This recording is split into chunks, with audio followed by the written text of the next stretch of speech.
Hopefully I didn't mess things up here. And we're good on the YouTube side. Perfect, okay.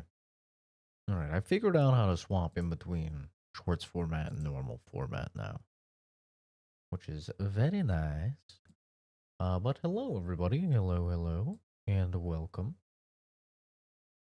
Wait, is the Twitch chat working? Hopefully the Twitch stream is working. Okay, perfect, it is. Hello everybody, hope you're all doing well. We have finished 007 First Light. And while I think that the game was good, it was pretty averagely good, I would say. I ended up giving it a 7 out of 10, which is not bad by any means, of course. You know, my reviews are a little bit different than a lot of other people's, where for me, a 5 is an average game, 6 is above average, and 7 is good. You know, 8 is like a great game. Oftentimes can be contender for, like, you know, possibly even games of the year or awards of the year. So like 7 is a good game. And I enjoyed my time with 007. In fact, I've been playing some of the tax sim stuff off stream, and that's actually been pretty fun too. But ultimately, I think, why is this not working? Let me reboot this. Ultimately, I think that the game, it was just played really, really safe. And that's understandable, right? They are like rebooting an entire very well known and quite beloved series. So it's kind of to be expected, I would say, but for me that's kind of what left it at good, and it disappointed me in a few areas. It disappointed me in the bosses, especially. Like the bosses were just dude, they were just not good, man. Like none of the bosses were good. I'm just gonna keep it a buck 50. They were not it. Very, very lackluster bosses.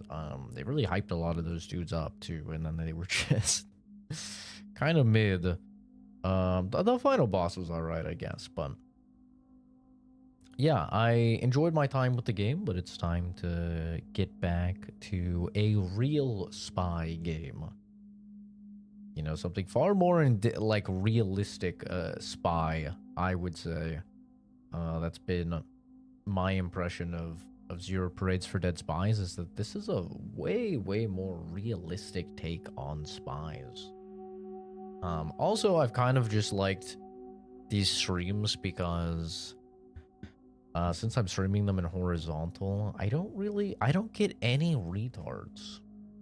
Other than Genzi, of course. But like, I don't get any retards in the streams, man. It's kind of a nice throwback to the olden days of horizontal streaming on YouTube, and it's like, yeah, they don't get like any views, but man, they're chill, and like every time somebody does comment, I know it's like a person that I like, you know. So last time we left off, we were, oh my god, why is this so loud? We were in the like poetry place, which is surprisingly locked down for some reason, and we were suspecting that there might be a little something extra going on here. Modern word processor, complete with 7-segment display. Ripples of electrons scan across the display. The editor-in-chief's desk is somewhat orderly. A few notebooks and proofs, a terminal, and a collection of pens laid out side by side. Also, they went and they patched Zero Parades And they said that they kind of what I had talked about last time I played, where I thought that it was bugged with some of the dialogue not working, especially Boatman's dialogue. They confirmed it was bugged and they fixed all of it. They said about 2% of the dialogue is still bugged currently, and they're working to fix it. But yeah, I thought it was weird that like some of the stuff was voice acted, some of the stuff wasn't. That was indeed a bug. Among them, a luscious fountain pen glints in the artificial light. Resin cabochon and palladium finish, worth 700 sol. 700 soul. Oh my god.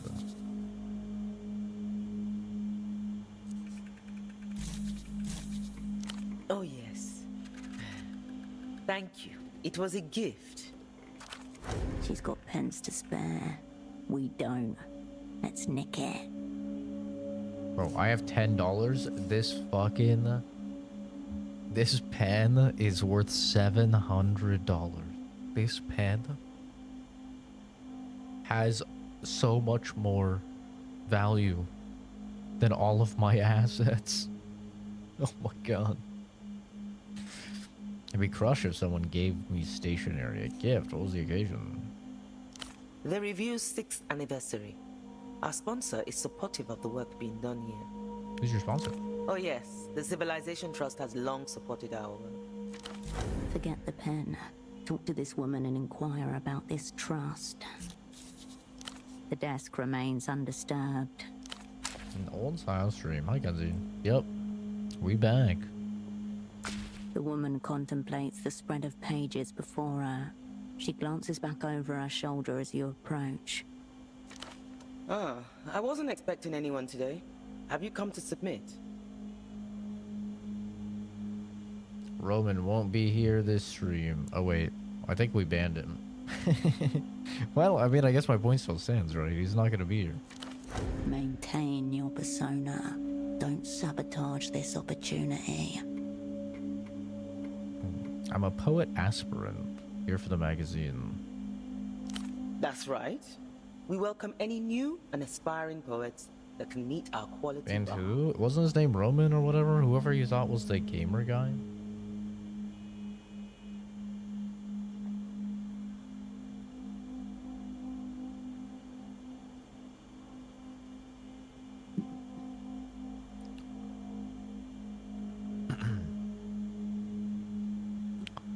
Then I'm in the right place. Very pleased to meet you. I don't have any poems on me right now. A few questions before I decide if my material is right for this publication, if you don't mind. Certainly. Hiya Gottschlick, Editor-in-Chief. How can I help? Where have you heard of the Civilization Trust? 72%. Do I exert myself for this?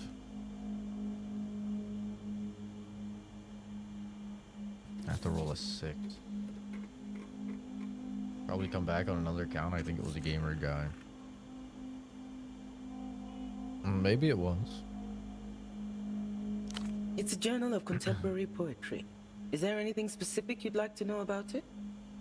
What kind of poetry do you publish? The review is open to all genres. Lyrics, ballads, elegies, obads, pastorals, paeans, even the occasional eclogue. He's doing basement stuff. He's doing basement? Escape to the basement? Oh my god. I didn't know they were close like that. All those can't be real. I've never heard of half of them. I've seen your latest issue or the magazine. Yes, that's right. We'll be finished with the next issue soon, so please expect it. Is it really just the two of you here? We are still a modest operation, I have to admit. For the moment, it's only myself and my sub-editor. She glances in the direction of the other woman. We keep each other company, don't we, Hiya?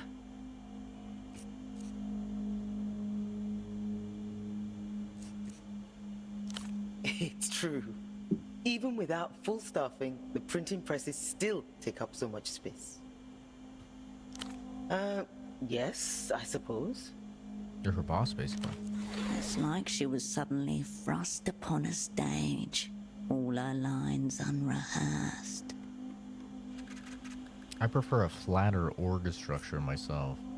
Great art is forged within great hierarchies. Well, Haya made the review from nothing. She's more than just the boss here. Turn to Haya. Do you always let her speak up for you? Oh my god. Very generous of you to leave the sub-editor. To let your sub-editor have the big desk. I get it. Gotta keep the lights on somehow. Being a boss doesn't come natural to everyone. she has a lot of things to put in it. What with her triple role as custodian, janitor, and my assistant. Janitor. That's why she's the one who let you in. She's in charge of the doors. Wow, you run a tight house. Why don't you hire other people to do the jobs? Our sponsor takes responsibility for staff and premises, while I remain in charge of the magazine. It's an arrangement that allows one to focus. Interesting. So she didn't hire the chick. The company Keeps her did. mind fully on the art, doesn't it, Haya? Just what the trust appreciates. It's been a great help. There's more than meets the eye with this sub-editor chick. Interesting. I was gonna take it easy on her because I like her, but now she might be a spy too. Those are all drafts of our next issue. Each page is laid out, already formatted. Now the job is to decide on their sequence. How's this place stay in business? We're very fortunate to enjoy the support of a very small yet dedicated readership. This is the answer she wants to give, carefully avoiding any mention of her sponsor. What about the support of the civilian trust? Are there really that many avid poetry readers in Portofino? Portofino. How dedicated are we talking? What about the support of the trust? Ah, well, that too, naturally. Of course, anytime. Read your latest issue, by the way. Brilliant. What did you make of our selection? Pretty sure I could do a lot better. Not much, if I'm honest. It lacked a lot of substance. I didn't form an opinion yet. It's inspiring, really, truly inventive. Do I kiss her ass? Do I kiss her ass? I'll kiss her ass. Oh, I'm so glad to hear that. Thank you. It's good to know all the hard work pays off. Might sound slightly deranged, but is there a man hidden in here somewhere? Who makes the cryptogram sections in Nos Garantes review? That'll be me. I'm a keen cryptographer. Sometimes, after a long session, I dream in code. How'd you get into it? It's not unnatural for one so dedicated to wordcraft. Cryptograms and poetry are, after all, alike in how they encrypt meaning in careful arrangements of letters. Any tips? Well, firstly, as with anything, getting better is a matter of practice. You should try out our cryptograms section. But secondly, don't be fooled by the illusion of solitude. How do you mean? Cryptography is a game of chess where one player is absent. It may appear to be a solitary activity, but in reality, you are always facing up against another mind. Cool, They cool. are, aren't they? She gives a pleased nod. What's so slightly deranged? Is there a man hidden here somewhere? Hey man, hiding. The other side of the room, where the sub-editor sits, has suddenly gone still, silent. There's more to this bitch than meets the eye, bro. I fucking knew it. You're exposing yourself. Shut this down. Right now. Just because the words formed in your head does not mean you had to speak them. I'm looking for someone. There's a small chance you might be here. The question's extraordinarily vague, but I do have an answer for you. To my knowledge, there is not a single Y chromosome in the entire facility.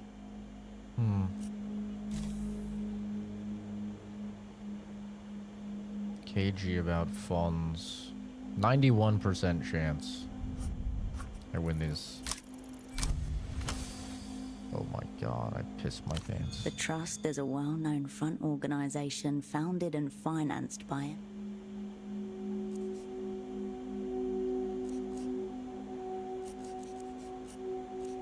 Is it M turn? Ding ding ding. Correct. Easy. The Trust is nothing more than one of the many fronts for l'Empire sans territoire. Soft power, sneaky stuff. The money people, hiding their true intentions behind culture. Patrons of art, for any other sake but the art. The Emter people, that's who the Civilization Trust is. What's the catch with the Trust? I'm glad you have generous funding. Yes, the Emter people. She says, defensively. You can't move in the art world without brushing against it. The patronage of the Trust is the sole reason for the existence of dozens of magazines, theaters, and newspapers. So nice of the market to let us have a little art as a treat. You should run your own magazine. All find ways to move the masses. Don't forget music and cartoons also. A solid investment. The middle classes must have beautiful things.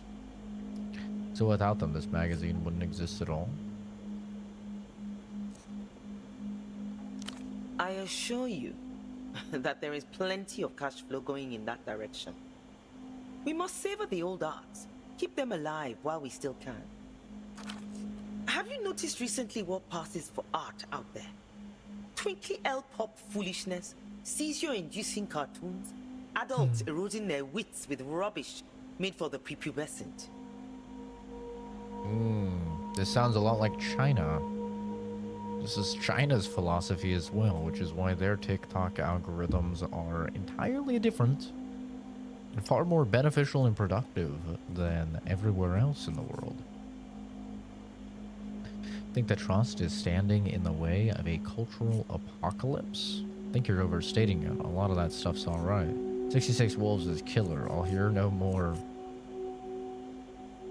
I think the Trust is standing in the way of the cultural apocalypse. Let's just say that it allows for the existence of art that doesn't have to impress a teenager. Wow. She purses her lips. So what's the catch with the Trust? Oh, there's no catch. They're just very attentive. I mean, they're overbearing. No, it's good, actually. To know someone's always over your shoulder, double-checking every word. Liberating, in a way. Yeah, I don't know about that one. The sub-editor smiles over at you both, twirling her red pen. I'm glad you have such generous... I'm gonna say it again, but I'm gonna say there's always a catch. No, it's good, actually. The sub-editor smiles over... You have such generous funding. It's nice, isn't it? She glances at the woman in the corner. The woman gives you both a little wave, a delayed smile just behind it. That sub-editor is an Emter operant for certain. Rank unknown. I'm not scared of her. You don't know the full shape of her yet. Suddenly, you are struck by the horrible feeling that something obvious is eluding you. What am I not seeing? It's staring you in the face. Emter has repurposed a secluded building as a magazine office and installed advanced security. An exact match for what Hausman told you to look out for. It appears that this whole operation is a front for the secret jail. The prisoner must be somewhere behind that door at the back. It adds up, but the woman doesn't seem the type. These guys are the phone snatchers. They had the Lusian man in the basement. I could feel it. This woman doesn't seem the type. The strongest facade is that which doesn't know it's a facade, or doesn't want to know. There's only one way to be certain. Go down there yourself. These people love words. Use them to find out what it will take to get them to open the door for you. There's always the dangerous option. Express delivery. I could get myself thrown in jail. I could go to the phone, say stuff that would obviously get me thrown in jail, and then get thrown in jail. Nah. Suit yourself. But if you find yourself out of options, the payphone that disappears people isn't going anywhere. Yeah, what I was thinking too. So can I submit a poem? Well, naturally. She seems to wince in discomfort. How do I get my verses on your publication wall? We accept submissions by mail or in person. Verse poetry only, and standard formatting rules apply. 12-point font, double-spaced. What happens in the basement? They're running a secret jail. They keep dissenters in there that talk bad about the government or believe in conspiracies. This chick doesn't seem like she's entirely in on it. She seems pretty innocent, but the sub-editor, she definitely knows about it. And she's listening the whole time. She could be another spy. Tell me about the review process. I read it first. If the work shows any promise, we'll work together on the edits to make sure it syncs. We have room for one more in our next issue. I'll be back once I've got my verses in order. You are here to submit what you do not have. A conundrum, one must say. Is there anywhere I could write poetry around here? This is a publishing house, not a writing room. Besides, this kind of environment is not conducive to the kinds of inspired verses for which we hunger. Maybe if I don't know, were to be let down into the basement. Wait a minute, I thought this was Disco for a minute, but it's not. Yeah, this is the sequel. This is basically Disco Elysium 2. I would suggest you find your own desk to write at. You must have one at home. There was a desk back at photo 24. The one with the red folder on it. That would work. Just the same developers? Whoa, careful, bro. You're gonna trigger people online. Oh. There's a controversy with this game, which we've had a couple people come in and whine about, which is the company, the publishing company for Disco Elysium fired all of the people that worked on Disco Elysium. Basically everybody that worked on Disco Elysium, after they had already came up with this idea of this game and laid some of the foundational work for this game. The company then hired a bunch of new devs, and the Disco Elysium guys are now working on, I think, 2 other games on their own with a different studio. But as a result, a lot of people online are very upset because they see this game as essentially like a corporation stealing the idea, stealing a lot of the foundational work, kicking out the old guys, and then getting in some new guys. So people are very... If you try and say that this is by the same developers as Disco Elysium, you'll get a lot of chronically online, actually, people freaking out. So yeah, I've been saying it's the same studio, because that is technically accurate. In the same way that the, you know, the Bethesda, you know, Bethesda's the same studio that brought you, you know, Fallout 3 or Oblivion, even though we all know it's not, right? Like, basically everyone's different. Yeah.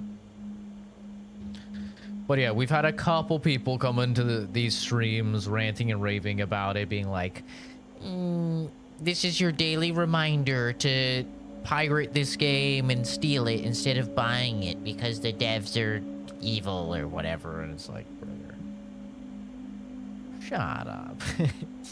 Shut up, dude. You're such a fucking dweeb.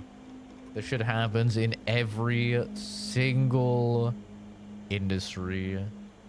And on top of that, like, I just hate the moral high ground, like, holier than thou approach a lot of these fucking losers have online. Where it's like, yeah, I'm sticking it to the man. I'm a good person because I'm gonna steal a game. And you're a bad person because you bought the game. And blah, blah, blah. And it's like, brother, you're literally typing this message on your iPhone that only exists because of exploiting poor children and minorities in third world developed countries so they can barely survive. All right? Like, let's not try and play the moral high ground when we all actively take advantage of those who are less fortunate than us and in lesser developed areas. Like, I hate that shit, man. It's just so silly. But no, like, even if this game is new devs, this game is really, really fucking good. Like, when I say this is best RPG of the year 2026, it's not clickbait or anything. Like, I genuinely do think this is the best RPG so far that's came out. Like, the amount of ways you can approach different situations, the dialogue is incredible, the characters are very well written. It feels like a very in-depth role-playing game. Hi, Oscar. Close to Fallout 3 devs working on Fallout 4. Yeah, exactly. My advice would be to make sure it's quiet and allow yourself time to contemplate before you commit to paper. What makes a poem worthy of publication? Evidence of abundant poetic reserves. In particular, those that are unflinchingly extracted. Poetry is a natural resource. Nothing more, nothing less. Your work is to mine that resource at great personal cost, and ours is to refine it into the rarefied commodity that our readers demand. Natural process. Got it. Already in there, basically. If all poets are this dramatic, I'm not sure I want to become a proper one. Make poetry sound very visceral. Oh, it is.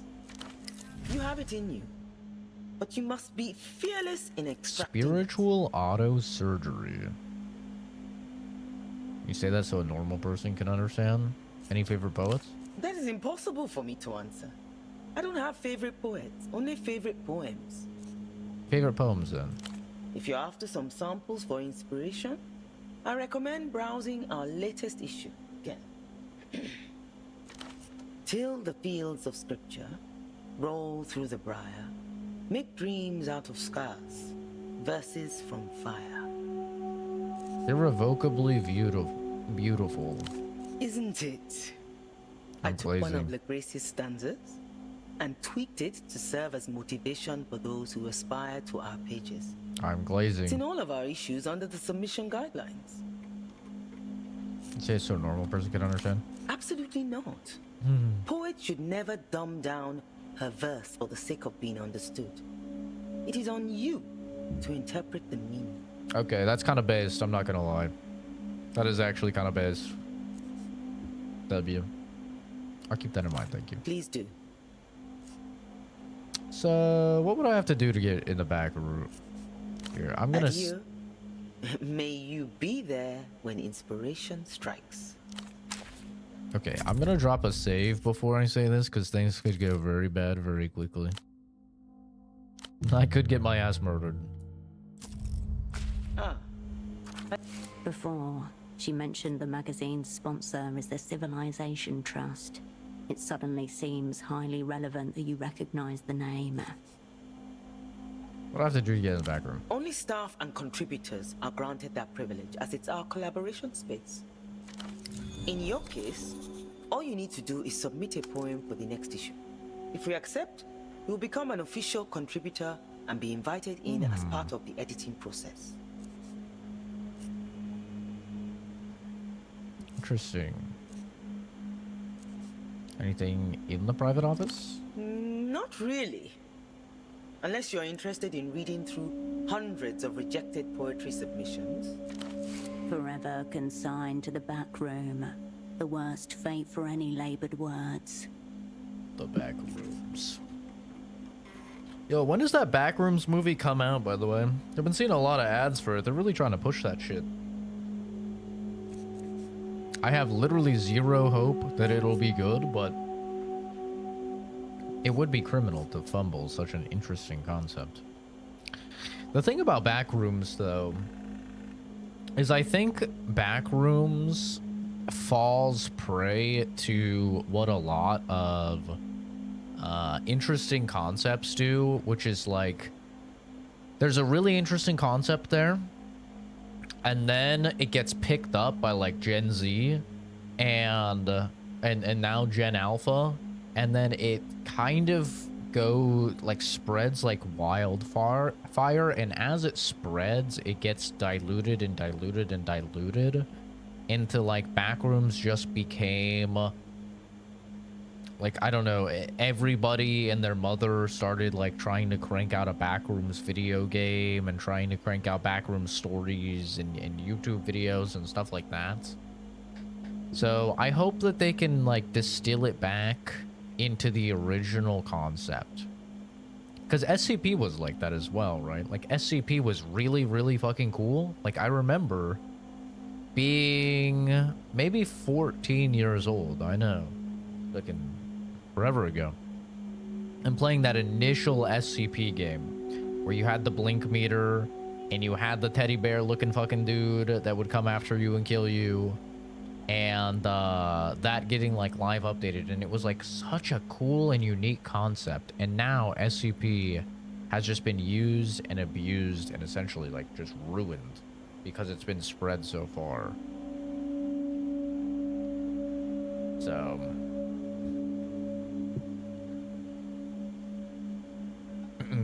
Fuzz is killing people in his basement? No, Fuzz is a cop. He doesn't have to kill people in his basement. As long as they're a minority, you can just do it out and about and get away with it. I don't believe I'm still waiting to be disappointed with the Elder Scrolls 6. I feel like Rockstar makes Bethesda think taking years is okay, but they don't realize the quality margin is 100x in Rockstar's case. I can't believe that anyone is still waiting to be disappointed by Elder Scrolls 6. If you're still waiting to be disappointed by Elder Scrolls 6, bro, I have some really, really fucking good snake oil to sell you. You would not believe how good this snake oil is, man. It will cure all of your wounds. It will fix your hairline. It's too expensive for me. That's why I haven't used it, obviously, for my hairline. It'll make you in the best shape of your life. I mean, dude. Boy, oh boy. I've got some juicy snake oil for you. Anybody still excited for Elder Scrolls 6? Either one has actually enjoyed their recent games, which like those people do exist. Like I have met people that really liked Starfield. I've met people that really like Fallout 76. Like, you're one of those people, in which case it definitely makes sense for you to be excited in Bethesda's new thing, because to you, Bethesda's still making stuff you like. Or two, which is probably a lot more people, is that they are living on nostalgia.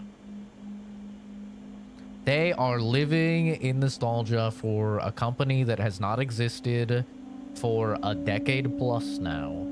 And they are the same type of people that take back their toxic fucking ex-girlfriend or boyfriend just because they're hoping that they've changed. And it doesn't matter how many times they fucking beat you. Todd Howard gets on screen and he gives a fucking little speech about 35 times the detail this time, and everybody's just glazes him, and they're like, he's changed, he's changed. Surely this one, guys. And then it's not, and then they're disappointed, and then I get to serve as your friends, where your friends are always just like, bro, I told you not to get back with her. I told you she hadn't fucking changed. And you're like, I know, I'm never taking her back again. And then fucking Fallout 5 comes out, and everybody's back on the fucking train again. And it's like, how many times, bro? And you know, if you've ever had friends like that, if you've ever had friends that keep going back to those toxic exes, you know, eventually the homies just hit a point where they go, listen, fuck you, you're not gonna listen to me, you don't give a shit about me, giving you like advice on how to help you, and you've made it very clear that you're just gonna keep making the same mistake over and over again, so you know, I'm out. And that's where I am in the whole Bethesda thing, where I'm just like, hey, you guys are just gonna keep getting shilled. You're gonna keep getting shilled. And you know, after all these years of evolution, some people still don't have pattern recognition. Like, there is literally nothing that points to Bethesda being capable of making a good game again. There's just nothing that points to it, man. Like, these guys have, in my opinion, their last good game was Fallout 3. I wasn't even like the biggest Skyrim enjoyer. But even if you use Skyrim, because a lot of people love Skyrim, even if you use Skyrim, I mean, that was 2011. Maybe you guys have lost track of time. That was 15 years ago. That's a long time, man. That's a long time. If you had a buddy and he was last nice to you 15 fucking years ago, and he had been robbing you and shit for the past 15 years, and you were gonna hang out with this buddy again, what do you think's gonna happen? You think he's gonna be the cool guy from 15 years ago? Or you think he's gonna be the guy that's been running your pockets being a piece of shit for the last 15 years? Probably the guy that's gonna run your pockets to be a piece of shit liar for the, you know, the last 15 years. You know? I played Starfield. And the thing with Starfield is, like, Starfield was actually not a bad game. It just wasn't a great game or anything. Like, I think without mods, Starfield was like a 5. With mods, I think it brought it up to like a 6.5 or a 7. I think I ended up gave it. Skyrim though, so I'm gonna fall for it again. But here's the thing, Skyrim's not even a good game. I'll say it. Skyrim's not even a good game. It's a fucking terrible RPG. It's terrible. It's a game that's only been held together with nostalgia and mods. Which, like, nostalgia's cool and all, man. Like, 15 years ago, you know, most people were probably in fucking junior high or elementary school or something. And so, like, it's some of the last times they ever felt something. They actually felt like genuine euphoria playing a game, but it just, you play Skyrim now, man, and you're just like, man. Well, I don't know, because I haven't played it since 2012, but I imagine it's a lot like playing Fallout 3 or something. Like, I play Fallout 3 now, and I'm like, wow, I fucking loved this game growing up, but now I play it, I'm just like, this has so many issues. This is, like, not that good. And I think Fallout 3 is better than Skyrim. Now Oblivion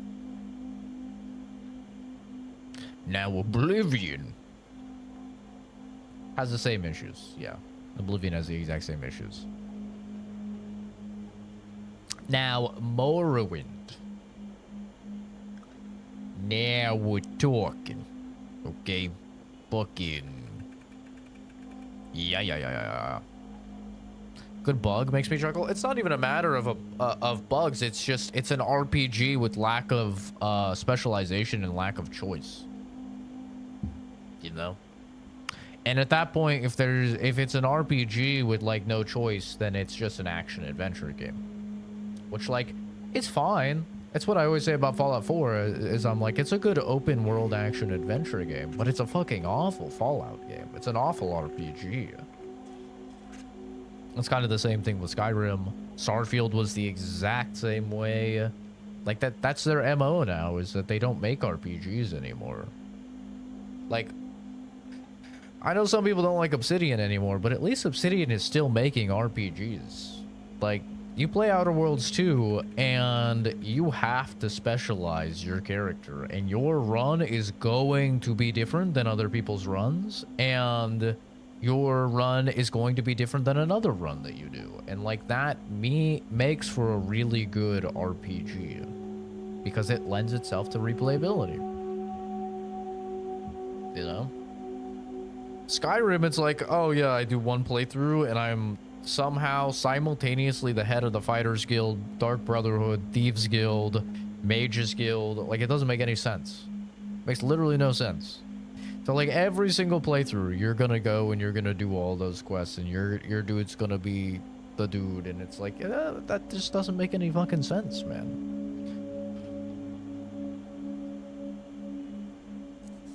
Like I could cast like one fucking spell, and they're gonna make me the head of the Mages Guild. Like what? What? I'm dumb as a fucking brick, and I'm gonna be the head of the damn Mages Guild. You know? You look at like good RPGs over the last several years, like Baldur's Gate 3, like this game, like Disco Elysium, like, dude, each of the playthroughs is going to be different, and there's so much variation depending on what you do. I did certain style playthroughs. If I was a mage, I only did the Mage Guild, same with the Thief, etc. But just because you play a game in a certain way doesn't mean that that's the game. Right? I'm the same way. Like, if I play Fallout 4, I say I'm doing an energy weapons character. Now, do all of the fucking skills apply to energy? Well, not all of them, but 95% of the important ones apply to both? Yeah.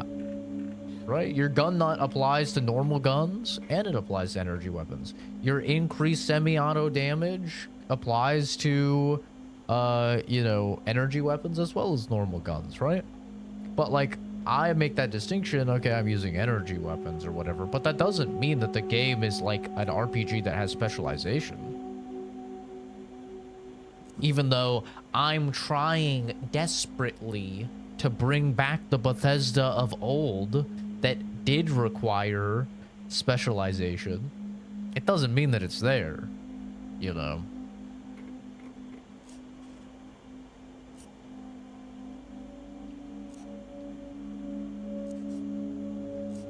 But yeah, I mean, there's just like nothing that gives me literally any hope for Elder Scrolls 6.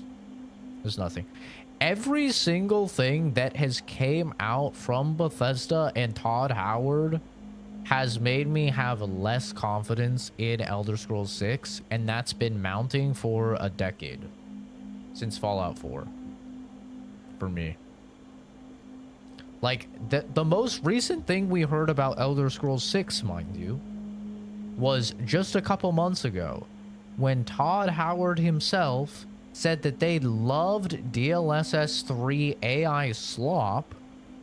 They were super excited to bring it to Oblivion, and it was going to be a core, fundamental design decision going forward with Elder Scrolls 6. That's the last thing that we heard about Elder Scrolls 6, officially. Is that they are all for AI slop and shoving it into their game. Like, that does not bode well for me, bro. And that's just the most recent thing we've heard. Like, and literally nothing I've heard from these fucking guys or seen from them has made me excited for anything. Like, that shit is... Like, that was terrible. And he never walked that back, by the way. Like, even after everybody freaked out about the AI slop for DLSS 3.0, he never walked it back. Like, which tells me... Nah, he meant that shit, bro. Like, they're actually moving forward with AI slop for Elder Scrolls 6 as a, like, fundamental core design philosophy. And it just makes me think, like, you know how back in Skyrim, Todd Howard famously said, there's infinite content, you'll never ever run out of content, and that there's infinitely generated quests. And then we got Skyrim, and it's like, he wasn't technically lying because there are, like, the randomly generated shitty little side quests, right? But everybody was like, man, this is, like, not at all what was sold to us.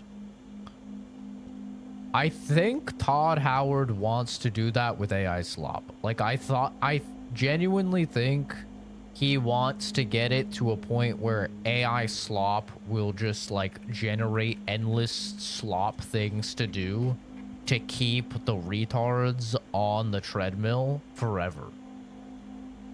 Like, I think that's what he wants. But, like, with how much he hypes up AI slop and all of this stuff, and how passionate he is about, like, generative AI, I think he just wants to get to a point where, like, he doesn't even have to have his devs make a game. Like, he just wants Bethesda to become the AI slop company that just churns out a new Elder Scrolls and a new Fallout, like, every fucking year or whatever, or every other year. And then AI slop generative just, like, churns out a bunch of, like, paid mods and DLC and stuff like that. Like, that's just how he talks about it.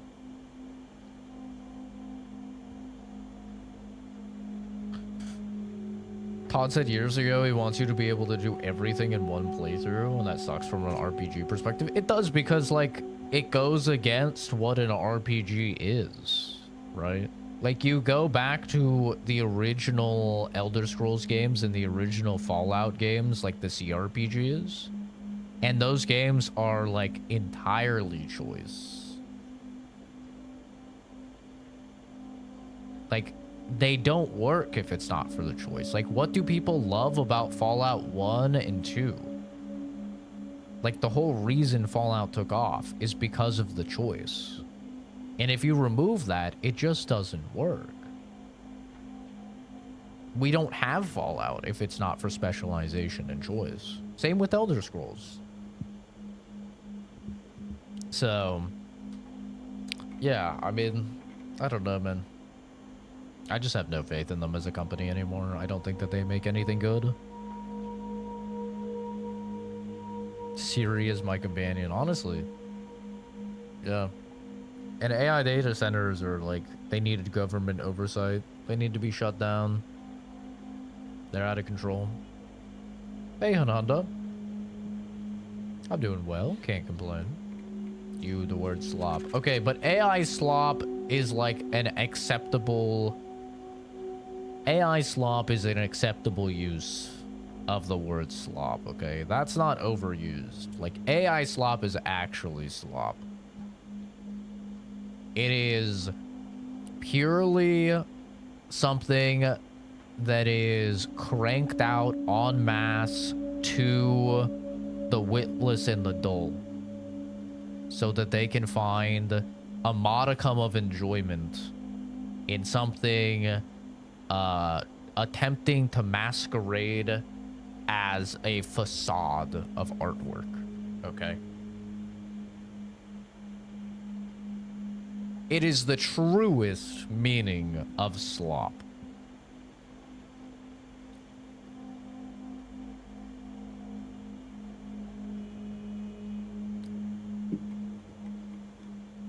We were just talking about you the other day, Hananda. I was like, damn, hope that guy's alive. I don't think I've seen him in stream in a long time. Or Discord or anything. So what's in your basement? Nothing. I'm afraid the lower level is entirely out of use at the moment. Even I haven't been down there.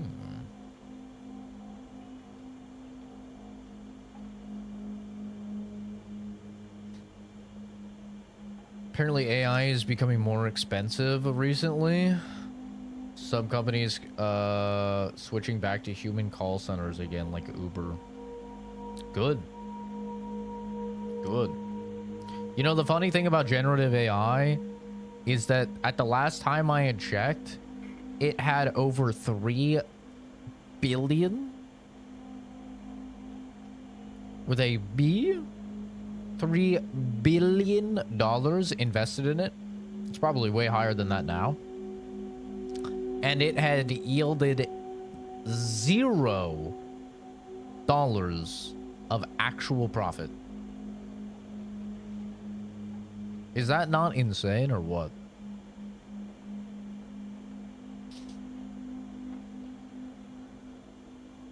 Like, imagine you're on fucking Shark Tank.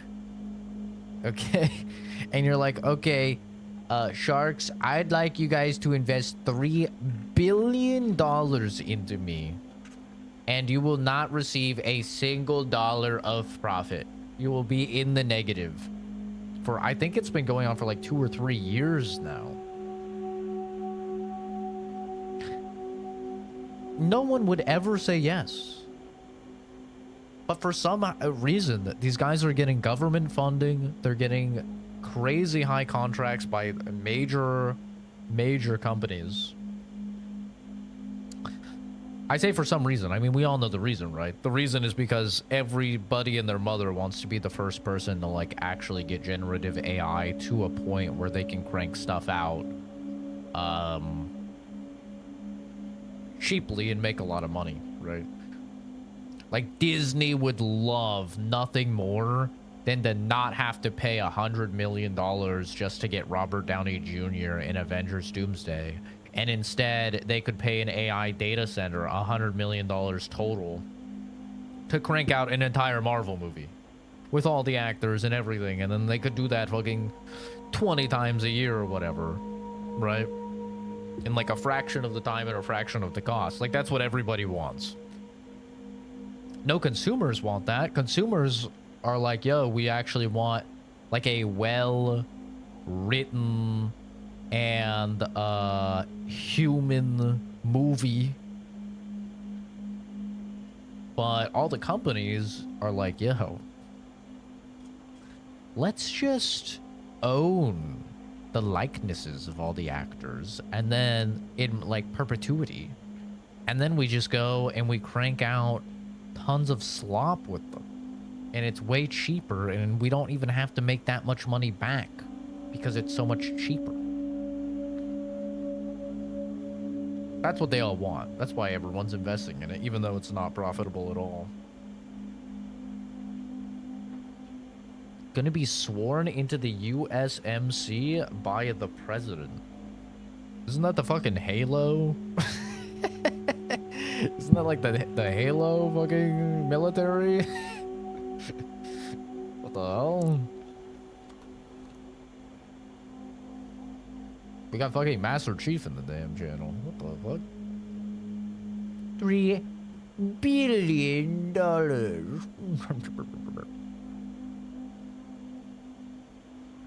There's a financial advisor and wants us to grow my dad's business to sell it because apparently companies are paying a lot of money for manual labor businesses.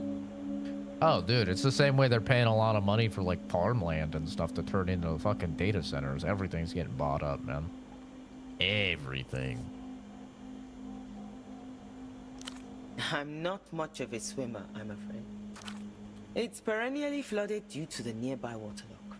It's supposed to be hermetic, but I guess the walls are getting old now. Whatever's down there is a secret, kept even from her. She thinks it's flooded down there. You know what this place was before you moved in? This space had been abandoned for several years before we moved in. As I recall, it was once a sewage treatment plant. deal with the intercoms. Institutional requirement. One of the few conditions of our generous sponsor is that we abide by certain security guidelines. Hello, Fuzz.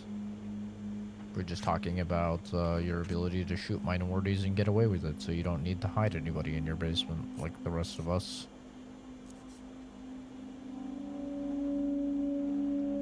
Naturally. Naturally. As I already said, only stuff. In your case, all you need to do is... We need if to you say cook up so. a poem. Adieu. We need to cook up a poem, and hopefully I'm gonna talk to the fucking agent now, and hopefully she's not gonna murder the shit out of me, dude.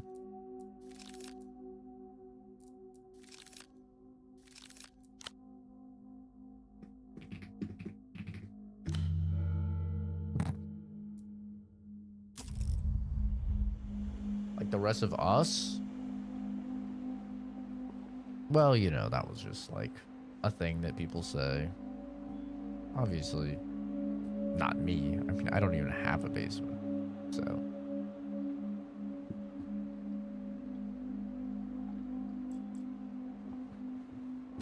Hello again. The sub-editor smiles at you with the left side of her mouth. Is that really just the two of you here? Yep, just the two of us. Okay, cool. She nods. Any way to have a look in the back? It's where all the fun happens. You just need to submit a poem and get it accepted. Then you can go back there. She's never gonna accept it. I will. And reading and filing and brewing.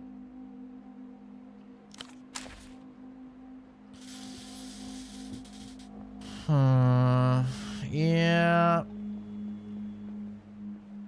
We need to cook up a poem here. Let me cook. Unfortunately, I haven't spec'd into really anything in regards to poetics, so I'm not exactly the most artistic individual out there. Wait, the card is gone. Wait a minute.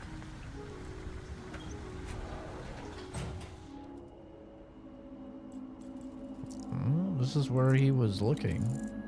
Fryer grease and desiccated shrimp tails. More takeout boxes that once held fried shrimp. Can't believe we missed the shrimp party. Good, a proletariat valve. A neat panel of buttons and dials washed over by dirtied litter. Bagman gestures wildly on the television screen. This is the ad for the reality situation you've seen before. The biggest The basement. sounds from the commercial fade. He's got a basement. The biggest basement. He can keep so many homeless people in there. All the homeless people. They love it in there. I'm told they love it. I'm heard he has the best basement and everyone loves it. Sprawled in front of you is a huge control panel, written lopsidedly on a strip of tape. Water lock controls. Don't touch. It looks exactly how you imagine the cockpit of a flying machine would. Work this out, and you should be able to drain the water outside. The controls before you are unlabeled. There are two glowing buttons, a Building switch, anything cool in and the a basement? single large lever. No, it must be for fuzz. Sequential logic applies. Operating the controls in a specific order 'Cause will I lower the don't have a water basement. outside. At all. First, press the red button. Pretty standard for a hydraulic pump.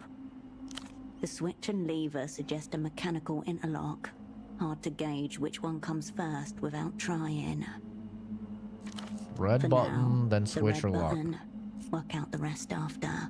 Press the A red short, button. powerful hiss of water resounds in the plumbing, then stops as soon as you let go of the button. First step confirmed. Sluice cycle initiated.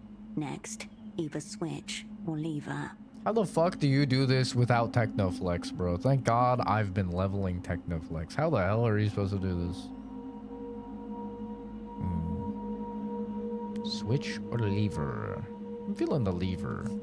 A short, powerful hiss of water resounds in the plumbing, then stops as soon as you let go of the button. First step confirmed. Sluice cycle initiated. Next, either switch or lever. The metal switch flips to on with a heavy, satisfying thunk. That's the sound of being technically correct. Next, the lever. A hum of machinery runs through the walls. No warning lights, no worrisome noise. Keep going. I press the green button. Nothing appears to happen. Best guess, toggle for a humidity sensor or pressure relief for a bypass pipe. Ignore it. It's irrelevant. Poor little button. Sorry for bothering you. I bet it did something. It's just trying to hide it from... I bet it did something. It's just trying to hide it from me. Fuck you and your pointless existence. Me reading Kenzie messages. Stare at the button's glowing shade of green. Sorry for bothering you, little man. The button remains nestled in its place, oblivious to your thoughts. As you suspected, the button releases a stream of water somewhere when it is held down. The hiss turns into a trickle, and then stops entirely. The water won't drain unless it has somewhere to go.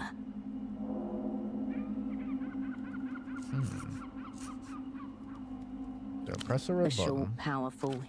Next, switch, then lever. Unswitch. Thunk. This is it. Now hold down the red button. Hold down red button. Again, a hiss of water erupts somewhere inside the plumbing. You hear it running through the water lock, Easy. splashing through on the other side. That worked. It's draining. There you go. See what that did. Can't believe I could just mess with city machinery like this. You leave behind the control panel. Its arcane language now mastered.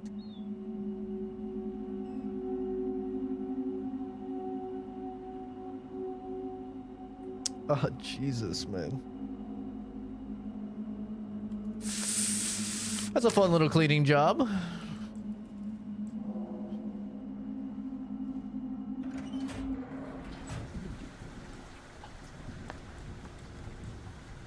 Can I dig in here again? The container is still overfull with rubbish. The rubbish container. I need blueprints. Do I have stuff to put on for blueprints? Do, do, do, do, do, do, do, do.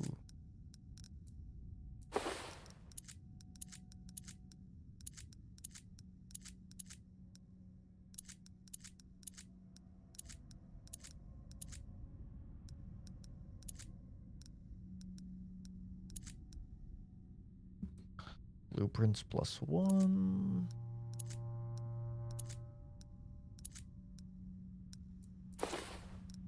Take off my shirt.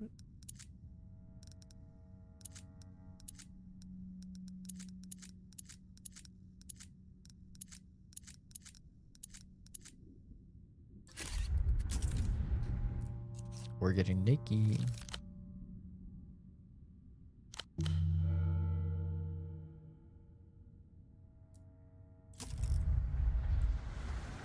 The container is still overfull Who with win these? rubbish. I need a 7. Fuck my ass. You dive in again and return once more. Fuck. I'm not save scumming. Don't worry about it.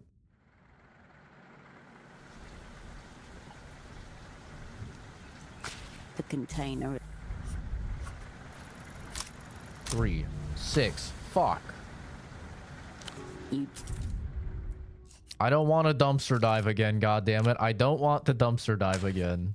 I want to just grab the thing. the container. W. Easy. First try. The archives demand bravery and diligence. The mass before you is divided into 3 distinct strata. A thorough analysis will require you to explore each.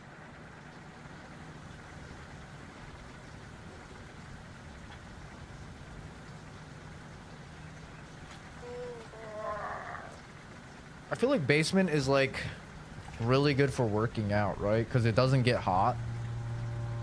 Since hot air rises, you know? So like basement stays cool. Really good place for like a home gym. That's what I would do. Or a stream room. A stream room would actually go kind of hard down there because you wouldn't have to worry about the place getting hot because of your PC. That's what I'm dealing with lately, is like this office gets so fucking hot because of my PC that I'm actually seriously contemplating swapping to liquid cooling just to remedy that. Because normally this room is like really cool, but as I'm, you know, pushing the PC and the rig, especially like when I was console streaming, bro, like that PS5 gets hot. That thing was just shitting out hot air. And my PC is on because I'm streaming and stuff. Oof, God. Use the tube method. Listen, man. That shit ghetto. Alright. Your choice. Skim the topmost strata, explore the middle strata, plumb the depths of the bottom strata. Take a break from urban forensics. We'll do topmost first, work our way down. Nothing of note yet. False teeth, a broken bottle. Oh, there's some soul if you want it. Money! You pluck a few coins from the fetid heap. A couple of them are covered in an unknown greasy substance. This bitch inside has a $700 pen. Just sitting on her desk. And I'm out here digging in the dumpster for $5. Oh, God.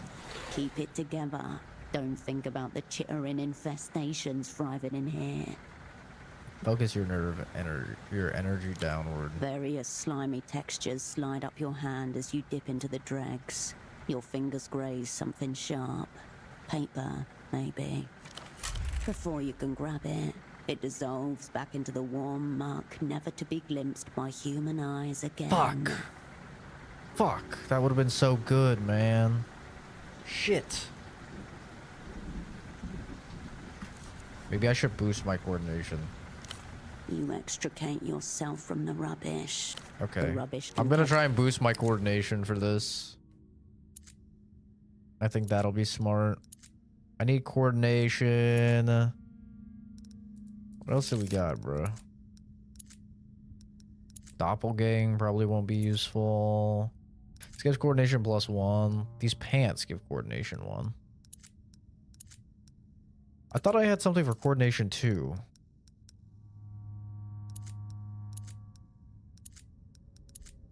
What's your records too? Entanglement. Sensors. Coordination 1. Doppelgang 2.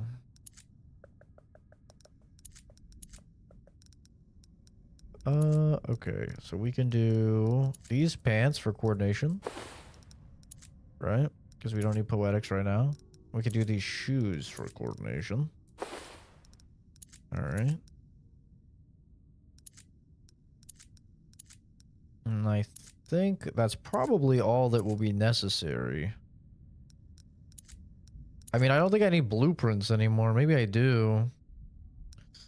Spatial awareness, though. Sensors might be good. Spatial awareness might be good. I need the plus to nerve in case there's like some nasty, stinky shit. Alright.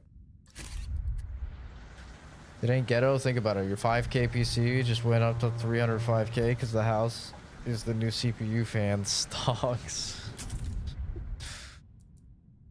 Funnily enough, I think it's honestly my GPU. The 5090 is what's putting out the most heat. That thing's the size of a fucking Xbox.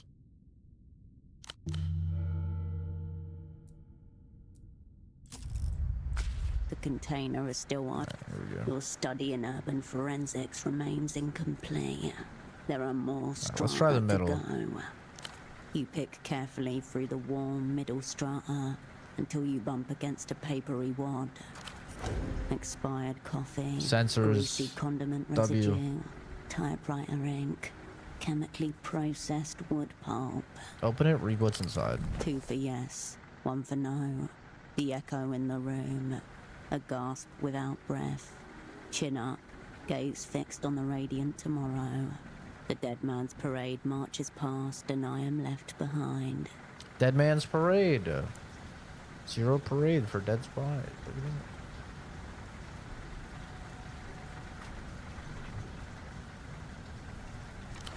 A scrawl of red ink above the typed words. We thank you for your submission. Unfortunately, at this time the Nos Correntes review will not be moving forward. Bro, that reminds me, talking about like renovating a thing. There was this video I saw of this guy, clearly like very wealthy, nerdy guy, showing his like, what do they call it? Man cave, I think? Man den, something like that. And he had like, dude, easily like 60 to 80 grand of like giant figures, you know, like whole ass Star Wars things, and just like, you know, all sorts of nerd stuff. Massive TV where he had like his PC and all his consoles hooked up and stuff. I was like, man, this is cool. You know, this is like some nerd goals. Go down in the comments. It is like parents molding so fucking hard and coping so fucking hard. It was like insane. Like all of the comments were negative. All of the comments were like, oh yeah, you know, this guy doesn't have any kids. Like, oh, he has all of this stuff just to fill the void of not having children. And like, like all of this like crazy copium, bro. And I'm just like, damn. What the fuck, dude? Like, people were so negative about it. I was like, I saw it, I'm like, that's pretty cool, man. Like, you know, I'm a minimalist, so I'm not really big into, I don't think I've never bought a figure for myself. I've bought them for other people, but like, I've never bought a figure or anything like that. Like, that's just not really my type of shit. But still, like, you know, the guy seemed happy and he was excited to show it to everyone, and then like, just like all these parents shitting on him. Like, guy will buy all of this stuff and he still won't be as happy as if he would have just had a kid or whatever. And it's just like, what the fuck, bro? Also, maybe he had kids. Like who knows? Like, maybe he had kids or something. But like, people are so mad. I'm like, dude, what is it with parents molding when they see like somebody that decided to not have kids, like having a life? You know, like I had this as well. Like when I went to Japan, it's like I had people being like, "Oh yeah, you know, you might enjoy that trip, but you might think that trip is nice, but you know, if you had kids, like kids are just so much more joy in your life and stuff." And it's just like, what? Bro, it's not like beef. There's no beef here. Like, you had a kid, okay, and so like, yeah, you can't travel and you have to spend most of your time and money on them. Like, yeah, but like you know, you made that decision, and if it like actually makes you happy, then like, wouldn't you not care what someone else is doing? Like, it makes it seem like all of these people who have kids are like they actually regret their decision to have kids, you know? Like for me, I never regret not having kids. So when I have the extra money to, you know, buy a house or buy a fucking nice PC or buy a bunch of guns or like, you know, go on vacation or whatever, I'm like, hell yeah, man, I'm happy that I'm doing this. I never like see somebody at their, like, a proud dad at their son's first soccer game or something, and I'm just like, oh yeah, you'd be so much happier if you didn't have kids and you fucking went on a vacation to Japan instead or whatever. Like, it's so weird, man. Like I see this so much from parents. It's like, bro, there's no ops here. We're not fighting. Like I totally understand. I've had talks with people like at my work about this. Like after the Japan trip, I had people at my work that were like, oh, like asking about it, and they're like, oh man, I wish I could go on a trip like that, you know, but I have like kids I gotta take care of, or like my kids are in school, or whatever, you know. I had stuff like that, and like that makes sense. Like it doesn't feel like there's any like bad blood or anything like that. It's just like, oh man, it would be cool to do that maybe once the kids are grown up or something like that, you know. Like that makes sense. I think that's like totally natural. But like fucking parents like hating on someone for just living their life in a different way is just so like, oh yeah, you're traveling the world, you're not settling down, oh yeah, you're gonna fucking hate yourself and want to die when you're 40 and you realize you don't have children or something. And it's like, brother, what? Like, relax, dude. Like, so fucking, it's so weird, man. Such weird behavior. I don't care what anyone does, really. See, that's the healthy mindset for sure. It's like if something makes you happy, cool. But like that's kind of where it should start and end, right? It's like they're doing what makes them happy, you're doing what makes you happy. Remember when that one guy started saying I was a psychopath because I weren't like his son or something? No, but I remember I've gotten countless people in streams that like take some personal offense when I say that I'm successful and that I'm happy and content with my life, and that I would be like completely content if I were to die, you know, today or whatever, and I've lived a good life. And for some reason there's like, if it's a stream with a decent amount of people, you know, then there's always like a group of people that are like, oh, but you don't have X, Y, or Z, that so your life isn't actually good, you're not actually successful. Whether that's spiritual wealth and not having God, or whether that's having a kid, or, you know, whatever else, not being married or whatever, right? It's like I've gotten that so many times on stream, IRL as well. Like people just incapable of understanding that everyone has a different, you know, variation of success.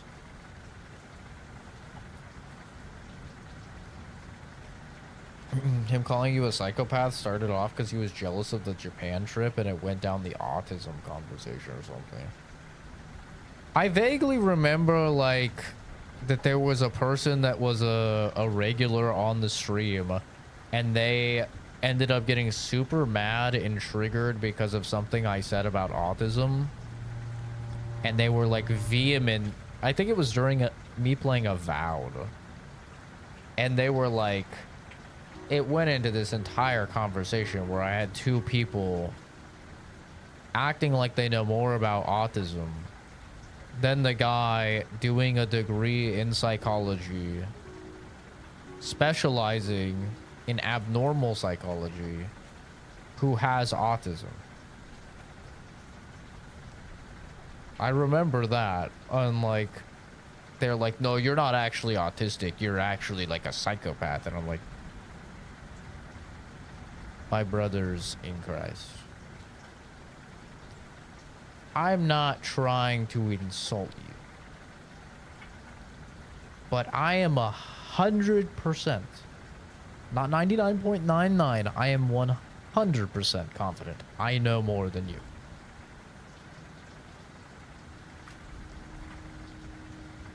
Like,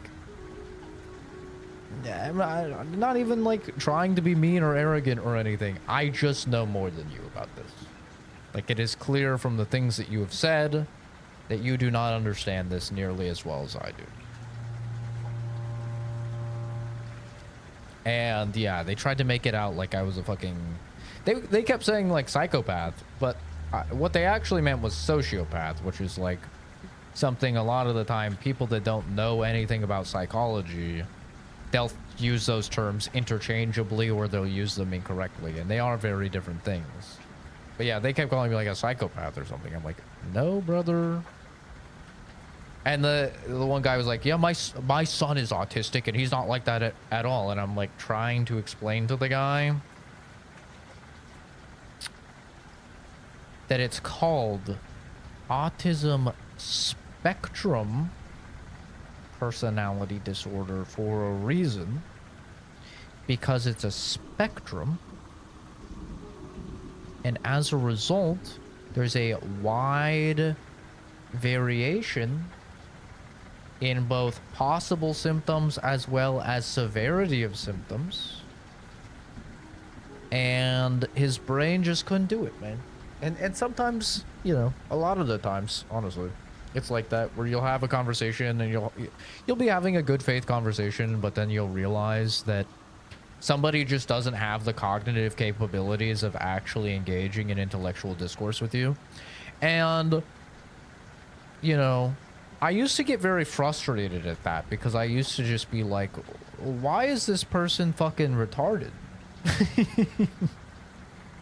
Like, why is this guy retarded? Why is he not understanding such an elementary concept? But now I just realize that, you know, IQ is largely hereditary, and it's not his fault that he's retarded. It's his parents' fault, and they probably shouldn't have procreated, but they did. And, you know, they didn't wrap it up, and as a result, you know, now it's everyone else's problem, and they have to deal with their retarded offspring. And, you know, so... I don't even get mad at people being retarded now. I just feel like a little bit sad for them. I'm like, the worst part of being retarded, I think, is that they don't even know that they're retarded. You know? Like, they genuinely think that they're smart. And they probably also think that, like, I'm retarded. Which, I mean, technically speaking, they're right. I'm retarded in the autism way, but, like, not really in an intelligence way. Oh, did that start off because of the Japan trip? I don't even remember that. Starting from that. But good to see you, Basement, by the way. Haters gonna hate and ain'ters gonna ain't. Another POV to someone having kids, I get a bunch of comments from people who clearly don't have kids. Some of the comments are just so soft-skulled. Like, have you gotten anybody talking to you about, this gentle parenting thing? I guess this is like a new viral thing that's going around. Aren't all psychopaths sociopaths, but all sociopaths aren't psychopaths, or something like that. All psychopaths share many of the symptoms of being a sociopath, yes. But sociopaths are not necessarily psychopaths, yeah. Most of the time, in fact, the vast majority of the time that somebody is considered, psychologically speaking, a sociopath, they are not a psychopath. Psychopaths are so exceedingly rare that, like, the odds of you knowing one are abysmal. Like, they're very small. I mean, they're very high if you're in my stream, because you know me, but, you know, normally in your... No, I'm kidding. But no, it's very unlikely. And somebody can also have sociopathic tendencies and not be a sociopath. Like, there's many degrees to this stuff. There's a reason that you have to, you know, devote 8 years of your life in professional studies in order to properly diagnose this stuff. Right? It's because there's just so much nuance, and the criteria is literally changing every other month. So, like, what we know today will probably be different a year from now, realistically. Whenever it comes to any, like, mental health.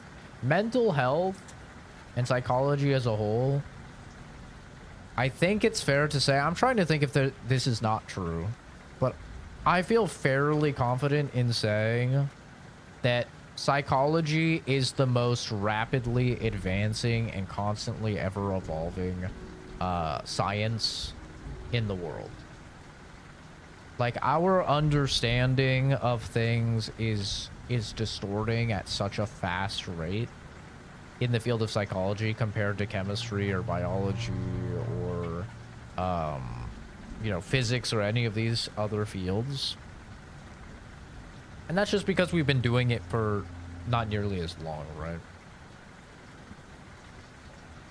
Like, we used to just think someone had a demon in them or something.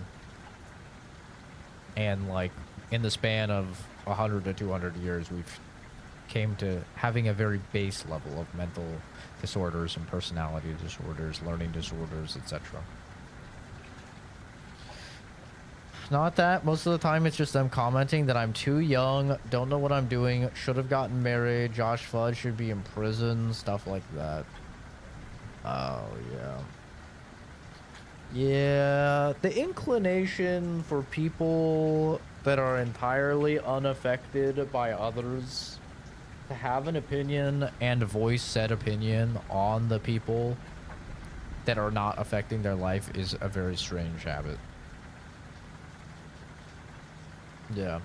It's like when people come in and, like, tell me their thoughts on me having long hair or something. Like, hey, man, you should cut your hair. And it's like, brother, I wouldn't care if you got gunned down in a fucking alley right now. It would have no bearing on my life in any way, shape, or form. Why on earth do you think your opinion matters to me in the slightest, to the point that I would ever consider anything that you have to say? Like, what possesses an individual to share such information? You know? It just doesn't make any sense to me. And the weird thing is, it's like the internet enables this behavior because I know these people don't do it in public. Maybe like 0.01% of them do it in public or something. But like 99.9999% of people on the planet know that if you see someone and you don't like their fucking outfit, or you see somebody you don't like their hairstyle or something, you're not gonna fucking tell them. Right? Like, nobody does that. Like, but for some reason on the internet, it's like they do it. They act different, and they're like, I'm gonna tell everyone every opinion I have. It's like, what?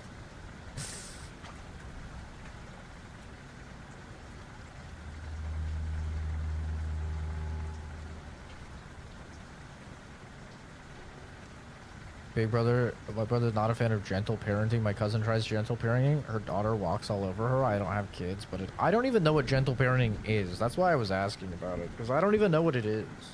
I just know it's like a viral thing going around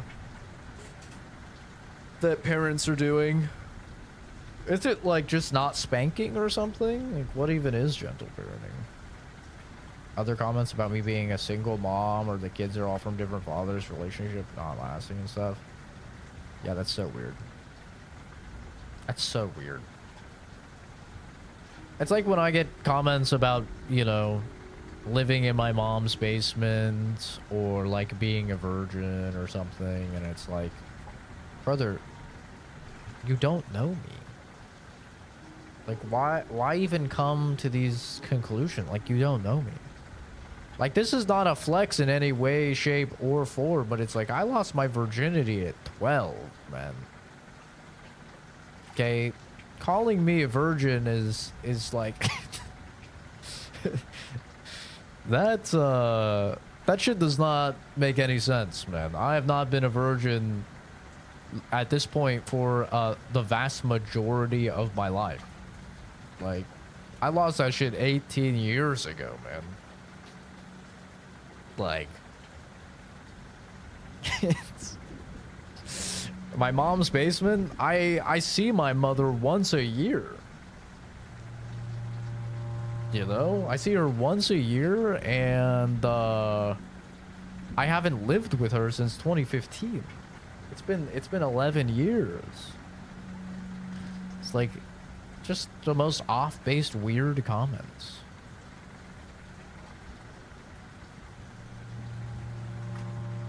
Long hair works on you. I looked retarded though. It was just the style, man. Gentle parenting is an evidence-backed approach to raising children based on empathy, respect, and clear boundaries. It focuses on emotional connection, respect, and clear boundaries. It focuses on emotional connection, teaching kids how to understand their feelings, and avoiding punitive discipline.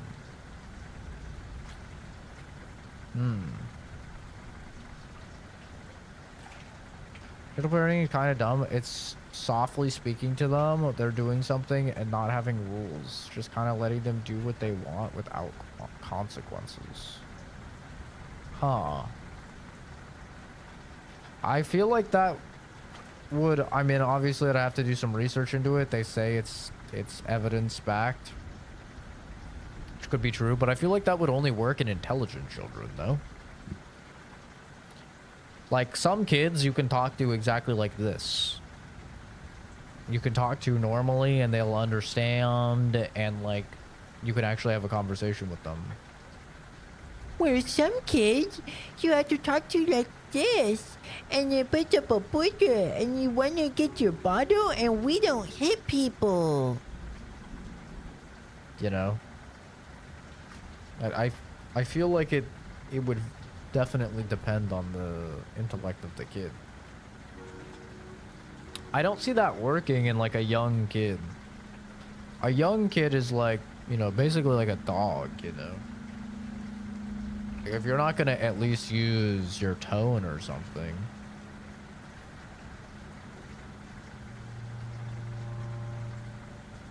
You know why I acted right? Because I respected my parents. I knew if I didn't, well, I'd get my ass beat. Well, I got spanked as a kid. I got grounded a lot more than I got spanked. I really only got spanked when I was a little kid. But spankings honestly did way less to me than grounding. Like, just for me personally, spanking, I would actually be more likely to break the rules when I got spanked, because it was just like a momentary pain that was soon gone, versus being grounded for like a week is like way fucking worse, especially if you're like a gamer kid or something like that, right? Because like that's your life, that's how you spend time with friends, it's how you blow off steam, it's how you decompress. So like getting grounded from gaming for like a week was always so much worse to me than even as like a little kid. It was way worse getting grounded than like getting my ass beat. And like I a couple times I got like full on belt on bare ass type spankings, and it's like they hurt, but still I had the like mental acuity to know, oh, I need to act like this is the worst punishment ever. Like this is what I remember doing this. I was probably like 6, or I'll just say 6. I was young though, around that age bracket. And I remember thinking, man, getting spanked is so much better than getting grounded. I am going to make it seem like I hate getting spanked so much, because the more they think I hate getting spanked, the more likely I am to get punished by spanking instead of grounding. So I would literally just like act like spanking was the worst, like try and run away, be like, no, please, please, no, and act like I didn't care, and it didn't work when I got put in the corner or when I got grounded. And it worked for a little while, until I got like too old and my parents were like, we're not going to spank you anywhere, we're just going to ground you. And then that's when I hit my almost like perpetual grounded state. Like I was grounded for so much of my fucking life. But yeah, grounding was always like way worse. But then eventually, like, I got to a point when I was like 16 or 17 where I wasn't really like acting up too much, but my parents were just like, all right, you're old enough now to know what's right and know what's wrong, and like as long as you're honest with us about what you're doing and you're open with us, then you know you're at the point in your life now where you're gonna make your own decisions. And I'm sure a lot of people would tell you that was really fucking stupid of my parents, because obviously, like, I skipped school a lot, and I ended up ultimately dropping out of high school. But also, at the same time, like, the other side of that, I would say, is I ended up going to college and doing very well in college, and then like getting to the point where I am now, which is like very successful. So, you know, I don't know, but I was a terrible kid, so you know, I was a little troublemaker, a little deviant. I got into a lot of fights. Yeah, I was just a really bad kid.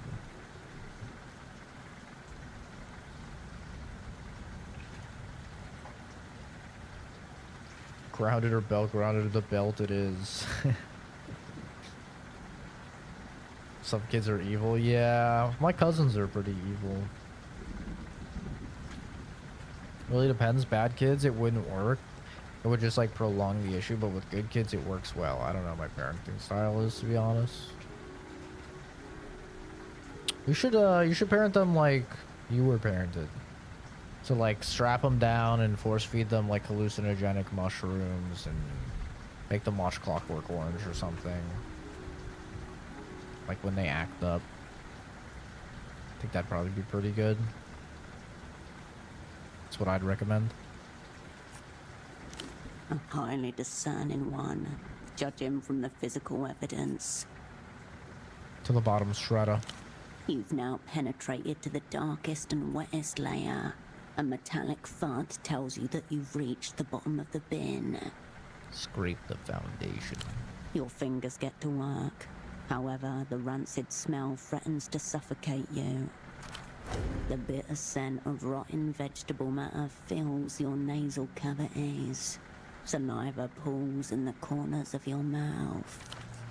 Luckily, your diligence is not in vain. Your fingers catch on something hard in the furthest corner of the sludge pile.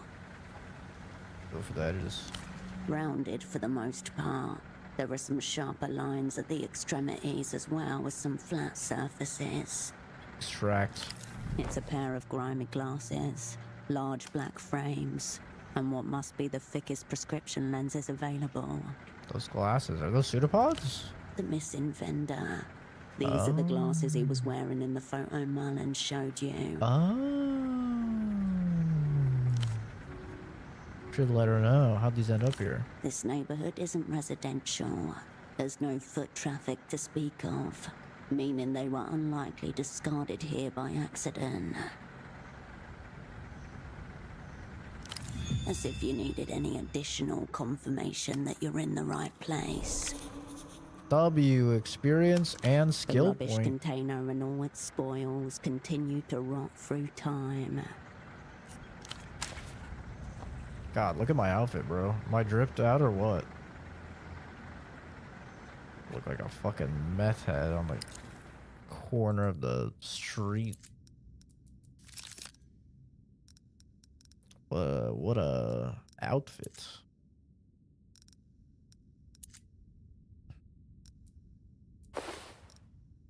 Gotta put back on my damn shirt.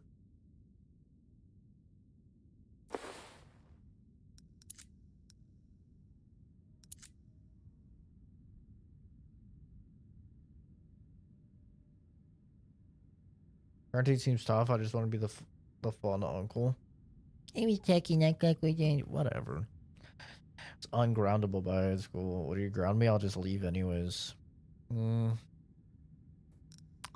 That is kind of an OP strat. Not gonna lie. It's kind of OP.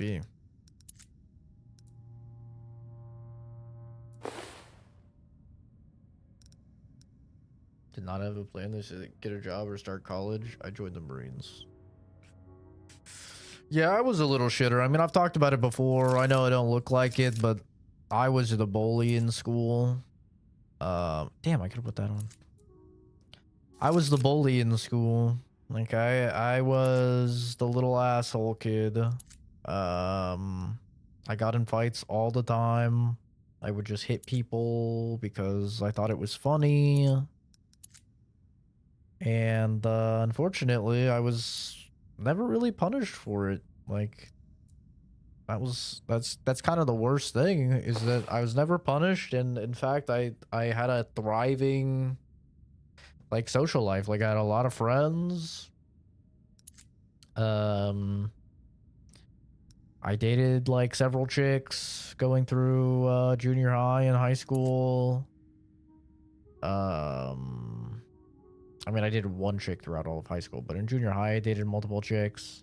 And yeah, like, I was never really punished for it, so I never really thought that it was bad.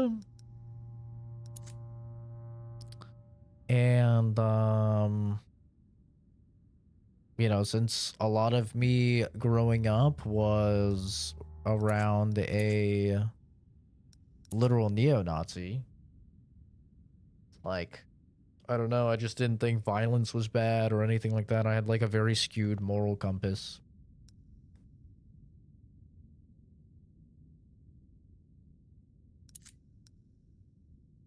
So, it's kind of funny. You look at me now and you're like, oh yeah, this guy's probably, you know, goody two-shoes, like, was probably bullied in school, you know, was probably in fucking band or something like that. And, it's like, no, actually, I was a piece of shit. Like, I was a scumbag.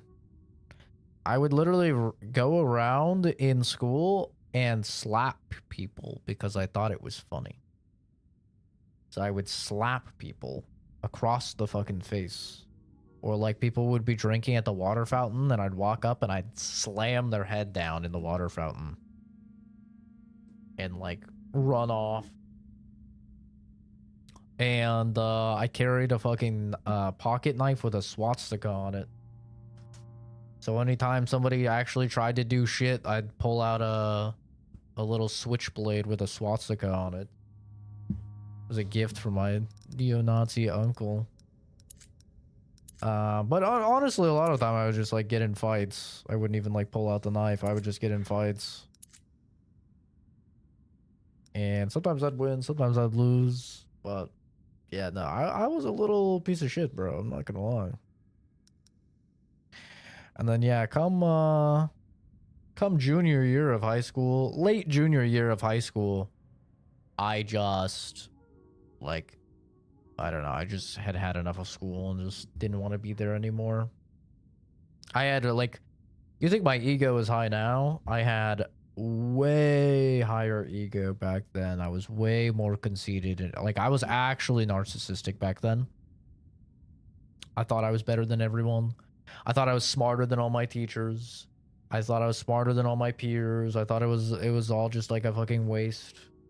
So yeah, I just skipped school, and I never really did drugs. I never did drugs at all. I drank a bit, but I never did drugs or anything. And yeah, no, just a little shitter. PG-13 version of History X. Yeah, I mean, I didn't kill anyone. I almost stabbed a guy through the hand with my knife. That's about as close as I got. I got in like a lot of fights to like varying degrees of severity. I think like the worst one. The worst one is probably when I like just really got angry and was kicking a kid when he was on the ground and stomped on his head a couple times.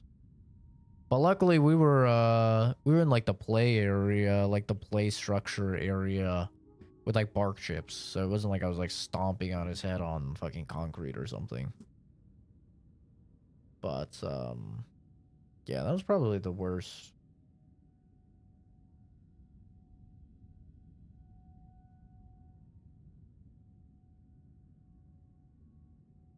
But I did get in one fight in junior high. It wasn't even like really a fight. I hesitate to even call it a fight. It was an altercation that I think was largely a misunderstanding.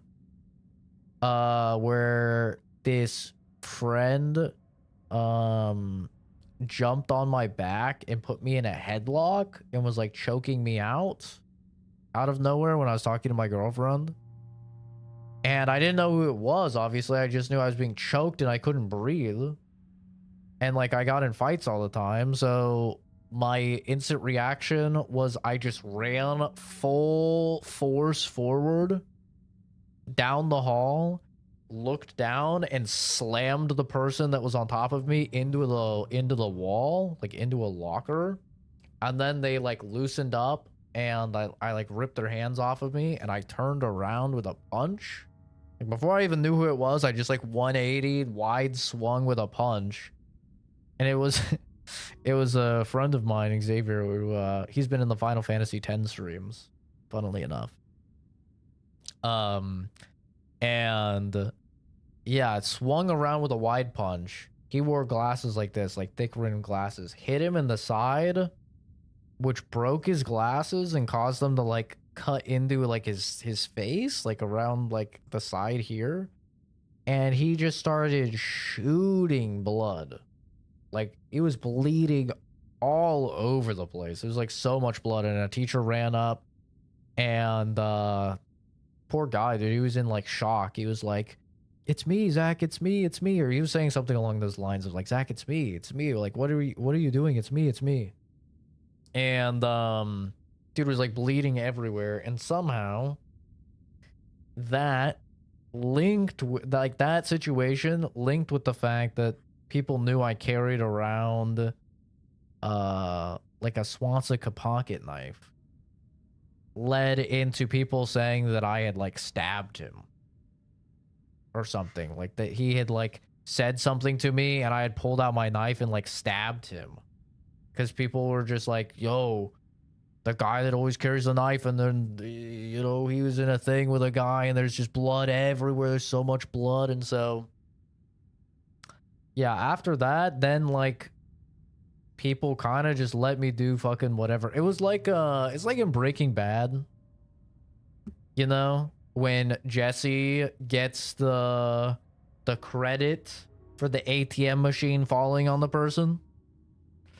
You know, it was kind of like that, where like nobody really wanted to fuck with me and they let me do whatever to them because they thought that I had like fucking pulled a knife on someone.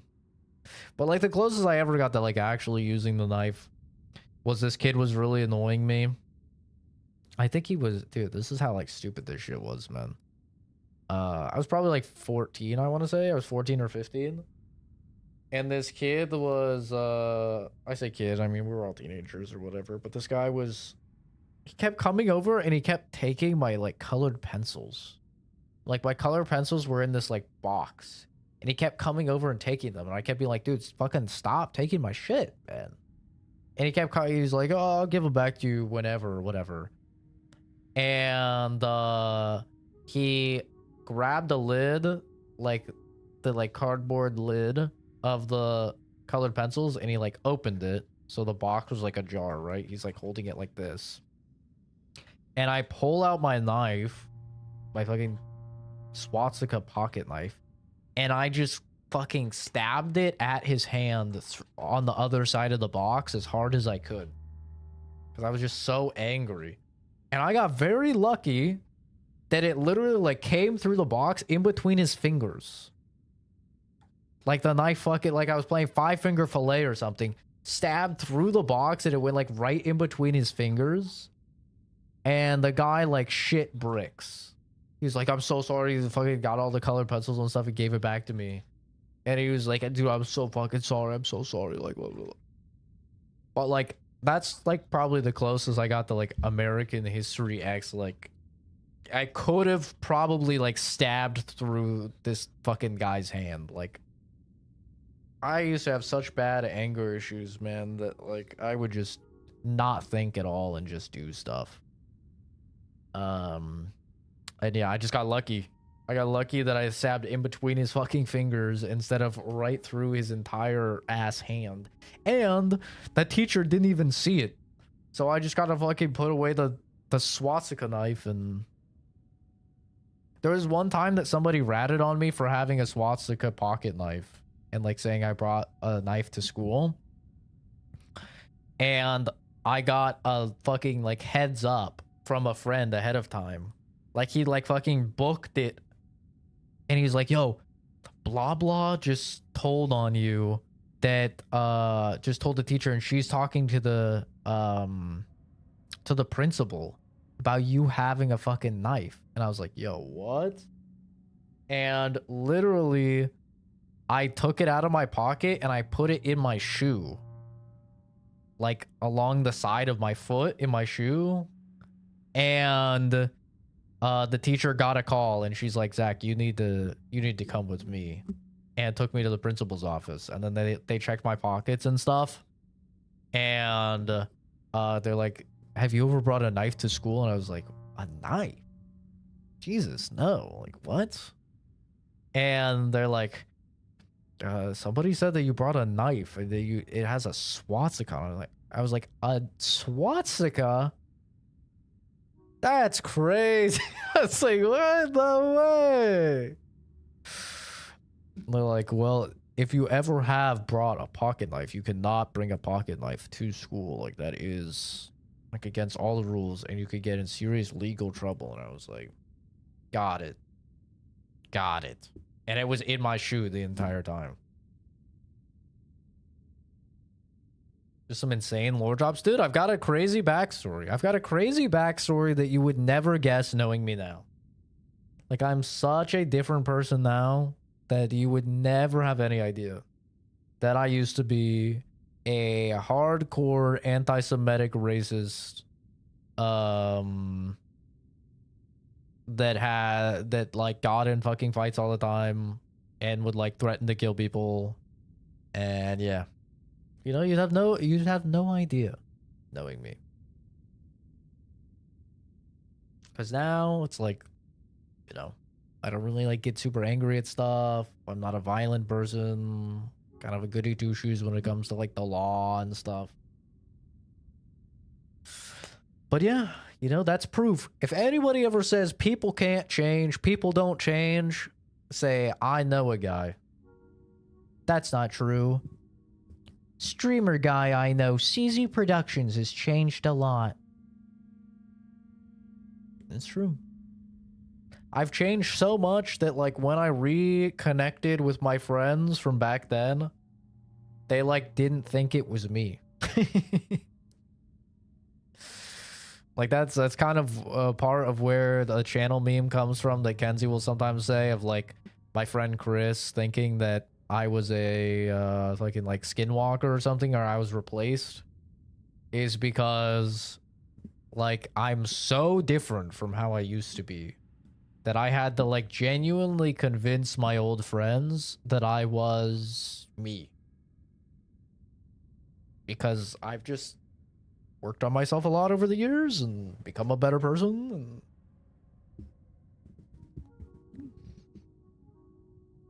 but yeah, I used to be a little psycho, man. It just goes to show like how impactful you know, certain ideologies can be when you're young. You know? Like growing up with the neo-Nazi that was like very violent, and especially the fact that he had like really benefited financially and stuff from being violent.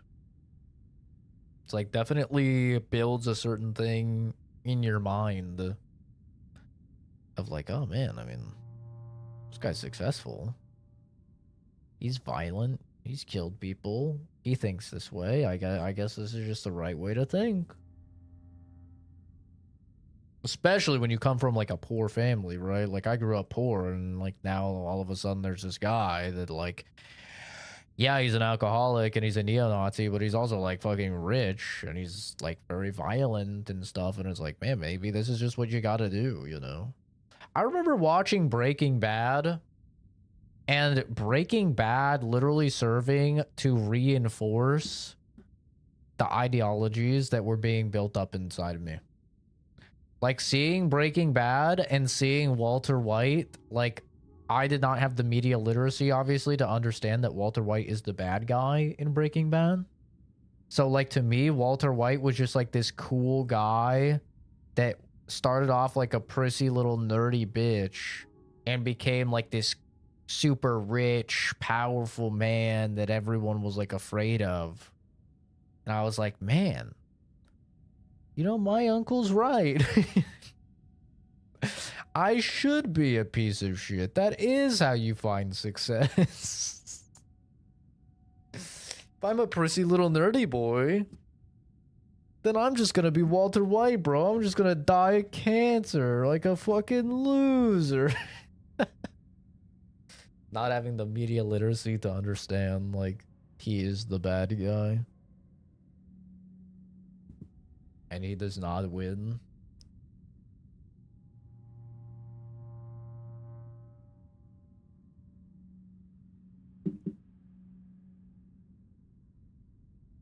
Yeah, Fuzz has crazy anger problems, bro. Fuzz is a fucking psycho. Psycho. He's a fucking psycho.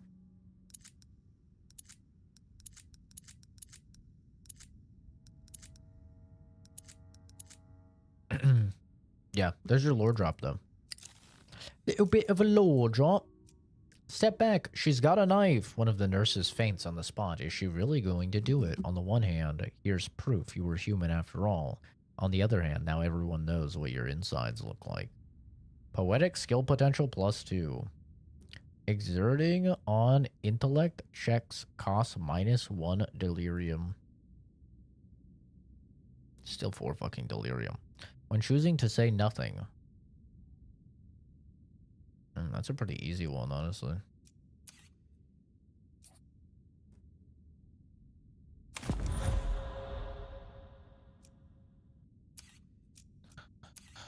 What do we learn? Make the word Wang part of my vocabulary. Embrace the shadow realm. Plus all active unlocked checks at night. But I can't sleep during the day. Or I can't sleep at night. Maybe I do this. Shadowblade +2. Bonus pay for Opera approved tasks. I don't really want to do that one. Discover the memories with the old crew. When repressing memories of the old crew. Steal from vending machine. I could be a little hobo. I can Kenzie max. How fitting. It's called primitive accumulation. When Kenzie is one of the most primitive beings I've ever had the displeasure of knowing. God. Got him. When working any side jobs, I get punished, but I can steal from vending machines and raid more trash. Oh, fucking trash panda. Nerve +1, entanglement +1. Too young to spy option available in gameplay settings menu. What the fuck does that do? Choosing hardcore options.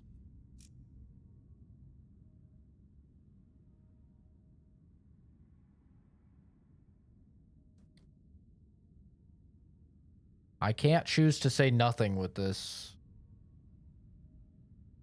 It's fucking poetic skill potential, though. Like, I don't really want poetics.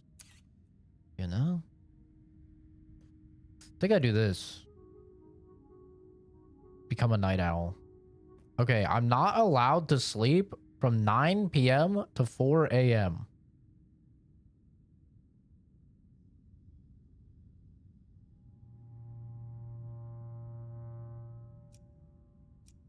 Fuck it, we ball. A cape of shadows, a crown carried forward on lightless air, a scarred sword handed down.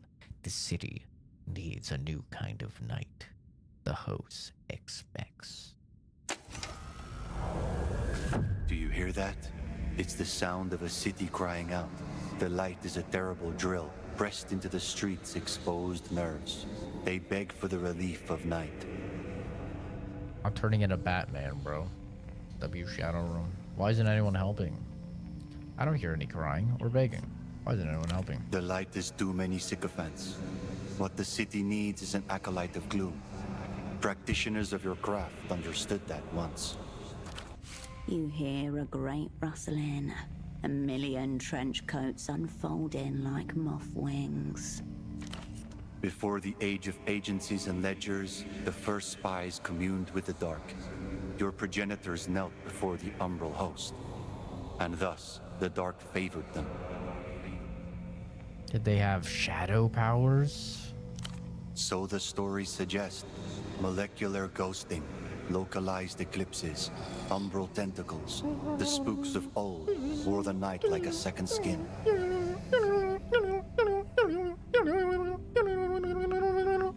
Shadow powers?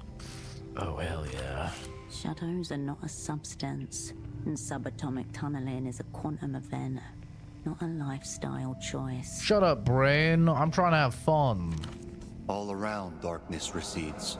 Gone are the old ways, scorched by the glare of satellite pings and high-lumen flashlights. That is why the host calls upon you. What does the gloomy one demand of me? To do what? Dress up in leather and such? Be the shroud the city needs. Walk the streets, snuffing out lanterns and hope. Be an acolyte of gloom and spread the word. Kneel at the altar of shadows. No thanks, I'm an adult. Shut up. I'm kneeling at the altar. Liquid night envelops you. You pour forth. Oh yeah, baby. Oh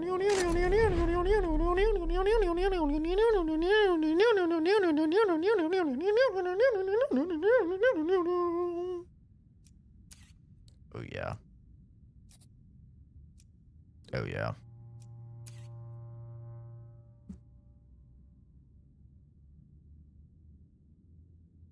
Are you good, baby? You good, little baby boy?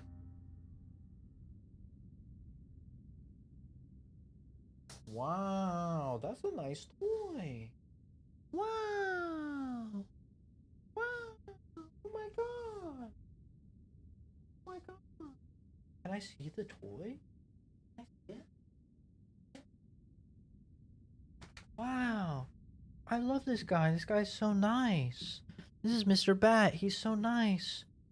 But sometimes he turns evil.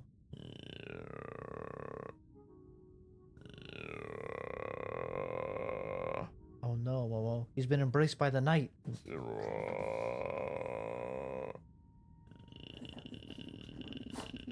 Oh no.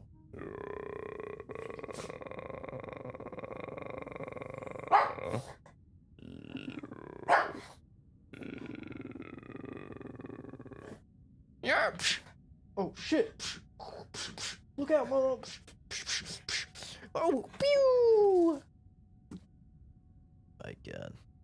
Dude that tried to cock drop you? Bro, you weren't supposed to tell them about that. What the fuck, Fuzz? We're supposed to tell them about me trying to cock drop you, bro. Maybe trying to bounce on it, bro. Like, what the fuck, bro? Bro. What the fuck, bro?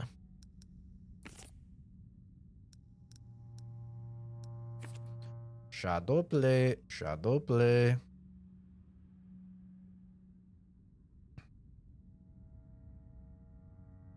What do I level here?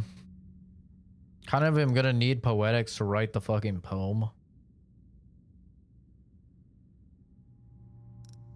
Hear me out though. Alright. What if I go try and write the poem And then if I fail, it's probably a white check. So then I can level my poetics and try again. How's that for Giga Brain? Momo! Shut up, Kenzie. Shut the fuck up. If I kill you. Sorry. Sorry about that. That happens sometimes. Sometimes the voices win. Just ignore them. They don't mean anything by it. They're just silly little guys.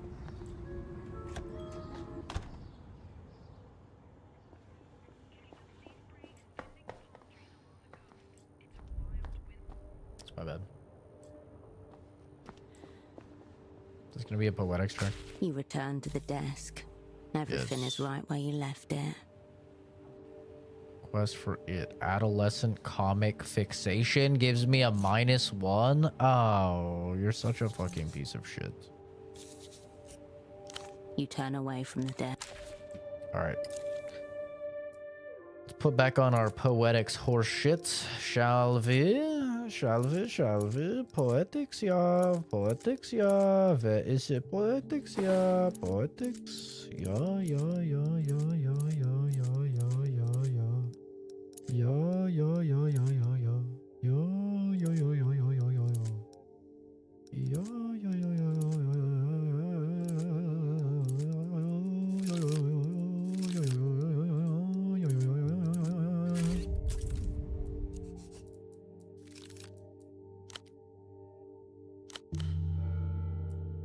We're getting a little wacky today. You return to the desk. Everything is 58. right. I need to where you roll a left 7. it. You think I roll a 7 here? I think I roll a 7. Yeah. Yeah, I roll a 7 here. Watch this. Watch this 7. I fucking hate you, you piece of shit. I'm gonna You can't kill you. force real poetry.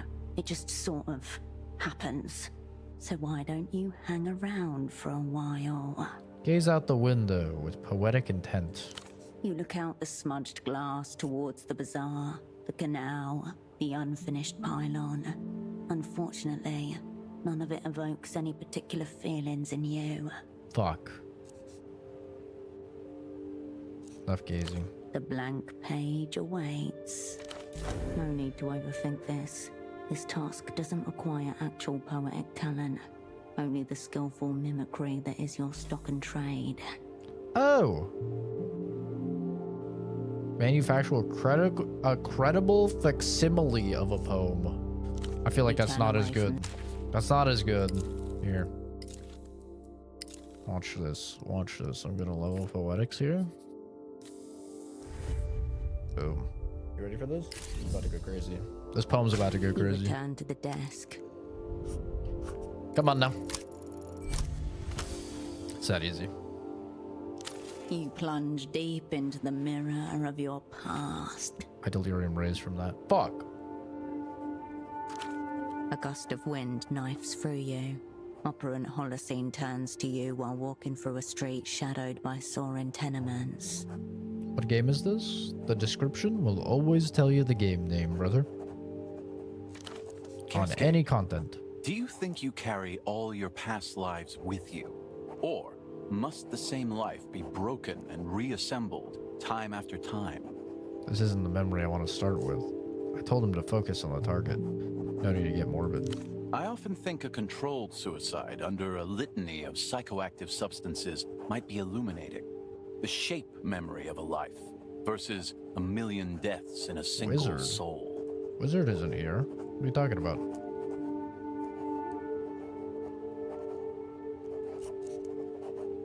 Wizard isn't here. Kenzie's being schizo again.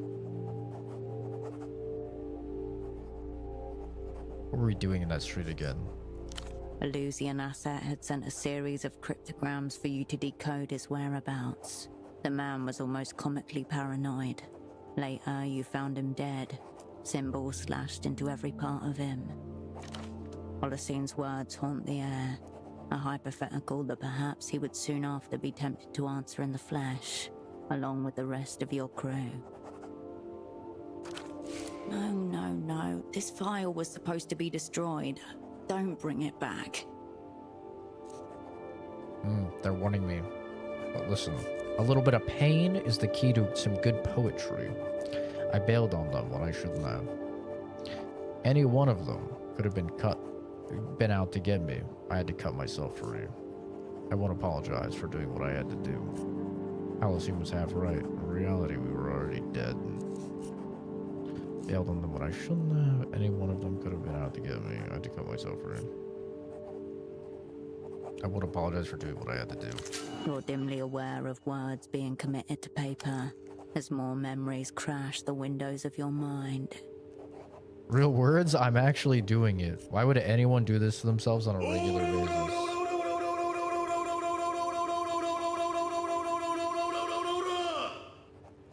KENNZIII house, everyone doing. How did you know Wizard was here? What the fuck? How did you know he was here?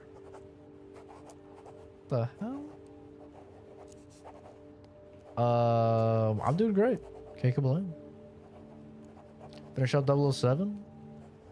Back to a good spy game now. Why would anyone do this to themselves on a regular basis? No thinking, just right. The past unspools itself. You're merely its servant at the wrist. He sent coins? Huh? Oh, does my app not show that? Does it not show jewel redeems? Oh, I guess it doesn't. Sent gold coin. Sent gold coin. Oh yeah, I can't see that. I guess I can only see the ones that set off the alerts, and since I set the alerts to only be 100 jewels and up so people couldn't spam, I can only see the ones that are 100 jewels and up. I think. That's how that works, I don't know.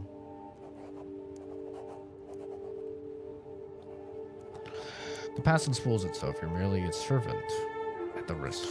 The terrible fate of all spies, Cascade. Powerless to change the prophecy, yet endlessly free to decipher its runes.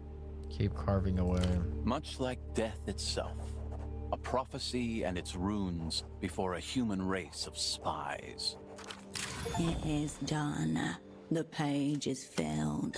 All that's left is the dull bruise of guilt and the loose memory blowing around you like a slow storm. But is it good? I'm never doing that again. That was awful. I think I'll try it again someday. Average League of Legends player. That was awful. Can't wait to play it every day for the rest of my life.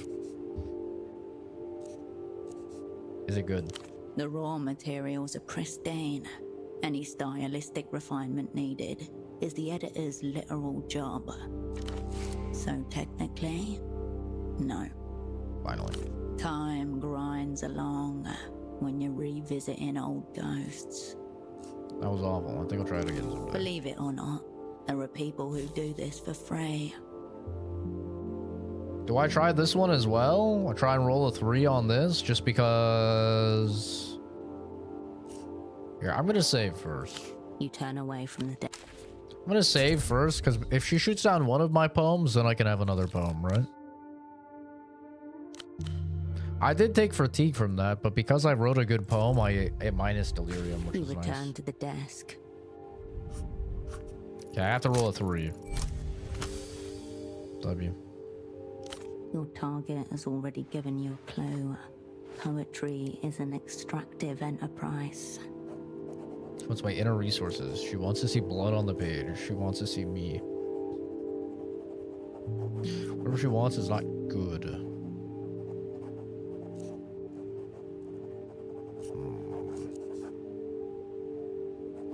Wants to see me. She wants to think she sees you. Poetry is a dance of masks, alternatingly revealing and withholding. What you require is a sacrificial persona, a proxy for yourself that will allow you to perform the necessary procedures without risking actual spiritual harm. Simple sock importer with a startlingly rich inner life. There is no poet, just a shadow on the wall and the nocturnes of the umbral host. W.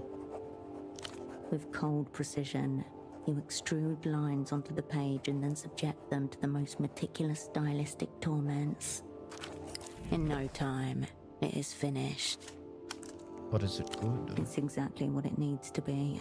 Finely engineered, meticulously polished. A flawless vessel containing nothing. Hold on. Are you really going to submit this carbon copy? There's neither blood nor truth on this page. You tuck your cynical verses away. You turn away from the desk.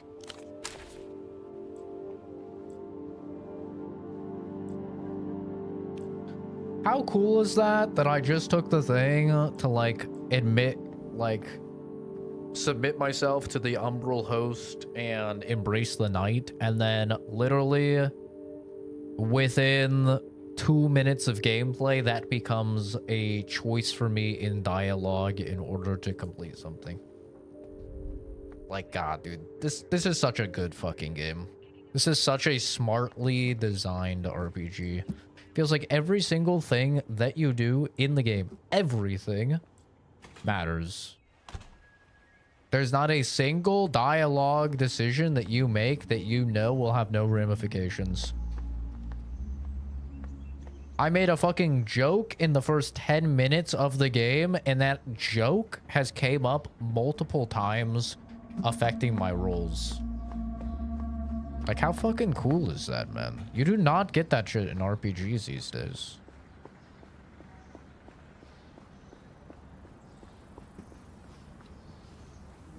Hopefully they're still open. It's 6:37.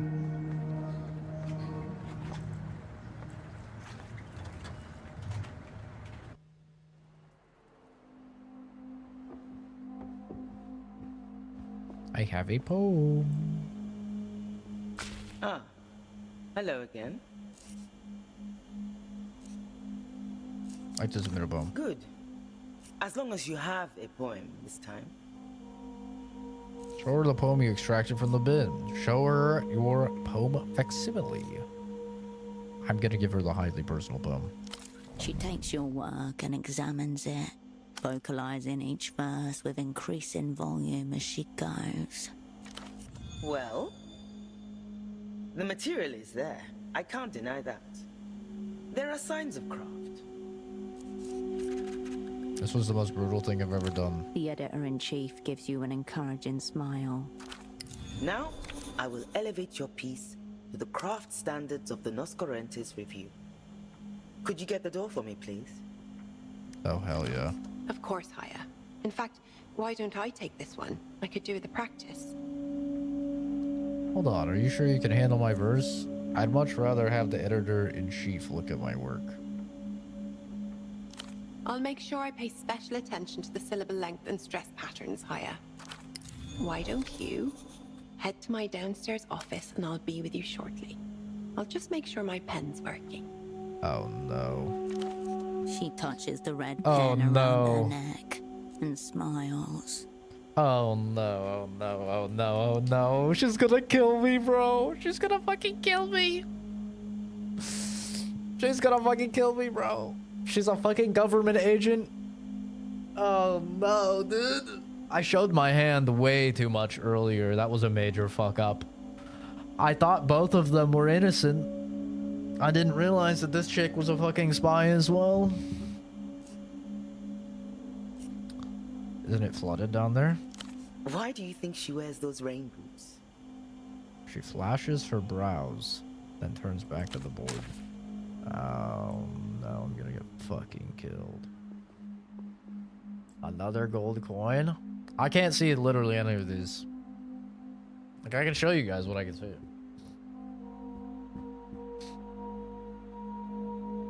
This is what I see. So, I cannot see any of these.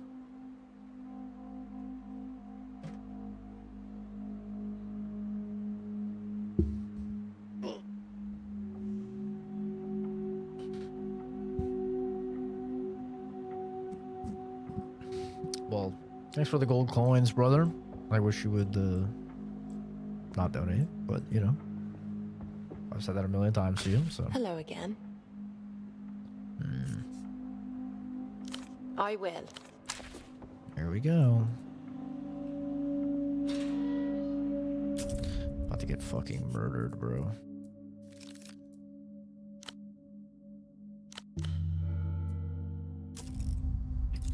Maybe I should put on some coordination clothes and still, in case I actually have to beat the shit out of her. I'm gonna put on some coordination clothes. I'm gonna put on some coordination clothes. Ready to beat the fuck out of her. Door to the basement refuses to declare itself. A tiny framed print of the Hill of Pigs skyline. An attempt at coziness.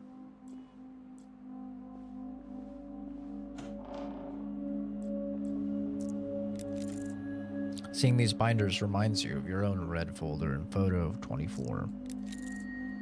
Linens on the sofa. Someone's been working nights. Hands stopped. No way to know how long you've been standing here. Through the cracked drawer, you can see the cabinet is mostly empty. Smoked glass lenses never show them your eyes. Back to basement shit. Laters. Hey, I'm about to go to the basement too. Oh yeah.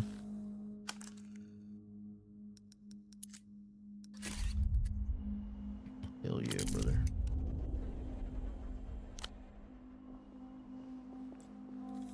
Well, here we go. I'm about to get diddied. I'm about to get diddied in the basement. Odd place for a filing cabinet. Melatonin. What do you use that for?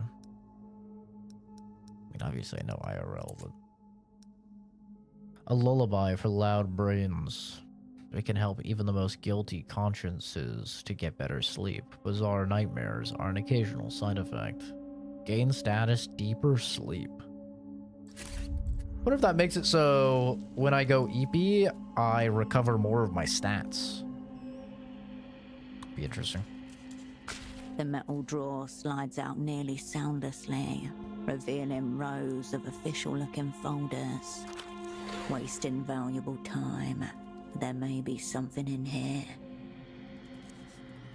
What have we got in here? After a moment of rifling, your fingertip catches on a sharp edge. The culprit is a large beige folder, labeled Visitors, notated.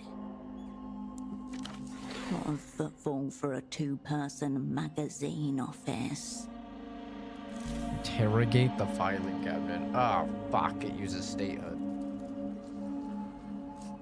I have a bonus for being a trash rummager for digging through the fucking trash earlier. You see what I mean? Like, everything you do has an impact in this game.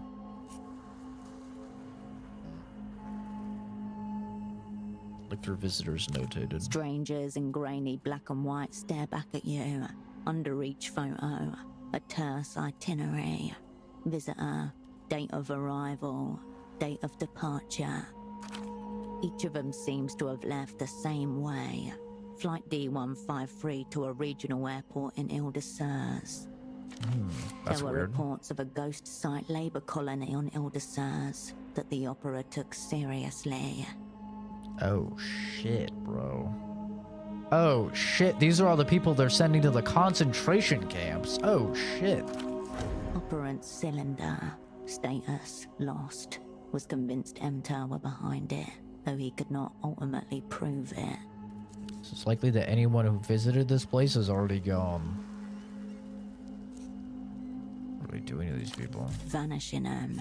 The black box fate of dissidents, political prisoners, and people in the worst place at the worst possible time.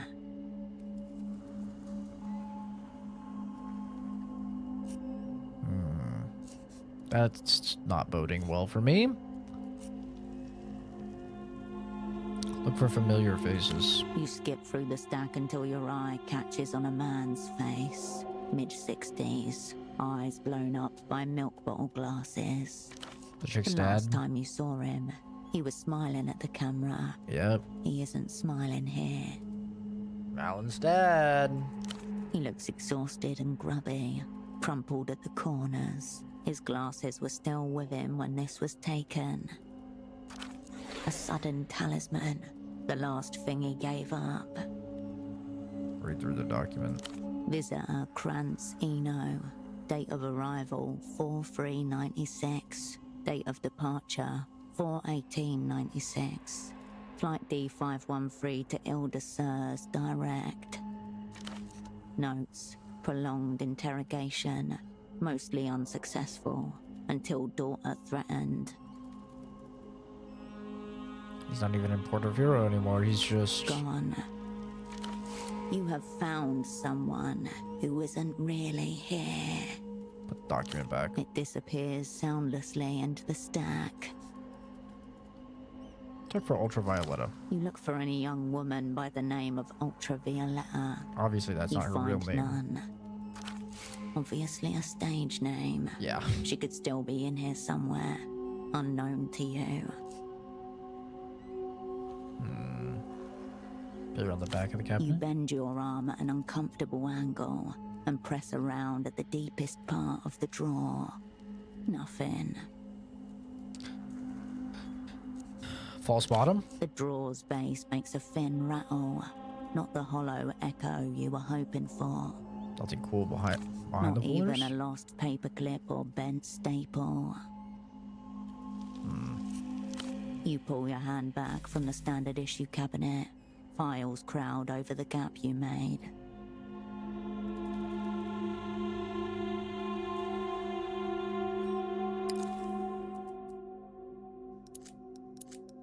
Can I change clothes while I'm here? No. The metal rattles against it. Can I loot it The again? metal drawers, wasting valuable Okay, again. time. There may be something in the metal rattle. Let's put on some statehood stuff.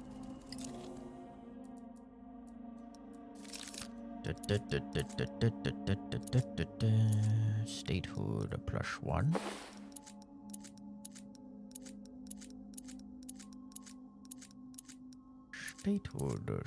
Statehood +2. Ooh. Sure, none of this minuses to statehood.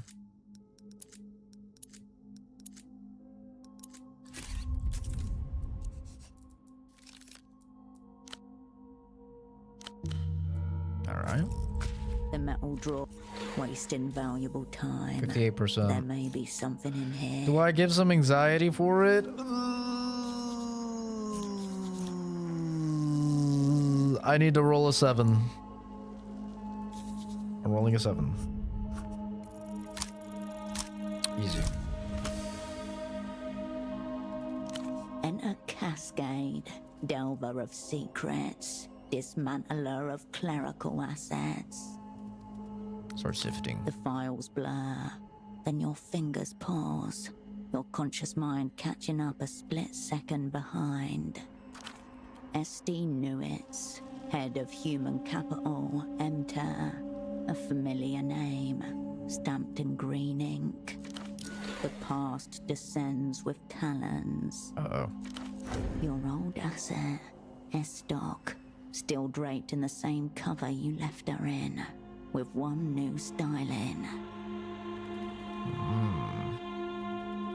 Head of human capital. She got promoted? She is fastened to her cover, mutating with it. The mask has become her face. Unbearable dissonance reflected back on itself, synced in and phased out.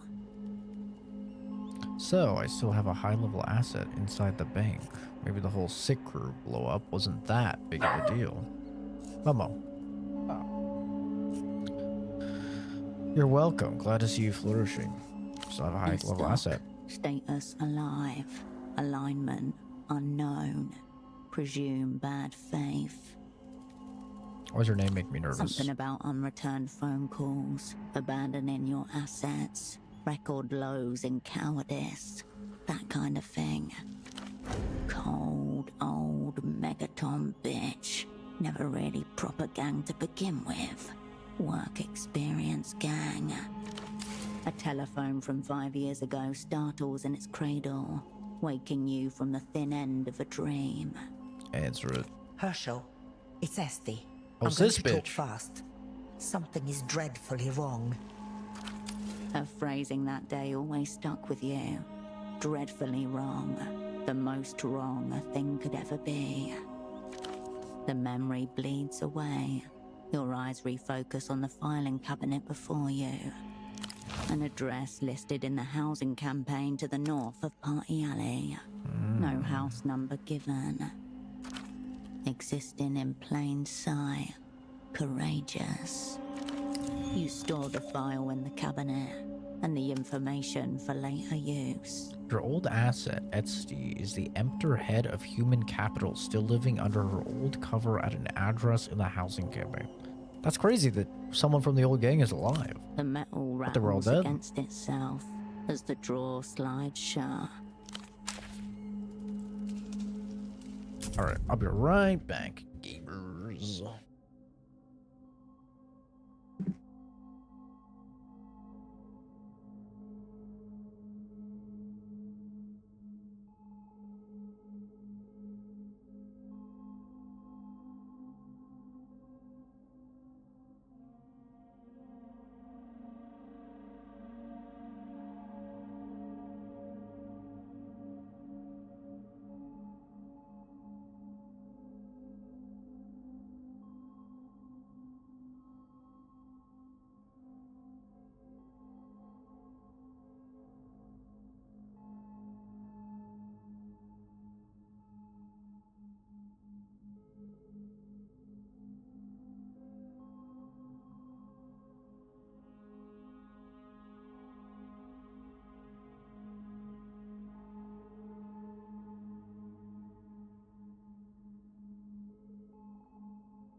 I went to go shave because I have purposely not been shaving my freaking mustache just because my upper lip has been like really dry, bro. I don't know why, but my upper lip has been super dry, so I've had a crazy like bit of dried skin here.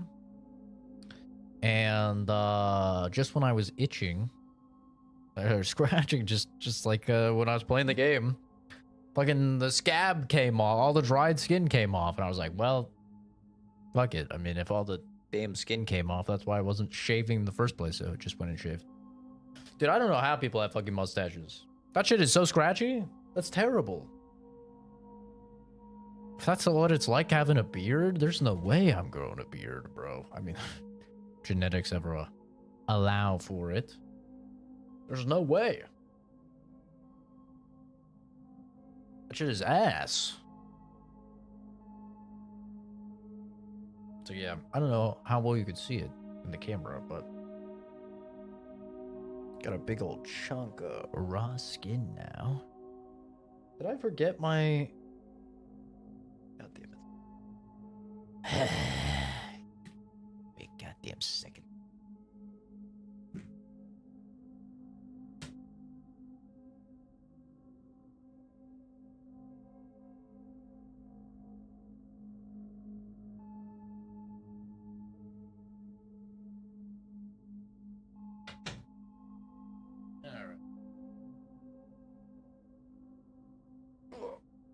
Come on.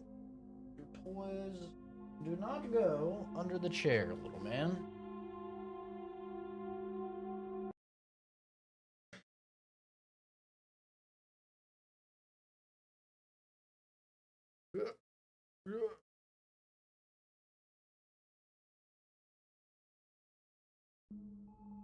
Alright. Dude, this shit's getting good, man. We're getting into some real spy shit right now.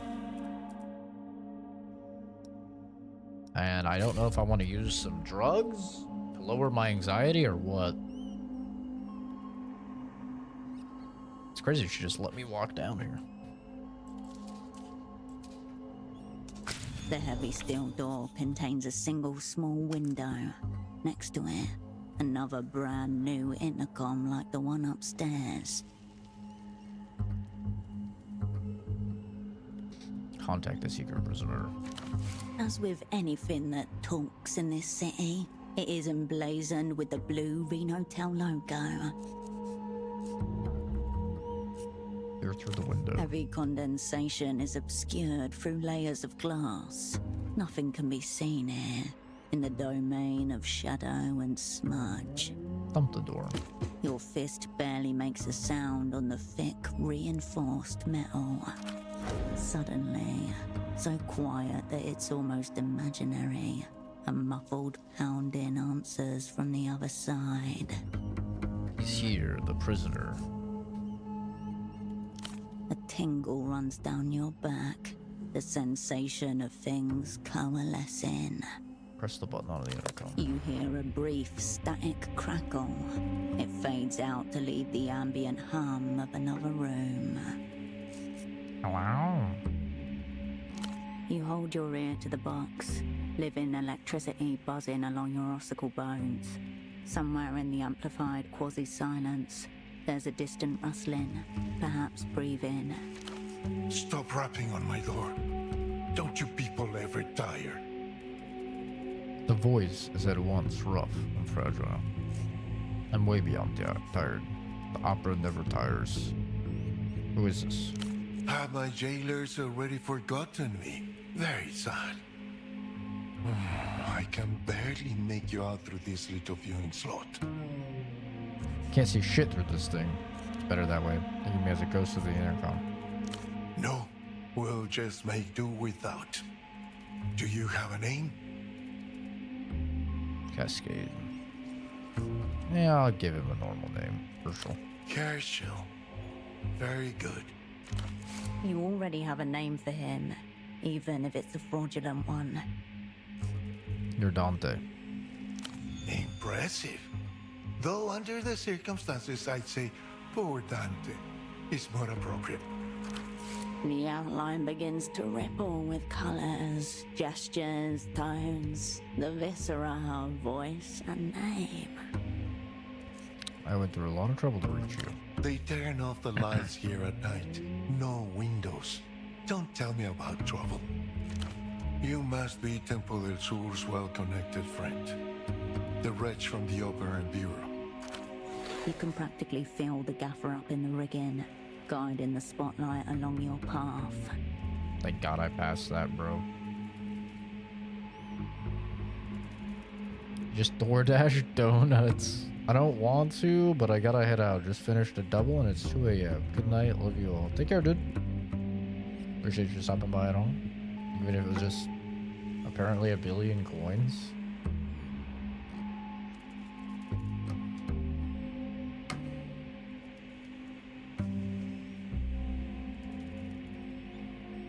And spams and fucking coin. Holy shit. 1, 2, 3, 4, 5, 6, 7, 8, 9 coins. My God. Where is that sub-editor? When is she going to spring the trap? Exactly. A wave of static crashes over the line. It's poor Dante doing it in a secret enter jail. How do you know Tempo? If you and Tempo had some kind of massive deal going, tell me about it. What's Dante doing? Briefly, I was making a personal call from one of those infernal payphones when 2 men bundled me harshly into a tuk-tuk with a rough sack over my head. Soon after, I found myself in this waterlogged hell. Actually, beneath the offices of a literary magazine. I might have gathered. For an entity devoted to human flourishing, Emter seem indifferent to the conditions of actual humans. How very liberal. Whoa, we're getting a little political here. You could say we're both servants of culture. The ministry maintains relations with a number of men like your unfortunate friend. Smugglers and bootleggers? The people's spies? Cool friends of mine, you mean? Sure, we'll go with that. Tempo's dead, killed by his enemies. What do you say to that? Boo-hoo-hoo. That's what I say to that. Any idea what happened to him? Sounds like you had something to do with it. He was a friend to me, you prick. Good for you. To me, he was a betrayer. Boo-hoo-hoo. Any idea what happened to him? I haven't the faintest idea. His fate's no longer my concern.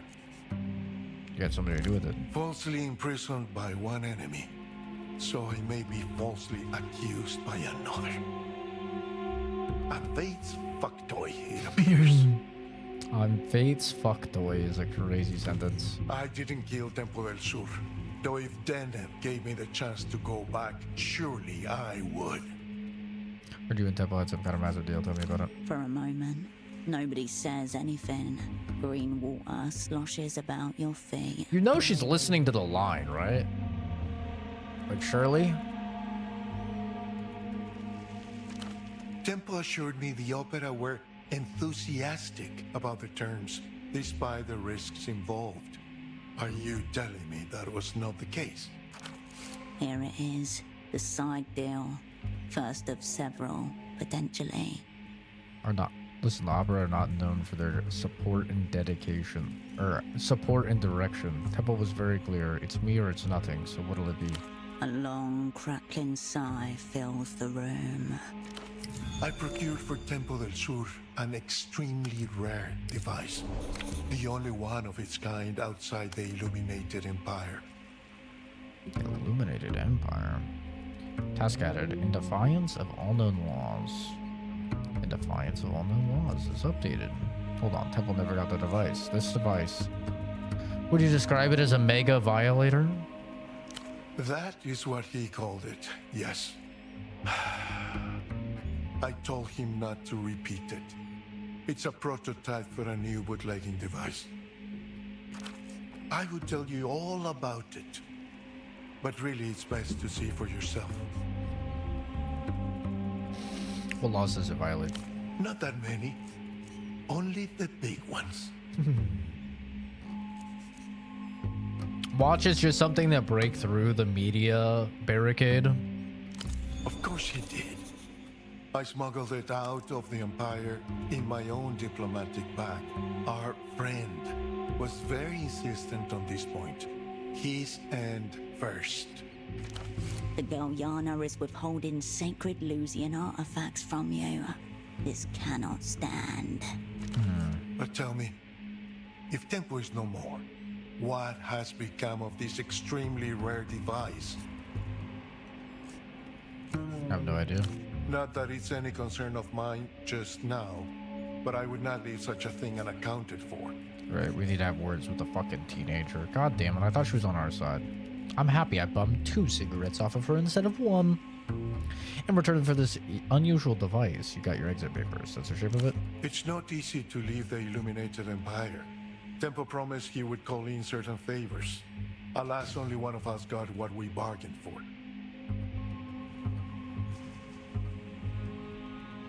Are you so keen to get out of La Luz? I'm on a quest for forgiveness. Can you absolve me, Doctor? It all sounds like it's between you and Tempo. What's it got to do with me? Why are you so keen to get out? Please, my socks are so true. The buttons of my feet look like wrinkled tissue. I'd like to be out of here before my toes start to blacken. Let's not keep your masters waiting. What's it got to do with me? There's a ritual in motion, Herschel. One I suspect you've got an important part to play in. Soon there will... Wait! The phone line hisses and goes silent. Is this the sound of the trap springing? Look for a way out. There won't be one. You're in it for the duration. Wait. Dante? Apologies. I had to attend to a personal matter. What was that about?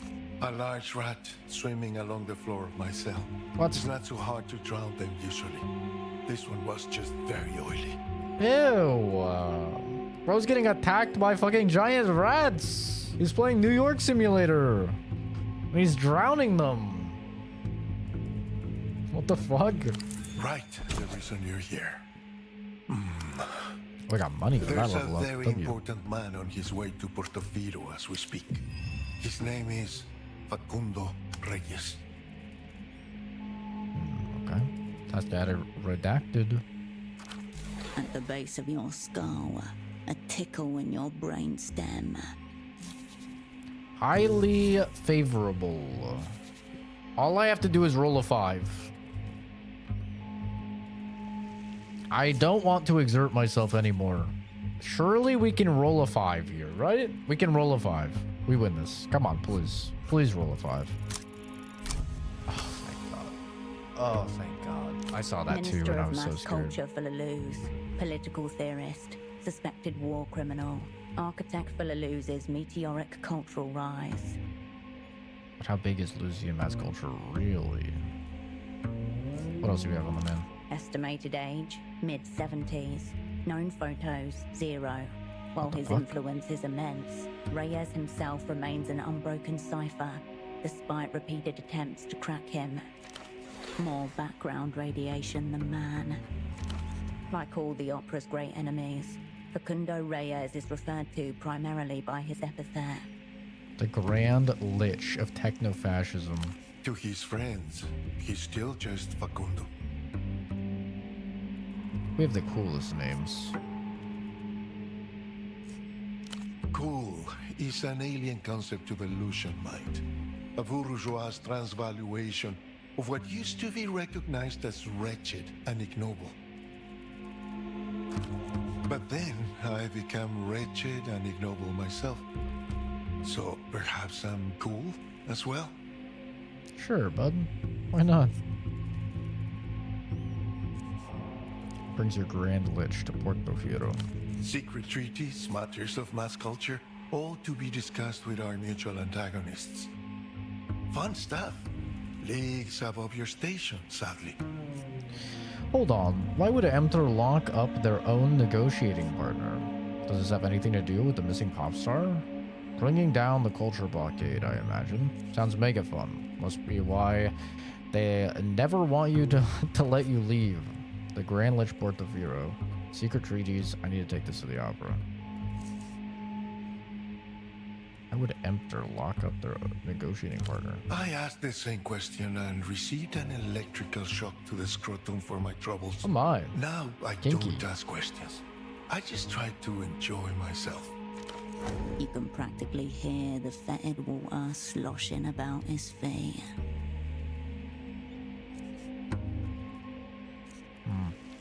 Have anything to do with the missing pop star? Pop star?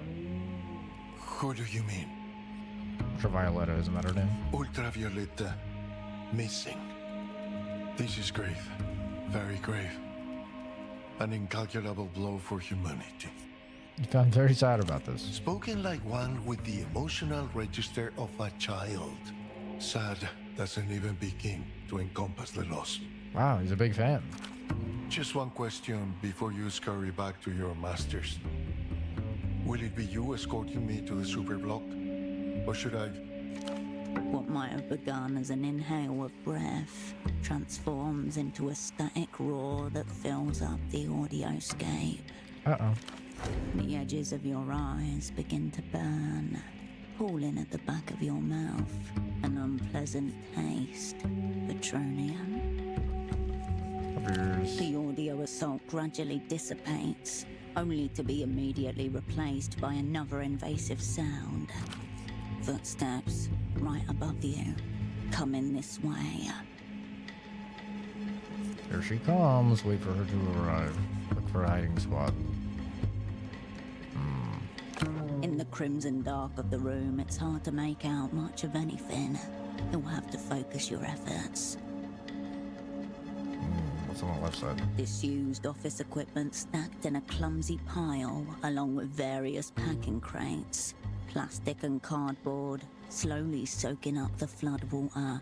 Can I hide in there? It will be a struggle to dive in and cover yourself back up in such a way that you can't be seen. But possibly. Check somewhere else. To the right? The far corner of the room contains nothing but sodden-in boxes of paper files. There is not enough of a mass there to hide yourself fully. Behind me? A doorway blocked by a heavy steel shutter. Bound to be locked. I'm stuck.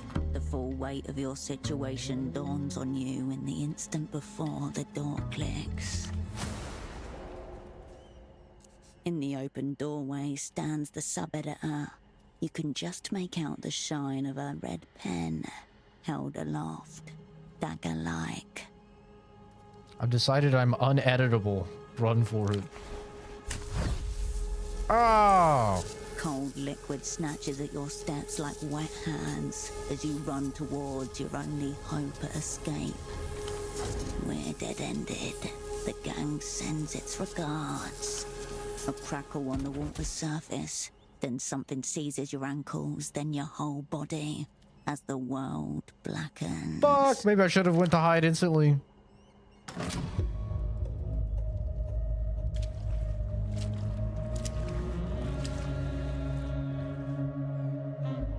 Hello again. Hi. The copy editor taps her red pen against the side of her face and stares at you unblinking. Here's what you were so desperate to see. Verdict. Nice and cozy. A little wet, honestly. So this is the end of poetry. A confession. I've never really cared for poetry.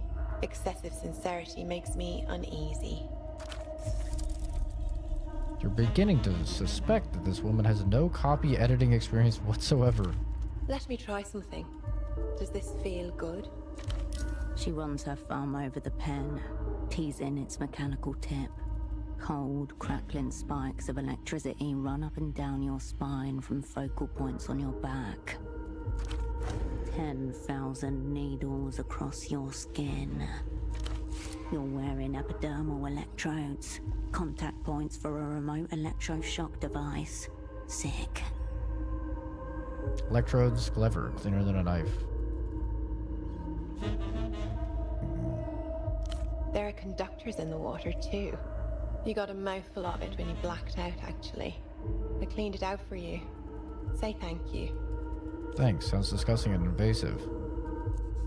Do you always have to knock people out before they'll let you touch them? Sounds disgusting and invasive. Invasive? Yes. Disgusting?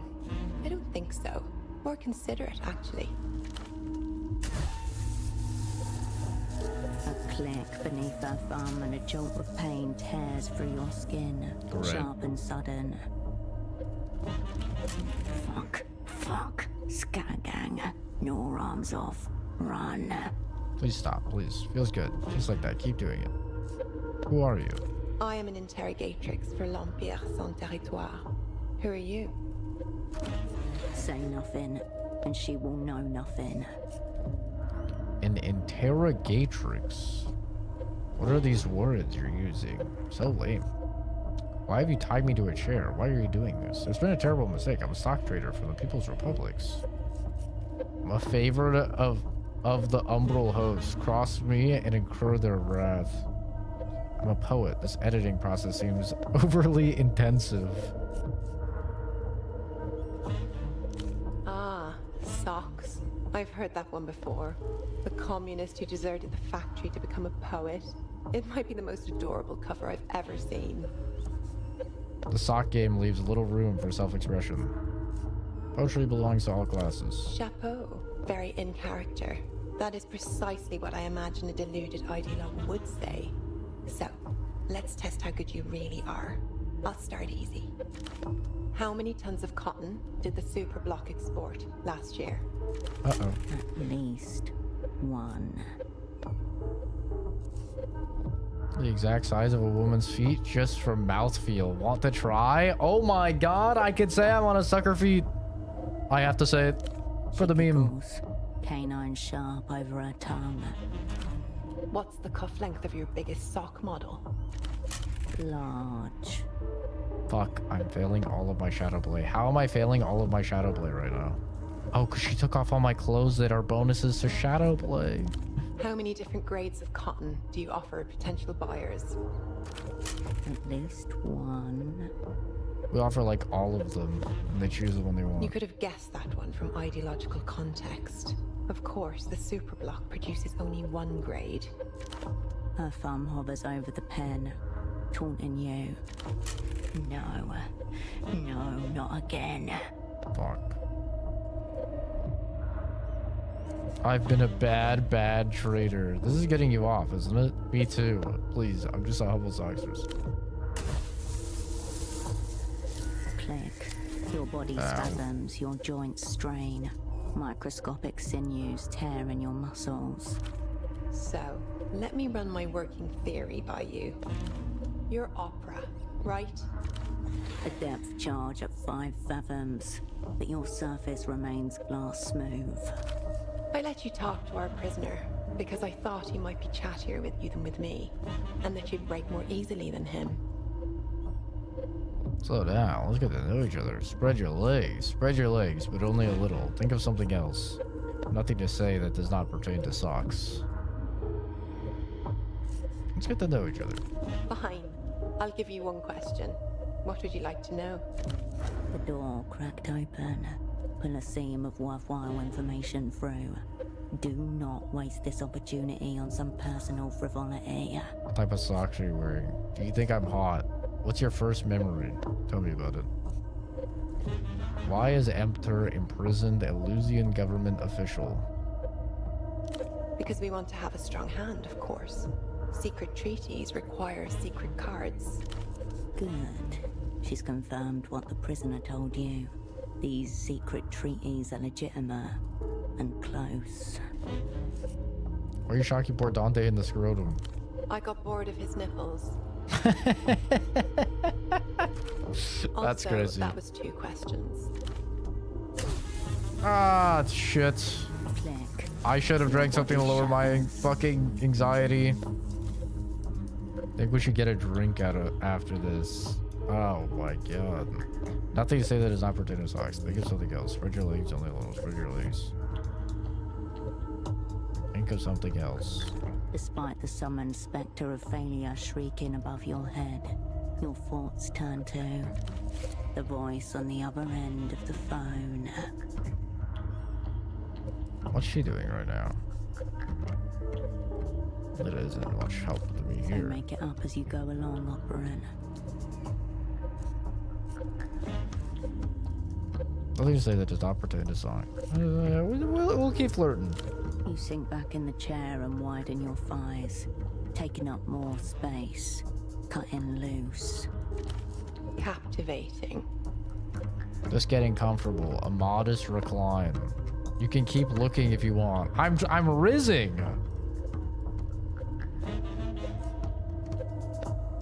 You are a strange one, aren't you? Nothing to say that does not pertain to socks. You don't know shit about socks.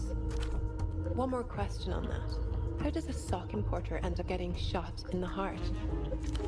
A memento from the protests in 81. The bullet by your heart. The one that could move an inch and kill you. Uh-oh. Gunshot victim D. Long-range penetration. Anterior left chest entry wound with surrounding burning stain. No exit. Extraction impossible without death. She was scouring your body while you were out. Certain weaves come at a very high price. Of course. Obviously a highly dangerous profession, the sock business. I hope the bullet isn't making the electricity worse on you. Very tough on the chest cavity. Thick. A fresh flare of agony rattles along your bones. Your mouth so wide that it tears your lips. You smell smoke and burning. Who are you? Maintain persona. Full commitment to the role. Total self-censorship. Took out a persona, talked a little, talked a lot. You've been flirting, looking for a man. Fuck. Wrote poetry from the heart. Let's not fuck around. I'm Opera, you're Emperor. What now? Oh my god. To get my fatigue so high. Fuck it, we ball type shit? Fuck it, we ball type shit? Roll a 10? I roll 3 dice and I take a 10? I win this. I fucking win this. Oh my fucking god, I fucking win this! Hold your mark firm. Sorry. And remember your lines. I'm a sock trader from the Superblog. I'm afraid there's been a terrible mistake. No, you are not. She taps her foot. It makes a little splash beneath her. Her thumb hovers over the pen. She hesitates, then snarls. Pardon. It's been a tiring day lapping at. 2 missing negotiators, 1 found operant.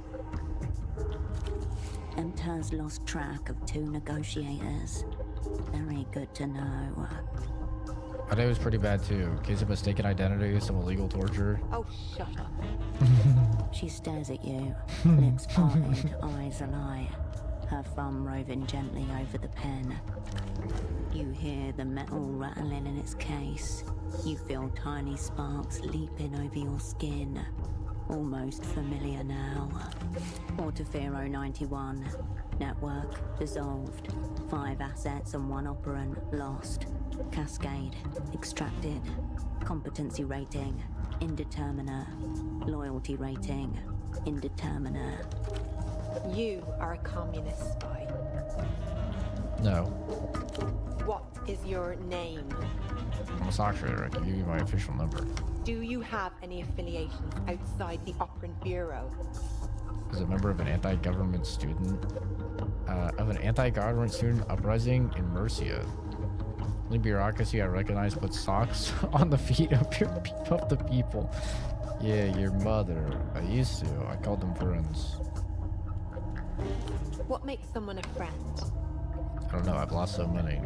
You can return to them and feel like nothing's changed.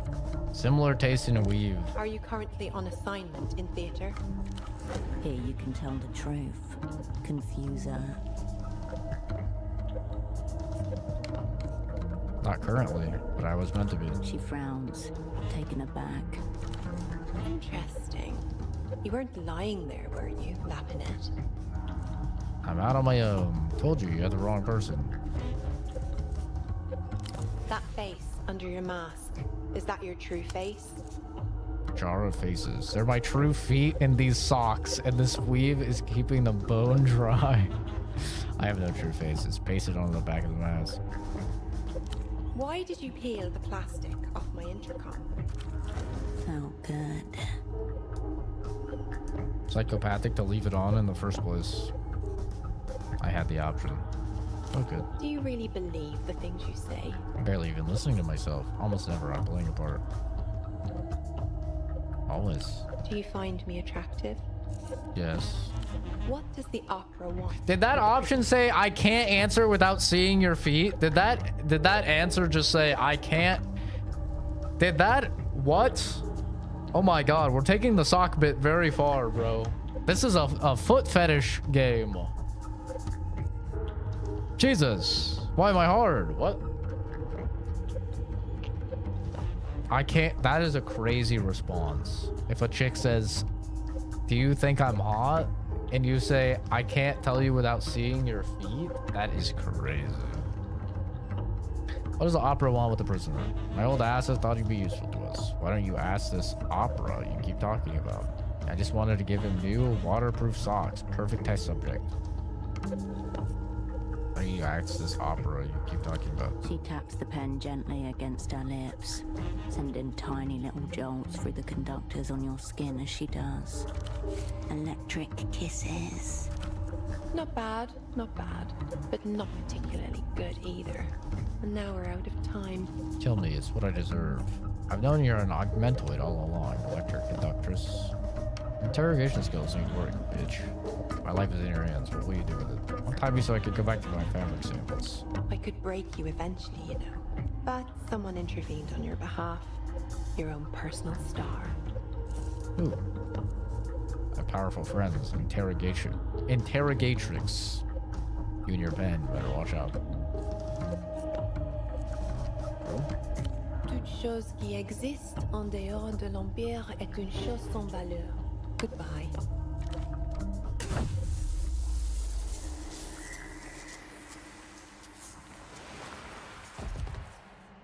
Click. The world drops you like an old toy.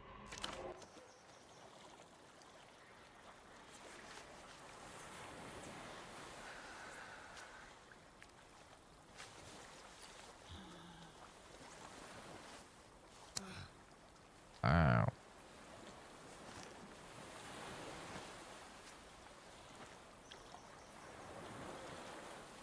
Get all my clothes back. You wake to blurry vision, thudding ears, and a dull ache in your lower spine. The setting sun is hot on your face. Purple light spots are burned into the back of your eyelids. The sound of the canal water lapping the sand is soothing through it all. Where am I? Put me on someone's couch. Pretty decent considering the torture. The last time they messed with Cascade. Springs dig into your back as you shift position. Your skin feels like it's still crackling. Maybe an after effect of the shocking. Maybe the first symptom of your augmentoid ascendancy. Someone is standing nearby, watching you. Your eyes realign and find a young girl staring at you, chewing a lock of her own hair. Where'd you come from? Over there. She points north vaguely.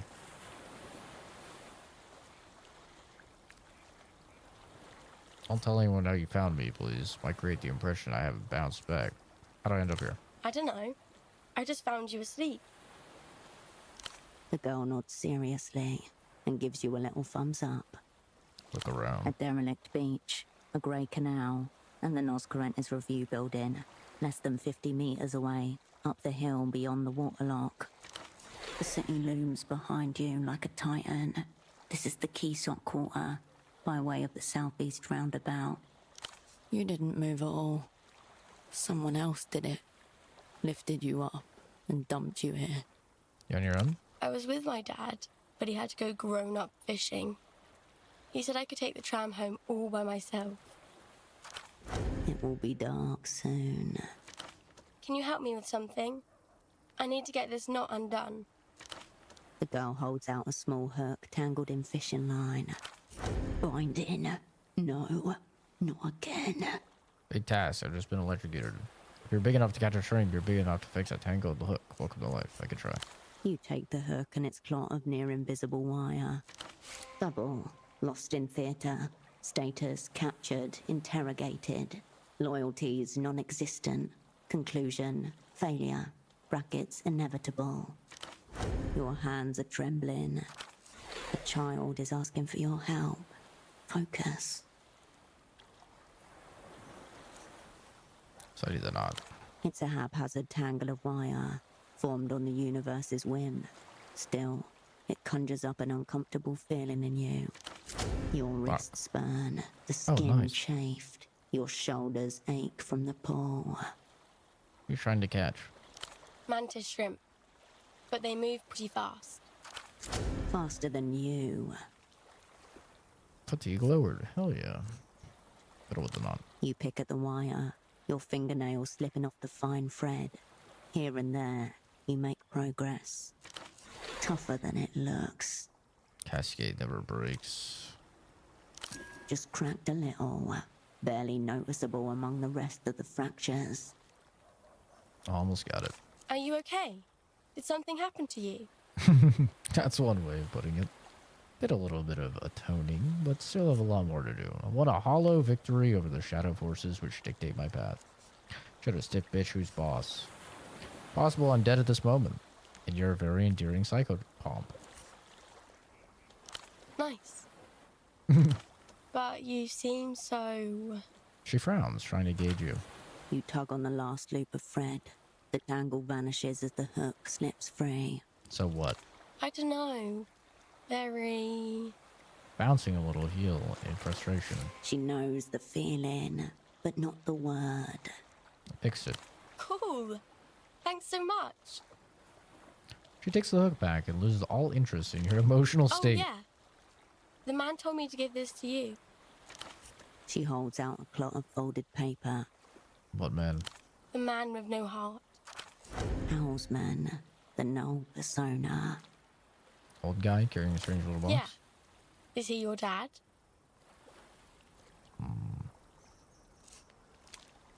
We're good friends. Oh. Maybe you're old too.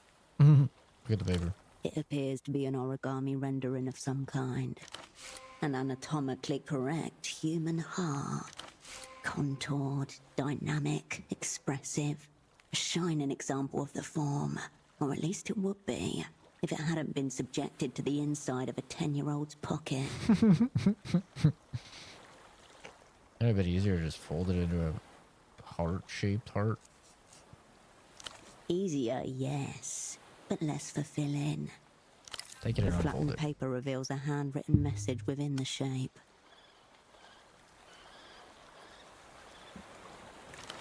Big ticket item about to hit the organ block.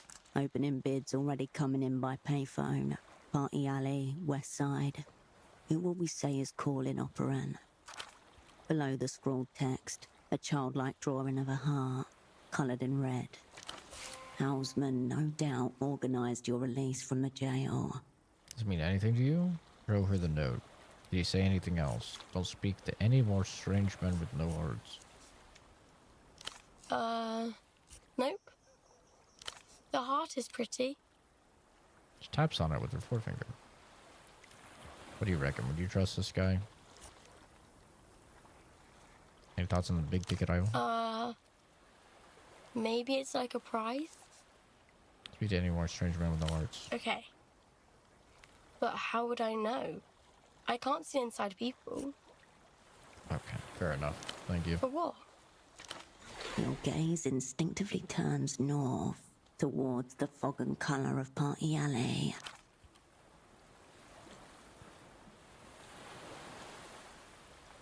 Ow. This marked payphone then. It seems someone will be waiting for you on the other end. Let's see it, kid. That was something. Residual smell, burnt paper, melted plastic. Metal is rusted over in some places, corroded in others. Can I put my fucking clothes back on?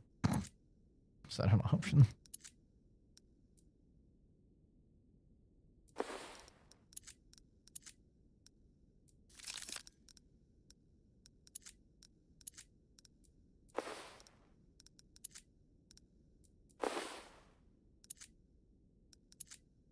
My personalism is non-existent.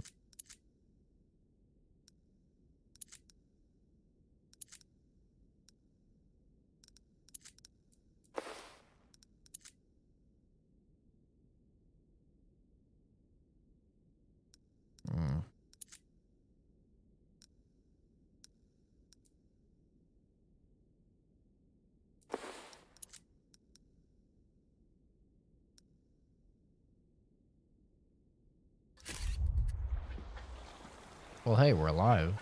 That's a W, right? I mean, my stats aren't exactly great, but I'm alive, so W. We win these. Now we can go down here because I drained the water. And we can find a fucking crowbar. No. We got iridescent with petrol contamination. A bottle sits in wet surrender among the grime. The label, damp but still holding strong, reads, Vishnya Schnapps on tour. I'll have this. You snatch up the bottle and realize it's unopened, and therefore uncontaminated. Nice, I can give that to the guy. It's laying there. Unsubmerged, the door has the forbidden air of something dredged out from the abyssal depths. Tiny iridescent crustacean skitters out from under a rock. Where's this go? The metal is rusted in some places, corroded in others. Carton wolf adorns the top of a plastic drinking cup. Aha! Another cup! Out of the darkness emerges another wolf cup. Large, plastic, and glorious. The plastic wolf, in round spectacles, reads an ancient tome. A wizard's staff strapped to the back of his cloak. Splashed across the cup's side. Eager wolf. Let's get down Someone here. seems to have put this container away for safekeeping, and then forgotten about it. He looks sort of bookish and reserved, actually. Super eager about reading more books. He looks like the kind of wolf who'd stick his snout in between the pages when no one was looking, just to smell the old paper. What the hell? He's eager to leave his studies behind and see real battle. Itching to prove that he can lead the pack, if they'll only give him the chance. Consider his beady little eyes. Blobs of yellow paint refuse to stare back at you. His gaze is fixed somewhere to the side, drawn away from his book. By what? It's unclear.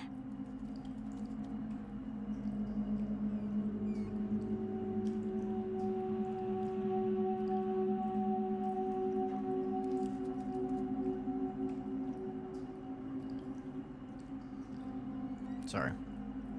I'm being messaged. Trying to He this carries point. himself with straight shoulders, a confident posture, but his thick glasses hide a furry face twisted with anxiety.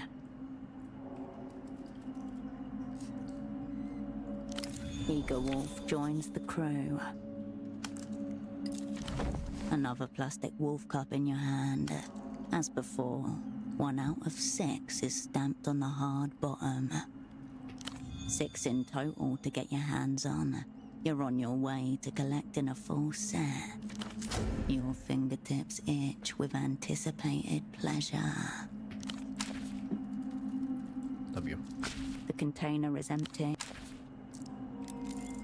Upstairs, someone is walking around in heavy shoes.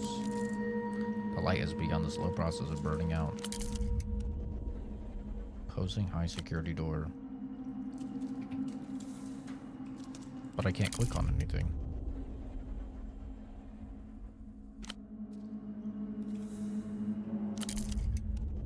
Interesting. Must have to come back.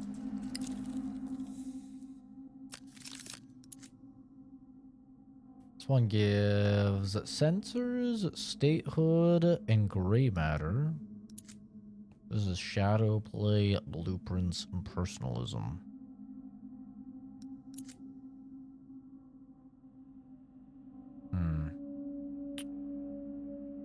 I think I like the other one.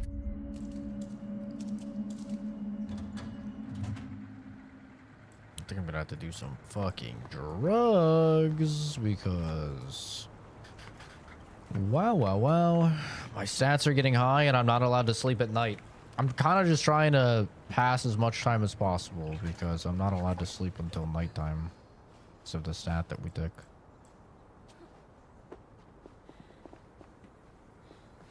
I have to know what happens if I just go right back in. I have to know what happens. I'm too curious. Just waltz back in after being fucking interrogated. The intercom glints in the shadows. Nothing happens. The lights are off. There's nobody to answer at night. The revealed in... I'll have to come back during the day. Can I press the button to lower my stress? You pick up the payphone's handset. No reaction. Give it a rest for today. But Damn it. you step away from the payphone.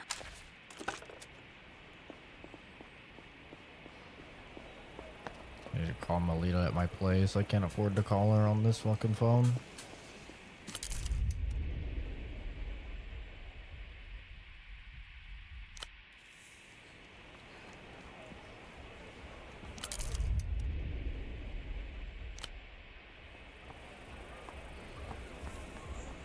She's not here either.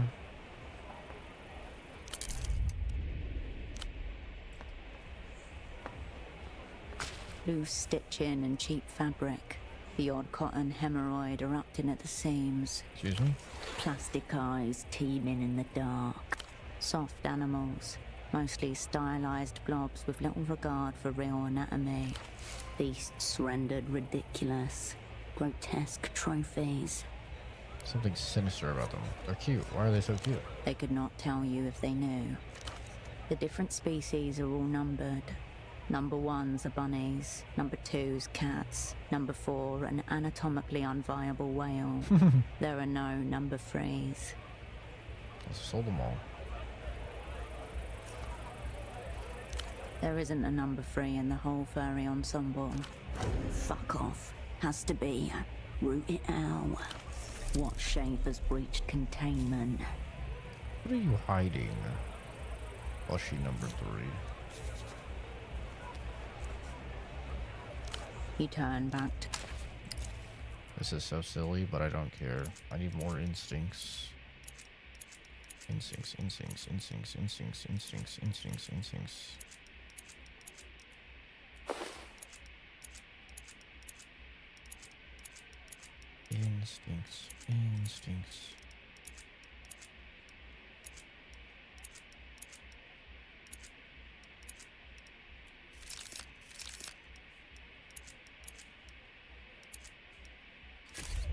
You step back to 100 strong. If only... I need a 7. I win these. Fuck plushies. You're a spy. Those seem nice and low stakes in the scheme of things. Not your kind of stakes. Ascend. You turn back. Fucking damn it. God fucking damn it.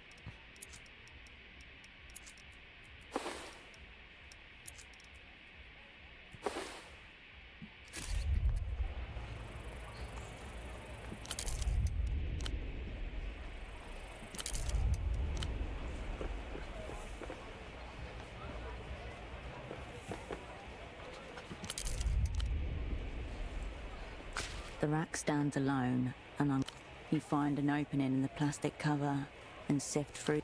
Warm to the touch. This coat is attention drawing enough without also being stolen. Yeah, I shouldn't steal it. You withdraw your hand. You leave the rack alone. I shouldn't steal it. As tempting as it is.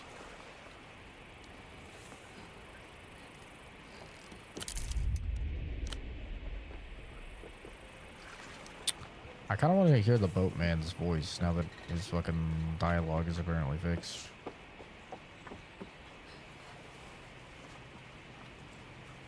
The smuggler inclines his head in silent recognition. I'm listening.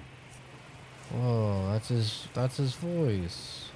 Are you asking for yourself? Or for the kids? Right. They've been pestering me about it daily. I've seen a crate or two pass by months ago, but nothing since. Even the lads who serve close to Luz say supplies scarce. You come across any of the Sure. He lowers his head. So that's what he sounds like. That's nice. It's nice to actually hear him.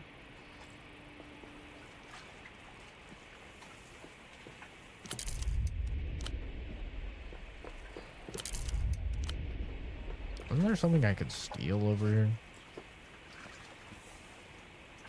I feel like there was.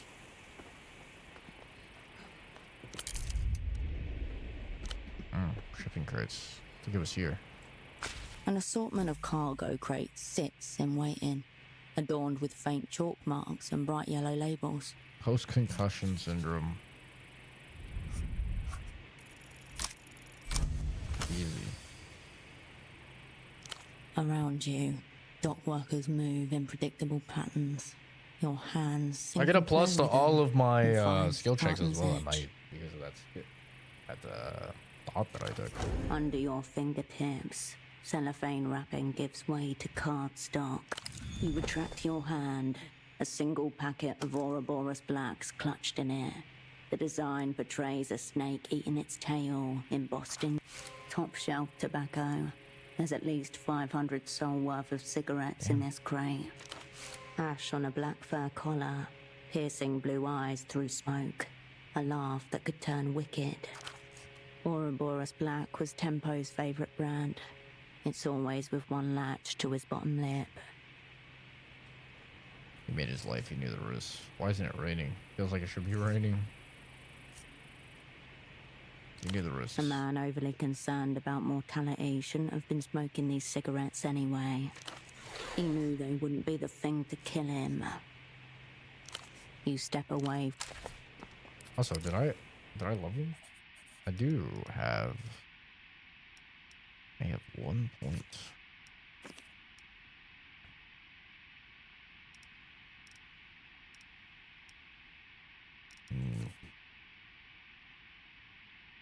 What do I level next, I wonder? Could do Technoflex. Yeah, do Shadow Blade. I desperately need to level my Shadow Blade. In fact, I'm gonna do Shadow Blade now because I'm about to do some spy shit. You know what I'm saying? You're back again. Do you know there's a creep up on the tram pylon? Found some glasses. I think they belong to Malin's dad. Shit. Where? No, wait. Do not tell me that. Just... is he... Dead, probably. Fuck me. Did you tell the kid? Not yet. Good. I wouldn't. Listen to Maurito. Marlin, she's hot-headed, like her dad. What do you think she'll do? The longer she doesn't know, the longer it will take for her to heal. What do you think she'll do? Something stupid. Very stupid. Listen, miss. Maurito isn't always as smart as he wants to be. But when Maurito knows, he knows. Okay. Why does Marito speak in third person? Absolute, unshakable certainty. Do you want to know where I found the glasses? It changes nothing. Sometimes it is better not to know. Thanks, Marito. Yeah. The bad news about it. I know he's missing. We've been over this already. Okay. The officer looks into your eyes and finds the fear of your meaning. He stifles a gasp. Hey, are you sure? It's definitely him. Found his name in a classified document. He's been deported by Emter. Telling you he's gone. You're making this up. He can't have been right about them all this time. What would they even want with an old man like him? Stop sticking his nose in their business. Yeah, that would do it. Well, if what you say is true, he's far beyond Maurito's reach. This is an international case now. I'll have to let the station in Sunset know. Oh, Malin. I'll let her know when she's ready. Don't you go telling her anything. That girl isn't ready for this right now. Anything else? The GM gives you the I'm definitely still gonna tell her. Let the record show. I'm definitely still telling that bitch. Are you kidding me?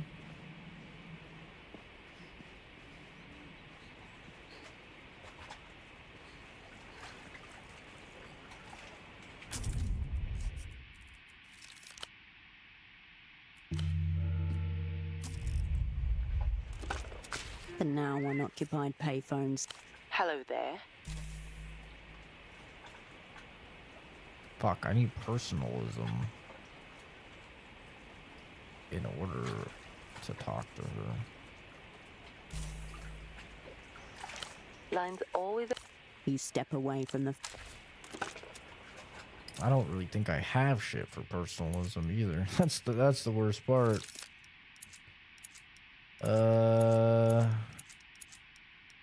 You get a +1.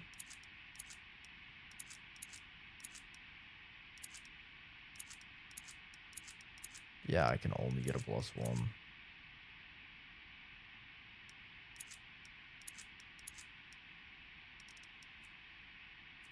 Wait, unequip this.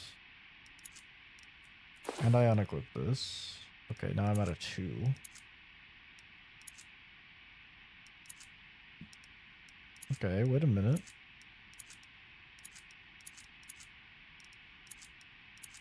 Where was the +1? Okay, these gloves.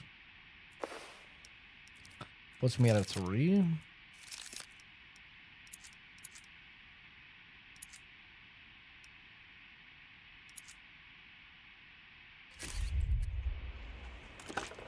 The now unoccupied... Might as well try. Hello there.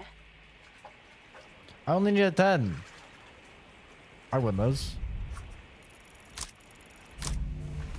Hey, I got the 5. I got the 5. Put the tragic image of his body in her mind. Let your voice carry loss. I'm sure there is, darling. Tell me all about him. Tell me what you want to hear me do to him. Okay. Shall we rip them off, baby? Shall we see how big he is underneath? These are not the images you needed in your mind, yet there they are.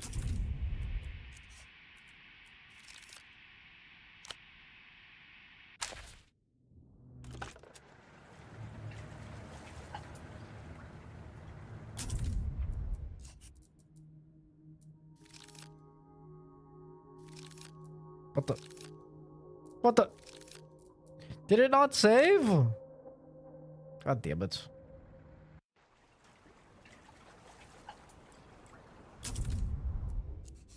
That shit didn't save.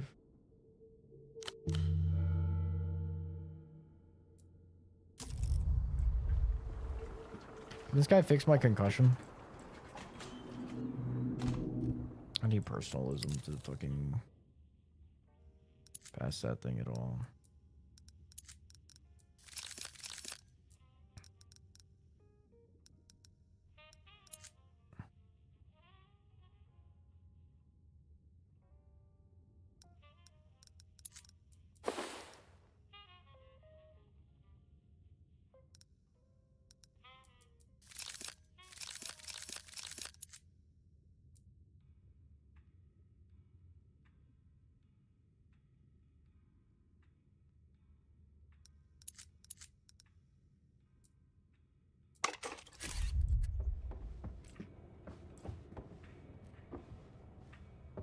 Hello.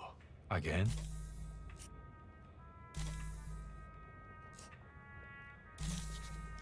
Again? Rain hurts. Owie. Oh dear. Definitely a concussion. You should try to avoid too much strenuous activity. Bright light, loud noise. Rain hurts. Owie. Without a prescription, I suppose I could sell you some melatonin tablets. Yes. Of course. Again? Yes. Then why are you here and not at the hospital? Suspicion. He gives you a brief. Until next time.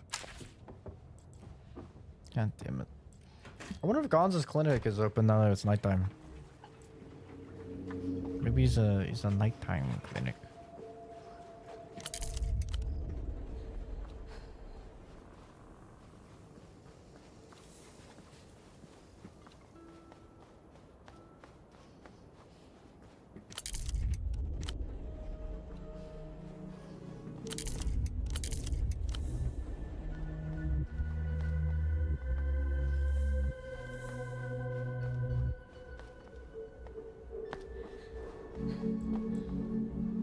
Loneliest. His half-hooded eyes struggle to locate yours.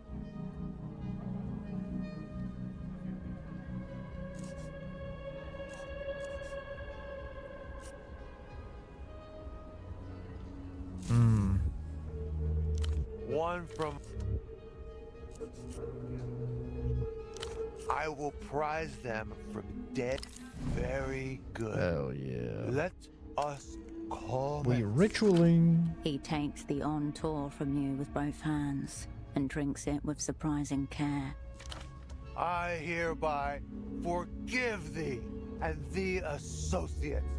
May the cold breath of capital recede from your neck and your balance sheets turn a purified white. The veil is lifted. It's a real privilege to see behind the curtain, Oscar. Abra the cab. Intriguing. The enemy reveals its advanced cognitive maneuvers. This black art was previously unknown to the operant bureau. The dark magic of personal finance works in mysterious ways, but it works, and the world applauds every time.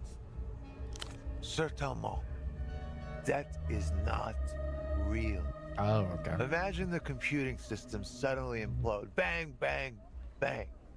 It all disappears. Dread, zero. We're back to roughing up defaulters on the streets, shaking change out of pockets. Who's counting, really? Everybody.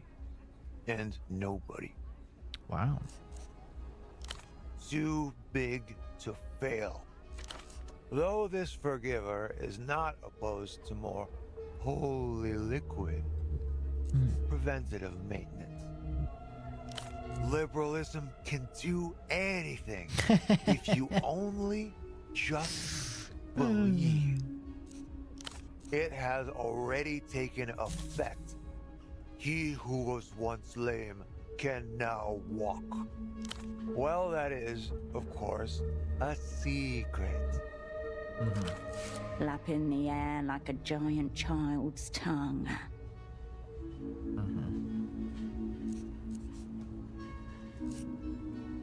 No, no, no. To commune with the prophet, you must first offer libation. Could have guessed that was coming. Again. Now you understand. Shei Meramoto is always B-Y-O-B. If you insist. Wonderful. The senior negotiator takes the drink from you and downs it without even sitting up properly. Now, treaties and secrets. I presume you're familiar with Latour Woolgar? The master treaty that ended history and stagnated all current world affairs. Signed 96 years ago by the developed world and the superbloc. With the cessation of war between great powers, spies became the new soldiers, a twilight ascendancy. The Latour Woolgar Treaty is not very secret. Everyone knows about that one. Shining triumph of the Supreme Union of People's Republics. Yes, a paper key that uncaged the markets. An insignificant scrap of paper soon to be discarded. But I don't think they realize that it's still being negotiated. This secret treaty that Emter has brought to Luce. It's another piece of scaffolding to prop up the decaying facade of Latour Woolgar. Sounds like a big piece of scaffolding. It is. It must be. La Luz have started up military action again. This Réunion campaign of theirs. Imperialism with new branding. We're going to shut all that down. No more fighter jets, no more aircraft carriers, no more little annexations of former territories that end with flat-bombed capitals and bodies in craters. And in return, Luz gets what? A free peek in the girls' changing rooms, of course. Now A we're dalliance talking. with the developed world. Culture blockade comes down. La Luz get to hawk their wares uninhibited. Exchanging one front for another. No physical war, just a cultural one. Welcome back, basement. Guess what the new modern warfare will have? Pipe climbing. Oh, thank God. Thank God. You know, I was just thinking the other day, man, I'm not gonna get the new Call of Duty since it's not on Game Pass anymore. Call of Duty has been dog shit. There's literally zero chance of me getting the new one. Other than if they add the world's greatest video game mechanic that is in every fucking video game known to man now, pipe climbing. Oh, thank God. Dude, wait, let me pre-order right now. Let me fucking open up Steam right now and pre-order. Holy shit. What, $70? No, I'm gonna get the $100 edition. Pipe climbing? Dude, does the deluxe edition come with more pipes to climb? Oh my God. Fucking hell. Fucking hell.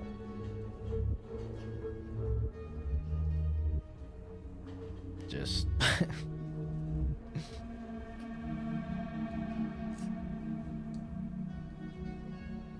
Dude, how crazy is it that every fucking year, you know, we were talking earlier about how delusional Bethesda people are for thinking Elder Scrolls 6 is gonna be good. Dude. Bethesda hopium gamers look like the most cynical individuals with the most sound of mind, unaltered by any influence of nostalgia on this planet compared to fucking Call of Duty gamers. How is it possible that an entire community of millions of people are so turbo retarded that every year they go through the fucking mental gymnastics that, oh, this COD is gonna be the good one?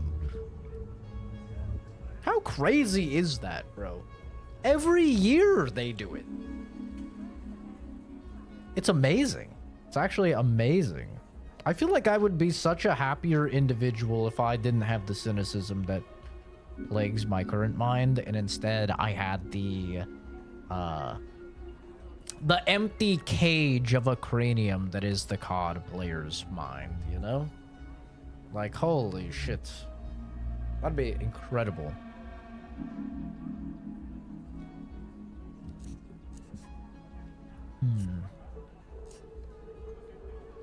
Where are these talks happening? At Reno's pied-à-terre, the city's true seat of power. Apparently, some tete-a-tete time with the Minister of Mass Culture himself. Although, word is, Reyes is very keen on this deal. Wants it to happen.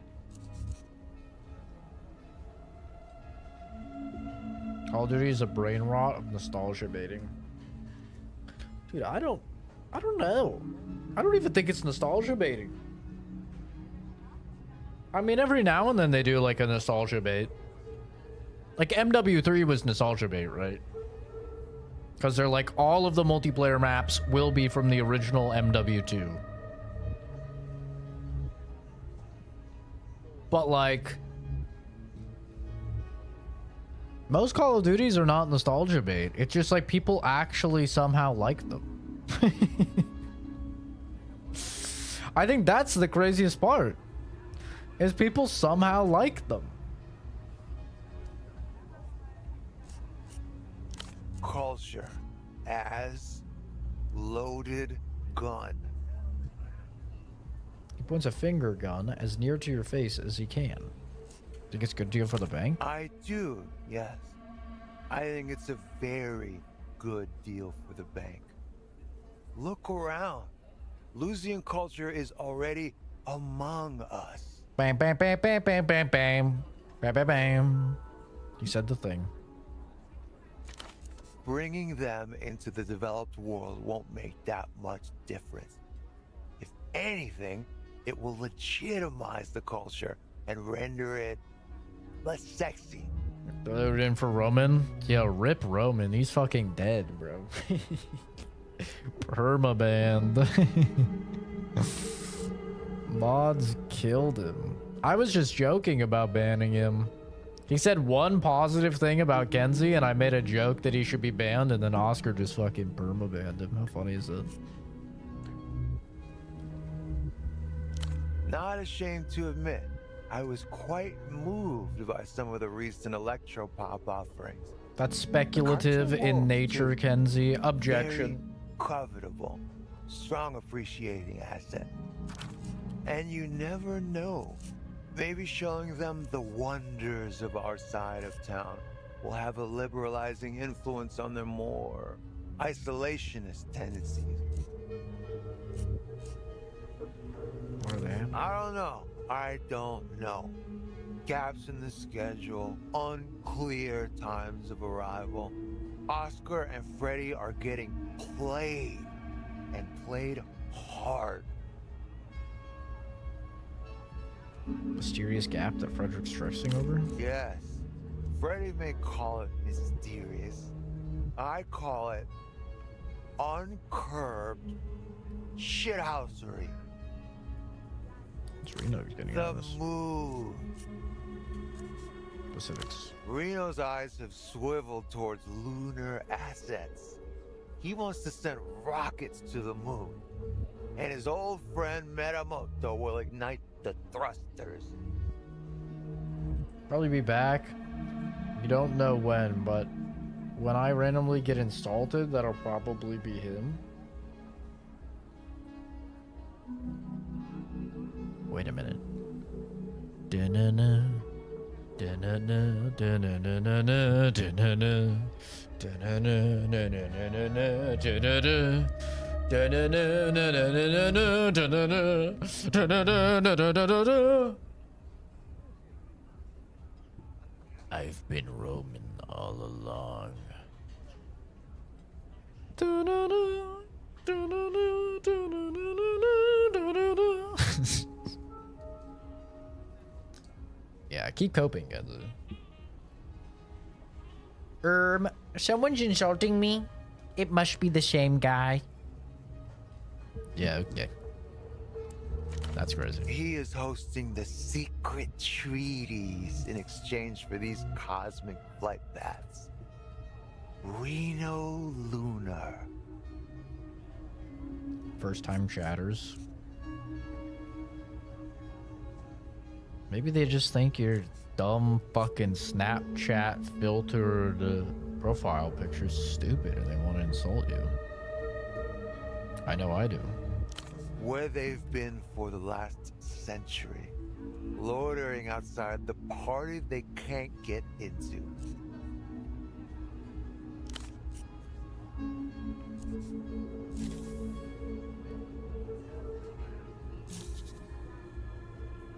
Goodbye. May as well try the fucking personalism. Huh?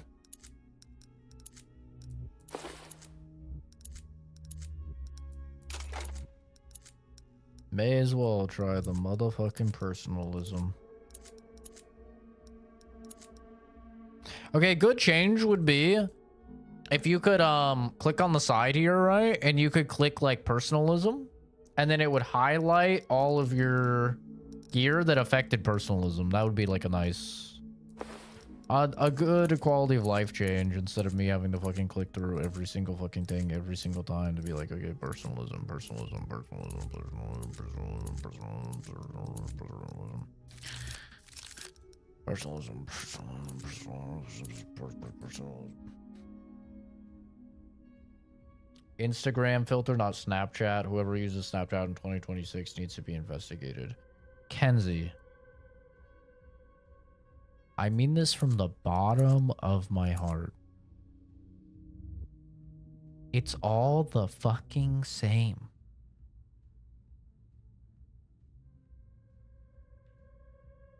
It's all the same. Lonely. His half-hooded eyes struggle to locate yours. The roll of 9. I win that.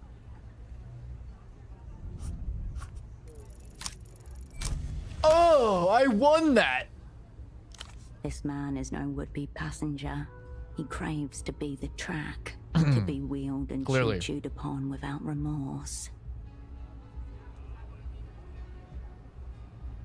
Obviously. Thinking about this train thing the wrong way. Am I? Picture Lalita. What is she? She is powerful. She is all-consuming, tenacious, unrivaled, strongest. You catch someone on Kick, that's when you investigate? Yeah, Kick is crazy. Or Telegram. Bro, if someone's on Telegram, investigate them. They are probably a terrorist. I'm gonna keep it a $1.50. They're probably a fucking terrorist. They are breaking some law if they're on Telegram. Kick. They are either cheating on their significant other or a pedophile.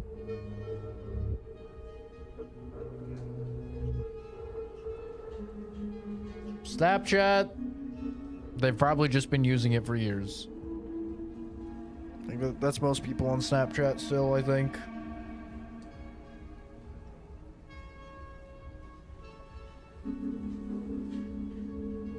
Instagram, they have a double-digit IQ.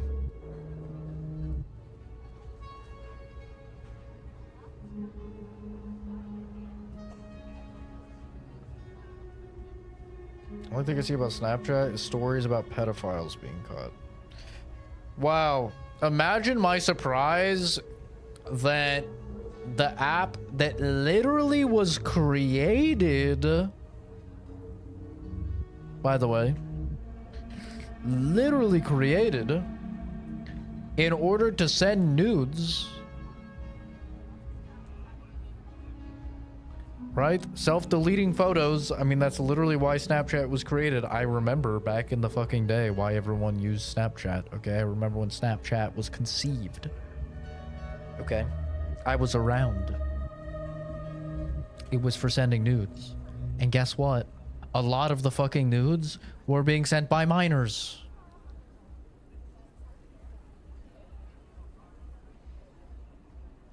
So imagine my surprise when you have minors sending nudes and you have fucking perverts trying to get minors to send nudes and shit.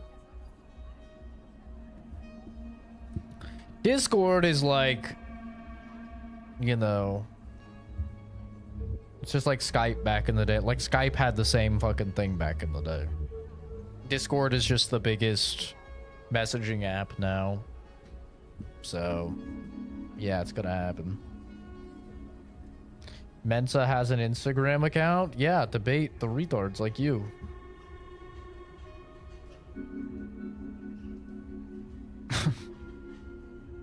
Who pokes people on Facebook? You can. What is a poke? I wasn't around when I was on Facebook. Facebook people are old people? Not really. I mean, I guess it depends what you consider old, but I mean, most people I know that are like still on Facebook, well, a lot of people just use it for Facebook Messenger. I know a lot of people use Facebook Messenger. It's very popular. But the average person on Facebook is probably like just somebody that made it and still has it. You know. But like if you have an Instagram, you have a Facebook, right? They're owned by the same fucking people. That's funny. For like years now, I've been getting authentication things. I've been getting like things about like, hey, is this your Facebook? Like, here's your confirmation for your Facebook. Here's your confirmation for your Facebook. Like, fucking Indians have been trying to hack my Facebook for forever. Are you trying to sign in for fucking blah blah India? And like, I've never cared about my Facebook account, so I've just ignored them. And like 2 weeks ago, I got a thing that was like, all right, your password's officially been changed. And then shortly after, all right, you've been banned from Facebook. And I'm like, thank fuck. Now I won't be getting these stupid emails anymore. Thank fuck. Whatever Indian guy, he got my fucking account. He posted some shit against TOS and got my account banned. Hallelujah. Good riddance, bro. I was like, I don't even know. That was literally a throwaway account that was just so I could use the Oculus Rift back when that was required.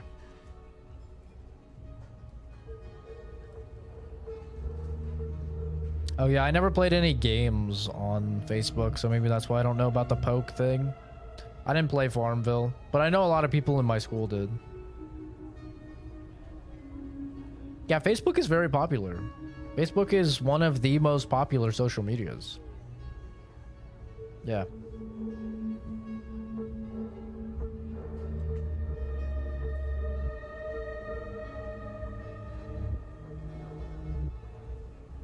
Mm-hmm. It's very popular. Yes, very happy to. Always have been. I was beginning to think I didn't need this, any of this. That maybe the broken train was a sign to just move on if I could. But you're right. Of course. I crave a state of railwayness. My HOA has a Facebook. My aunt was like, would stalk it, she'd be on it all the time, and it would literally just be people fucking complaining about each other and like fighting and bickering and shit like that. It's just a whole HOA fucking Facebook of like, yo, hey, am I allowed to do this? No, you can't do that. It's against the HOA. Well, if I can't do it and it's against the HOA, then how come Terry on blah blah is fucking it? Oh, we need to do something about this. Terry asked for permission. He applied the paperwork. He got permission. It's a special case. Oh well, that's fucking rich that Terry gets the fucking blah blah blah. I like, see brother, it all now. you My guys gotta get desires are alive. clear. Lolita must roll upon me like thunderous locomotion.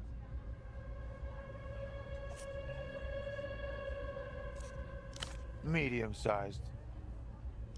I should do. And then meet my friend the ambassador at the table to discuss terms. Oh yes, this. Too small for me now. Love is hell, isn't it? Now find the other half, and you'll have the full thing. You could even repair it and return it to Reno. Or just hold on to it. That's half a blackmail tool you've just acquired. It's already humming with ill intent. Goodbye.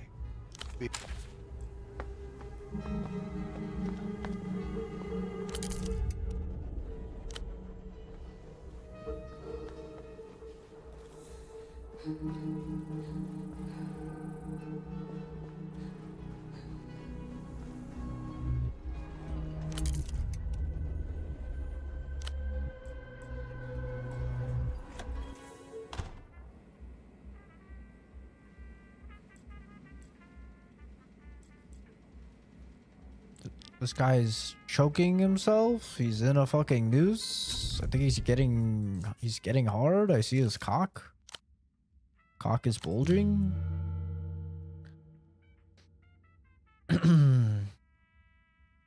Terry vibe, honestly, dude. I use Discord, YouTube, and that's it. I use Discord. I use Discord a lot. It's how I communicate with, like, literally all of my online friends. I use YouTube a lot. Rarely I'll use Twitch. Like, very rarely. Usually to only watch friends. I mean, obviously I stream to Twitch every time I stream, but like I do very little with Twitch other than that.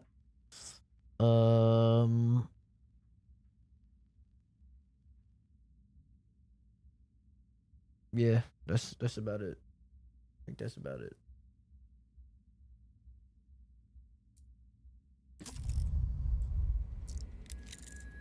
Boxes have taken over the place of patients in this office. Diagnosis line reads closeted homosexual. Wow. What stat am I gonna need for talking to this fucking guy?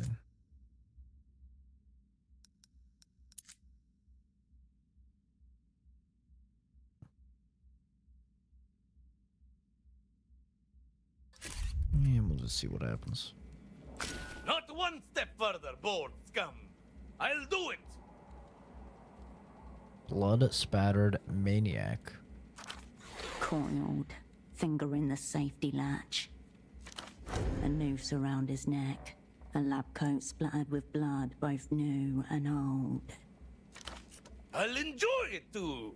I think I can probably come just from watching the drama sink into your face. Right before the oxygen stops reaching my brain for good. I was joking about him being hard. But okay.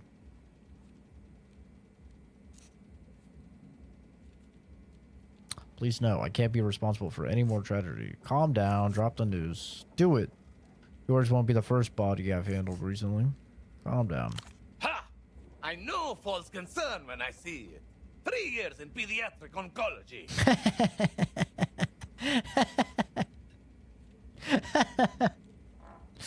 Okay, that is a fucking hilarious line. That could be one of the funniest lines I've seen in a video game in a very long time. That's very funny. Holy fuck. Very dark, but very funny. Pupils track you like a cornered animal trying to recognize the butcher. His left foot twitches in anticipation of the jump. So you conspicuously not talking to your little colleague out there. I know you're from the medical board, and I know he's been watching me. What, little colleague? I don't have time for derangement. I need a doctor. Medical board? Lame. I'm way worse than that. What little colleague? Pathetic. Did they even train you? If you're not bored, which you fucking are, then go and deal with the stain of narc shit lurking outside. I know that scarf of his is a fucking wire. So I don't know what you're talking about. Right outside. Small stature, big hair, bigger scarf. I knew his superior would be a woman.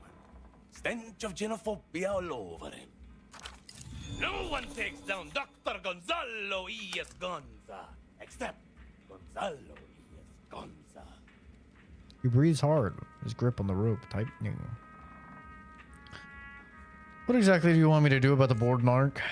But I've got a legitimate medical concern. Why do you think the board's after you? What am I, your mother? Rub cocaine on it. That'll numb almost anything. No, my colleague. He's catatonic. Don't shit me, you wired fuck. You and whoever's listening are not going to lure me in with ethically stimulating cases again.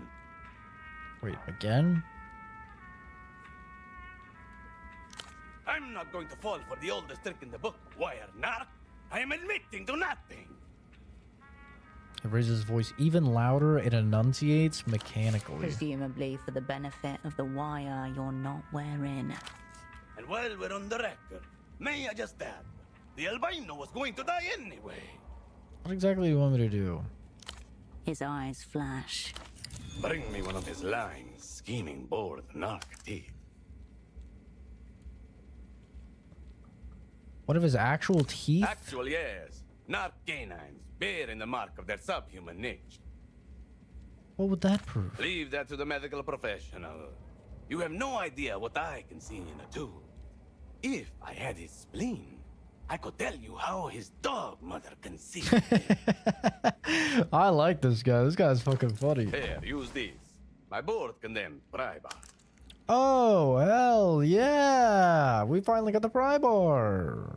Kicks it over to you from the top of the desk. Oh, yeah. Feel that heft. This pry bar's pried some shit. Nice prior. Good heft. Board condemned. Why? One dark tooth. Coming right up. Impeccable hair. But you won't get past me with idle flattery. Bring me the two. Bluffing until I see it. Why do you think they're after you? Jealousy, as far as I can tell.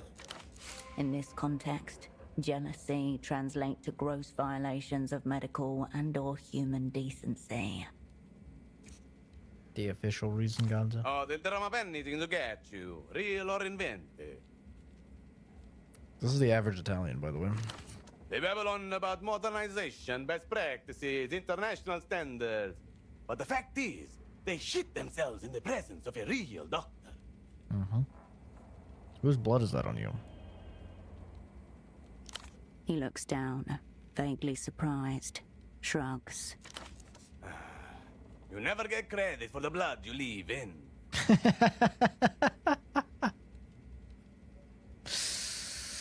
I mean, he's got a point, bro. I can't fault his logic, man. This guy, he's got a point. He's kind of spitting. I'll do as I very well please, bored harpy. All right, let's go beat the fuck out of this person.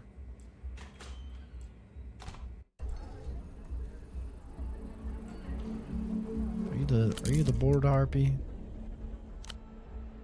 Where's this bored harpy? Oh, you?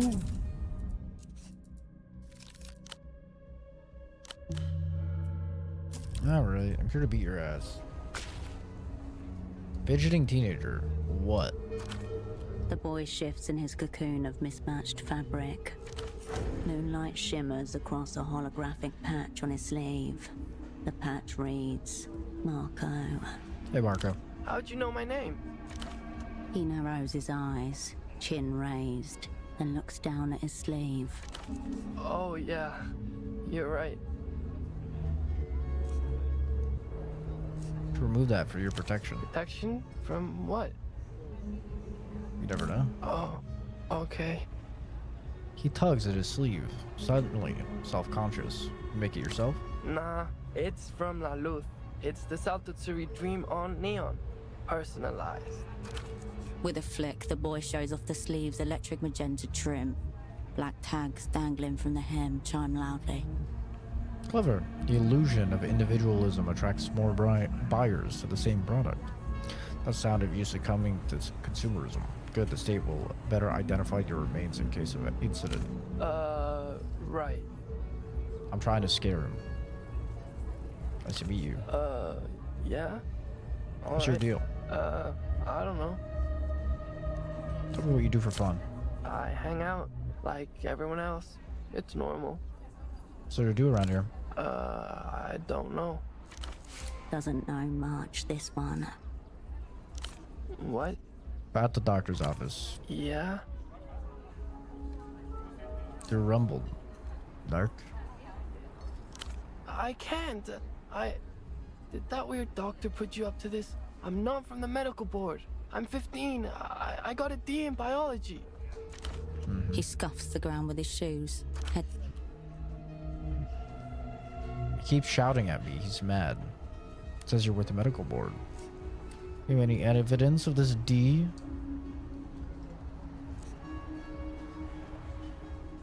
Says you're on the medical board. He glances up at you from the ground. His expression of furtive shame, as characteristic of puberty as the acne and fuzz on his cheek. So they clearly need to do a little bit more patching because what she's saying is not exactly what is written here. Nothing to report yet, but I'm not going anywhere. What?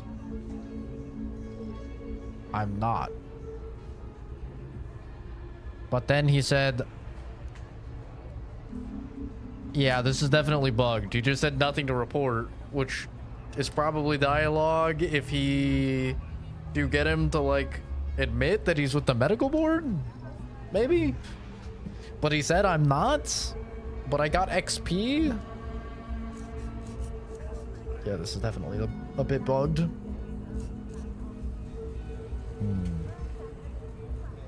I think it'll be because this while I'll try talking to him. Do you have evidence of the D? It's at home. I hid it so my parents wouldn't see. But just ask me anything about biology. I'll get it wrong. And what if he pretends to know less than he does? How many livers do we have? 1. Well. Correct answer, Mr. Narc. It is? Fuck, I still don't know what it does or anything. I'm no nerd, or should I say narco. It's better than Dicko. School can be cruel. This boy is not a board narc, Cascade.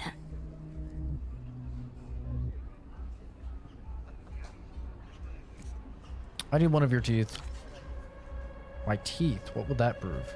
That you're willing to sacrifice yourself to save others, not narc behavior. I think maybe bored narcs are a toothless species.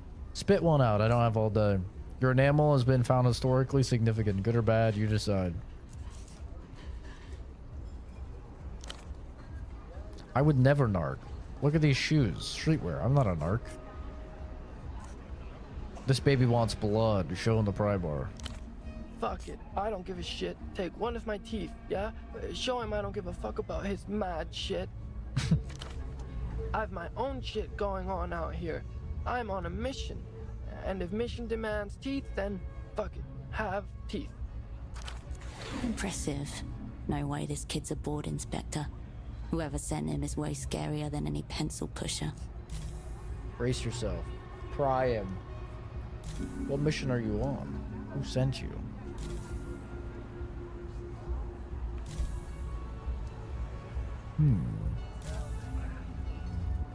Exposed to poetry. Showed him the weapon.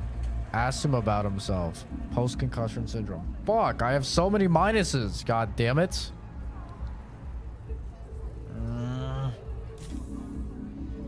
Mission are you on? Who sent you?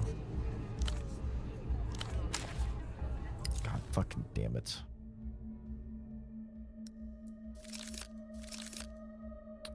Alright. I need cold read stuff.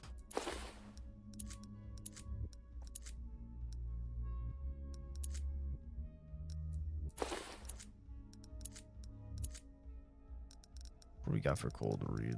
Wasn't this cold read? Okay, we got cold read. Cold read.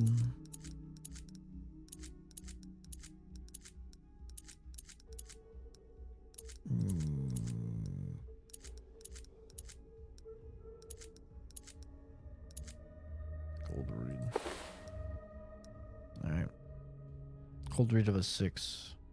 That'd be pretty good, right?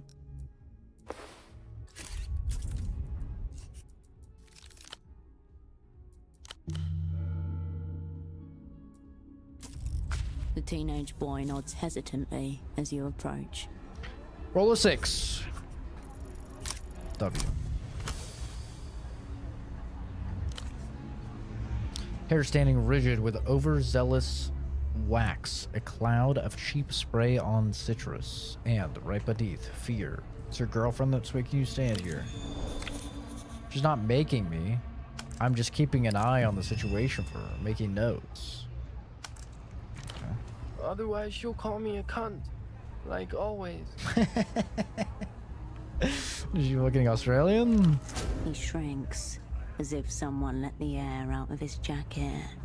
So your girlfriend is the one who's medical board?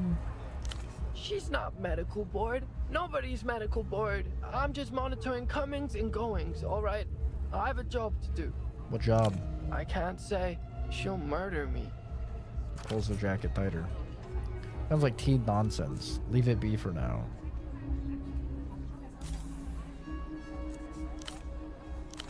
Alright, let's go try and fucking talk to the doctor again.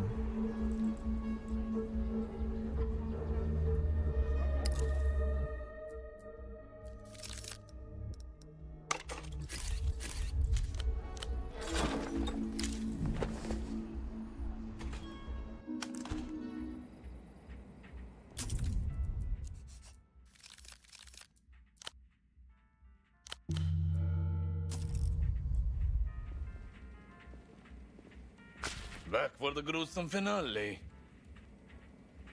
He smiles and tugs at the rope, eyes wide as dinner plates. The board knocks just a kid. Kid? That's no child. That's a 40-year-old man with a severe deformity. He's a teenage prostitute. Didn't exactly confirm, but I could tell. He's there because of his girlfriend. A girlfriend. That one. A likely story.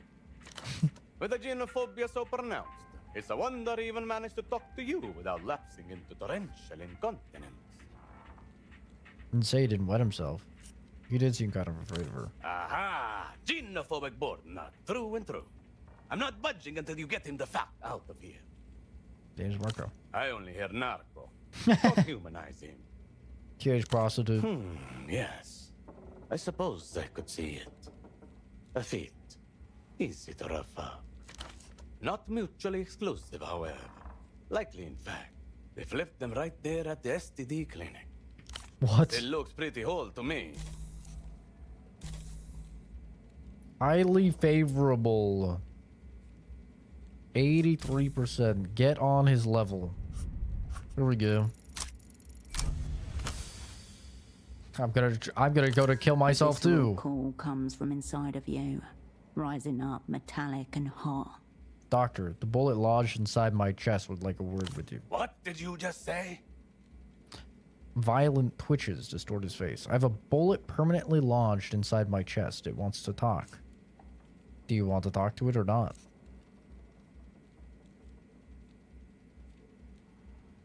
I am ready. A greasy stethoscope materializes from some inner pocket. It's here. Show him the entry scar. The doctor's movements are somewhere between daintiness, lust, and disbelief as he places the stethoscope to your clavicle. The entry wound glows warm, as though awakened. A relic from the military coup in Marcia. Yes. He speaks out all of a sudden. I have explored the darkest crevices of living bodies, both friend and foe, Monsieur Bullet. And I have tasted the love of which you speak. Love? What love? Doctor, rope me in. Are you two getting along? Alright, this is starting to get a little weird. You two getting along? Shh. He presses the stethoscope harder to your wound. The doctor draws a deep, shuddering inhalation. This game is so weird. Well, at the least we know you're not medical board scum. So no suicide run? I'm feeling weirdly jealous and a little violated. What did I tell you? You're not just bluffing, right? No suicide today. Don't worry, it spoke highly of you. Not a drop of narc blood inside. Yippee! The doctor doesn't appear any more professional behind the desk than he was on it. Now tell me, where does it hurt? Someone who's developed a medical condition. He's dead. Forget about him. Doctor waves it away. No, that's the thing. He's not dead. He's comatose, totally unresponsive. Ah, yes. This is the ethically stimulating case you were trying to entice me with. Told you it was a legitimate medical concern. Gonorrhea is a legitimate concern. Catatonics, they're just there. Who's the unfortunate? Colleague. Let me tell you something about colleagues, sister. By and large, the most vile species of sniveling, rule-following, authority-sucking vermin ever to stain this earth. Second, perhaps, only to medical board inspectors. You don't have conclusive proof he was not like that, at any rate. You want my advice? Roll him up, toss him out in some hazardous waste bags before he starts smelling. Sort of my fault he wound up like this. Please let me help. All right. Walk me through it. Gut diagnosis screams ketamine binge, but I'm keeping an open mind.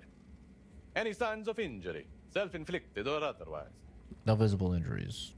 Eyes open, zero reaction. Good start. Anything else? He's listening to a strange disc. Strange how? He flicks an eyebrow. Well, it's an Einzel tone for one. Ugh, who cares? Show me. He beckons impatiently with 2 fingers. Show him the disc. Ultravioletta. Well, there it is. Mystery condition solved. Extra pop music was what was actually on it. Of course it was. This is a clear-cut case of LAS. Libidinal atrophy shutdown syndrome. Affects terminal virgins, unlaid husbands, and men exposed to overly uterine music. Tea drinkers too. That is definitely 100% a real condition. You don't get it. I'm saying whatever he heard on the disc did that to him. Is that an actual medical condition? Feels like you're just wasting my time. Yes, exactly. He heard music designed to fine-tune the estrogen production centers of prepubescent girls. And it destroyed him. It's possible, actually. Very possible. Men are built to pursue, conquer, reproduce. Ergo, per annum, a quota of fucking must occur. His body is given up from neglect. Seen it 1,000 times. I'm trying to tell you, I think the disc itself, it has some kind of brain melting property to it. So he's chronically fuckless. What can we do about it? The dog. I think I'm gonna get another opinion. And I'm confirming your intuition. That saccharine trash is absolutely 100% anathema to the male brain. My God. You could probably survive it, though I suspect it would inflict some kind of intellectual damage on you as well. So he's chronically fuckless. What can we do about it? The doctor opens a drawer and slides towards you a baggie with a small medical stamp inside. What is this? Take it. Anti-last treatment. It'll wake up whatever's left in him to wake up. And if that doesn't work, end of the road, sister. Cut him loose. Can't get all of that from him liking Ultravioletta. I really don't think sexual melancholy is behind his condition. What's in this? This is a proprietary formulation, soon to be patented. That's as much as I can tell you. Have you tested it? I'm on it right now. He shrugs and glances at his crotch area. Home recipe, mama. I can out-erect any man, anywhere, anytime, dead or not. Dude, this guy's great. I would 100% take this guy as my doctor, yeah. He basically said, stop listening to that soy boy Billie Eilish horse shit. It's made him catatonic. Give him a blue chew, a little fucking honey pack. He's gonna be right as rain. Can't get all that from him liking Ultravioletta. No man likes Ultravioletta. He's buried in the depths of erotic despair. He's so far down the hole, he probably doesn't even know what happened to him. Then you know nothing of sexual melancholy. But all right, let's pretend my expertise is worth fuck all.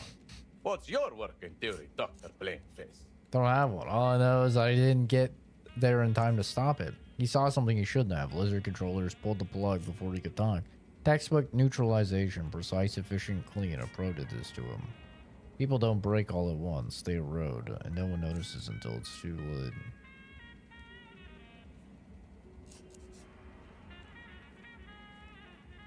Lady, if anyone did, it's probably you, with your refusal to fuck him.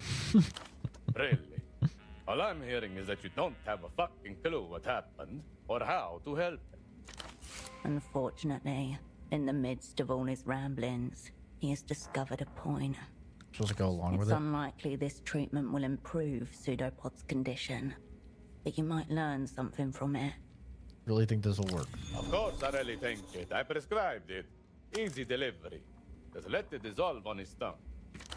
Good luck to you. He mutters gravely. You know Dr. Yuga?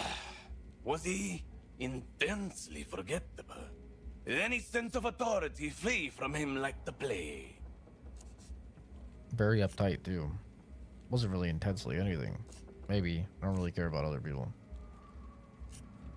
Very uptight. Understatement of the fucking century. Board certified swine. Why you dislike him? What's the history between you two? There is no history. Only scientific cowardice put forward by an invertebrate with little to no experience in surgical reality. So you disagree medically? Sounds like a couple boys arguing over who gets to play doctor.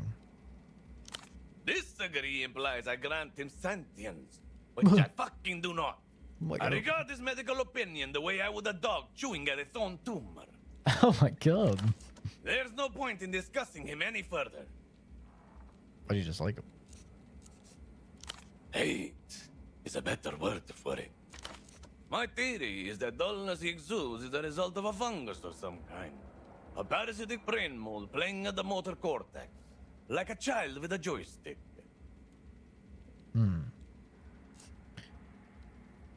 He didn't say anything bad about you. Of course he didn't. He's neurologically incapable of it. You guys used to work together? Is that what he told you? He wipes his mouth with a bloodied sleeve. Put it this way. There was a project in which I believed us to be colleagues. While, in fact, he was sawing the floor out from under my feet the whole time. What was the project? It was a dream study, backed by an astronomical grant by those MTER fuckers. Ran by the both of us. I knew they were going to screw us from minute one, but I went along with it anyway. What were you studying? Visualization. We wanted to see what people see in their dreams. Oh. Flush with foreign cabbage, I was able to design a custom fMRI headset. More portable than those giant washing machines our rivals were using, and crucially, interlinkable. Between headsets? You just plug the subjects in, load them up with modafinil, and boom! Dr. Gonza's subconscious picture show. Most of the cowards are content with fisting guinea pigs or detoxifying leaf matter. The real juice is in intoxicating the population and seeing how long they survive. Why go along with it if you knew you'd be screwed over? Clearly, you don't know the first thing about human biology. How was I going to give birth to my baby without first getting fucked a couple of times?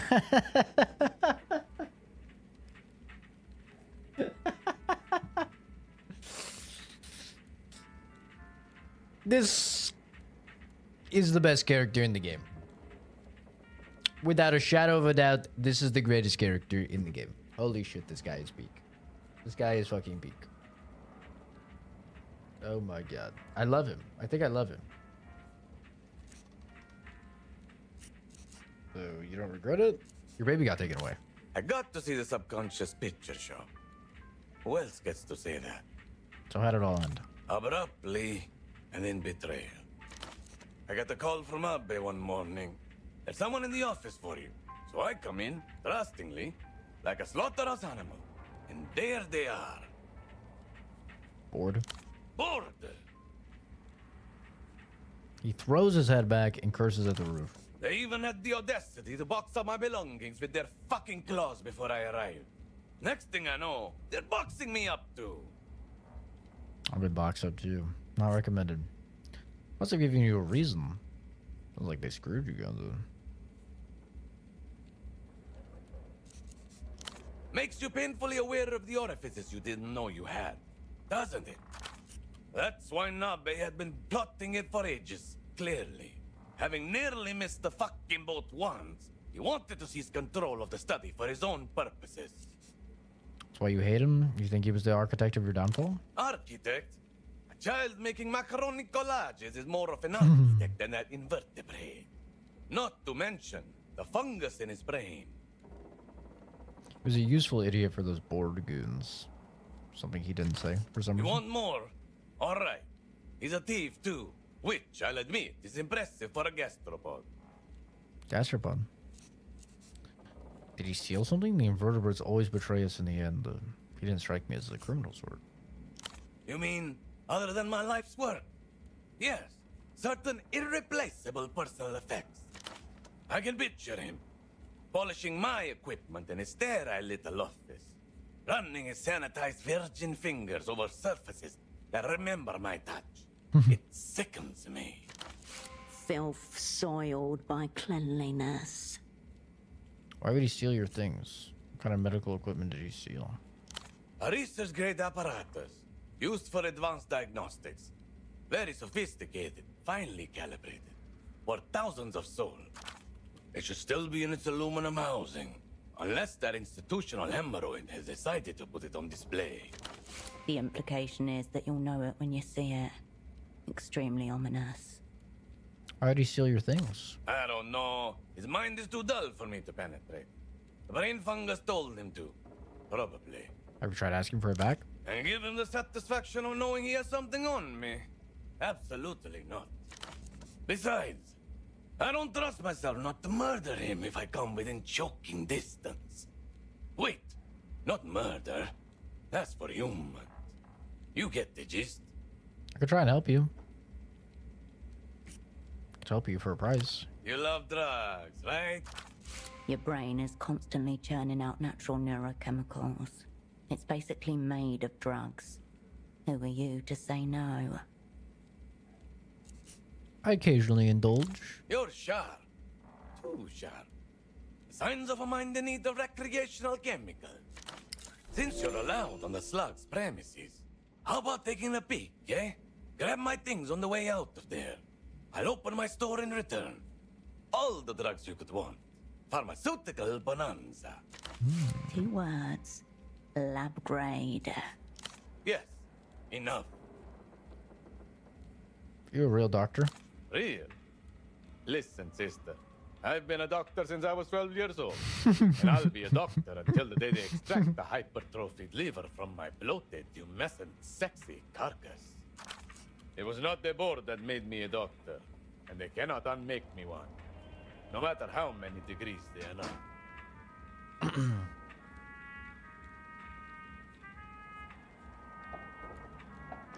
That's right, age 12. I came down with a fever. 1 day, 2 days, 3 days, and still wouldn't go down, so they sent me to the doctor. He weighs me, counts my heartbeats, whatever. And without even doing any blood work, he sends me away and says, "Go to the priest. Tell him that I said to give you the blessed smoke." They got you high?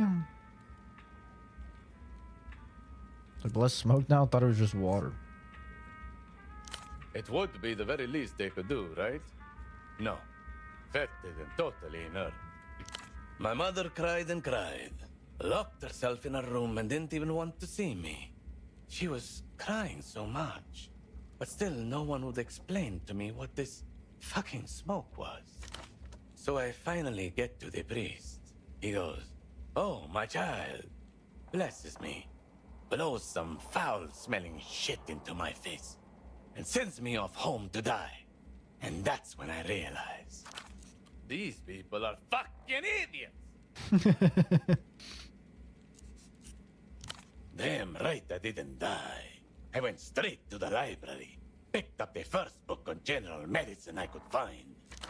And the young Gonza brought his fever down through hard science and sheer willpower, all the way down to stone cold, which is where I remain to this day. Survival of the fittest. You should have been celebrated. What exactly did you do to yourself? I think you were probably going to live anyway. Tricks of the trade. You want to learn them, pick up the book. you're not officially a doctor. They can take away my license, black, patience, numerous degrees. They've even been surprisingly effective at getting me in trouble with the law. But they can never touch 1,000 plus hours of surgical experience, multiple breakthroughs, and enough original research to fill a university textbook. Did you just say they took away your license? Not that you could ever publish a textbook in this backward fucking society. Slams his fist down on the table. Going too fast to stop himself right away. I said they could take away my license and I would still be a doctor. And yes, they did. Suddenly, he swipes a bottle off the table and takes a deep swig from it with needless violence. Mind if I join you? Point at the bottle. No, sorry. I'm not being selfish. It's just, you might die. What is it? My own brand. Ethyl snatched from the jaws of methanol. And just a dash of formaldehyde for the kick. You're bluffing. I don't think you really drink formaldehyde. We're all dead in life, Mom. Formaldehyde is just how you preserve the tissue. Okay. Still a doctor, just a disgraced doctor. Disgraced? What? You think it's... He starts overheating again. But quickly takes another swig and calms himself. They definitely need to do a little bit of touching up with the writing and stuff, but I mean, at the same time, I don't think they're English. I think they're like a Czech company or something like that. So, and they're like writing the game in like fucking 8 different languages or something. So, Yes. A disgraced doctor. That's exactly what I am. A disgraced doctor peddling the drugs that are the last surviving relic of my profession. jamming his desk. The site of some kind of humanitarian catastrophe. The surface of Gonza's desk is buried under unopened envelopes, pill bottles, loose syringes, and pens. Atop the pile sits a child's drawing of a 2-headed horse and a crumpled note with a few scrawled phone numbers. The doctor's twitching, though watchful eye inspects you as you scan his mess. What's the story here? Not my kid. Before you get ideas. I locked down my own plumbing at 12. Quarterized and triple-tied vast deference. No one's trapping Gonza. Based. I do need this guy as my doctor, bro. He gave himself a fucking vasectomy, a turbo vasectomy at 12. This guy would never turn me down at 18.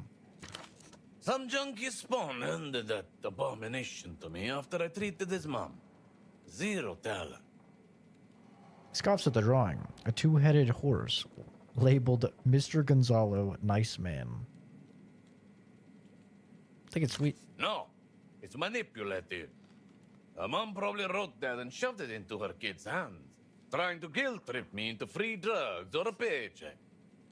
Loose syringes. They're decorative. Collect envelopes. That's how the board gets you. Open a government threat and it becomes a conversation.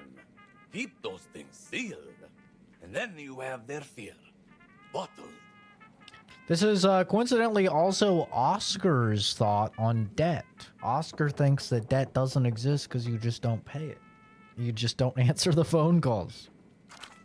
Bureaucratic object permanence. Out of sight, out of existence. The doctor drums his fingers on the dirty desktop and stares bitterly into the middle distance. Well, that was something.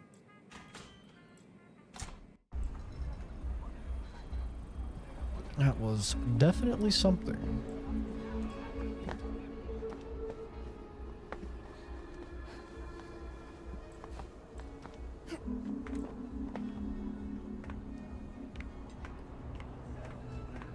Now we got a damn crowbar. We can open all sorts of stuff.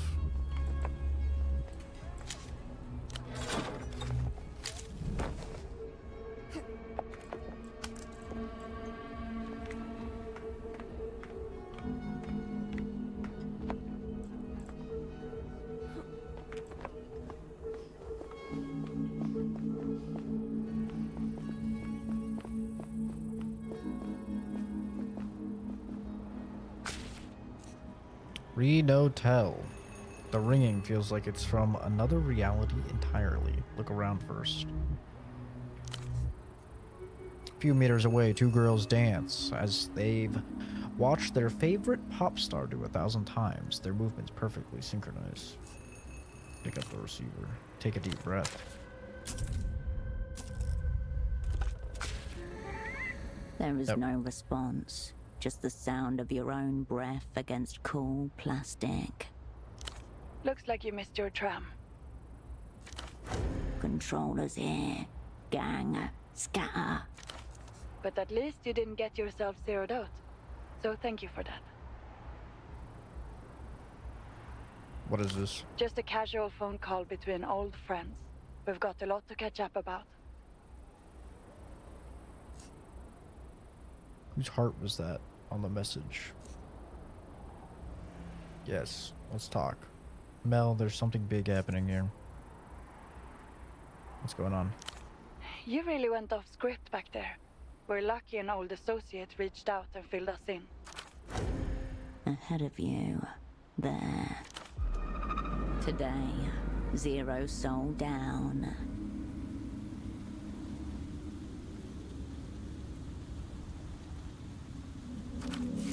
Artificial dreams flicker against the wall.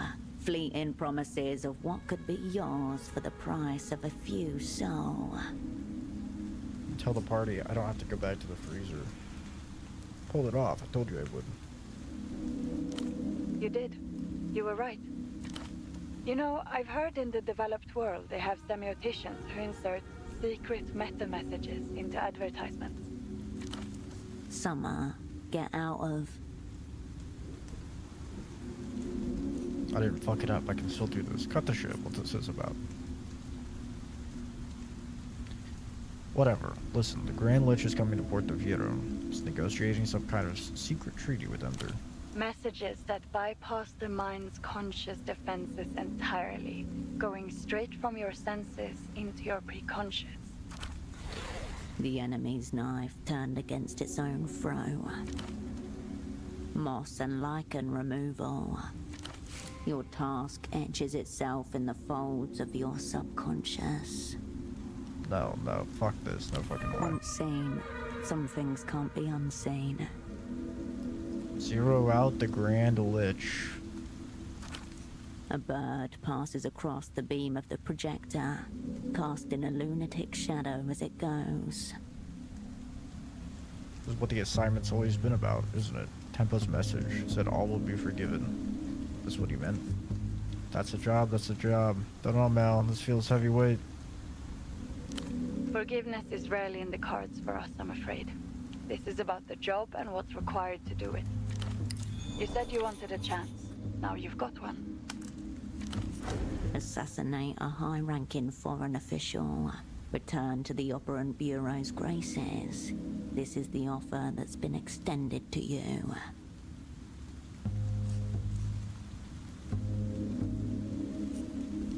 Let's roll the bones. Dice cupped in the Manuspati, ready to be flung across the board. Let's talk about what you need now. A plan, a tool, some friends. What do you have in mind? I was thinking something discreet, portable, quiet. A pistol with suppressor, either built-in or attachable.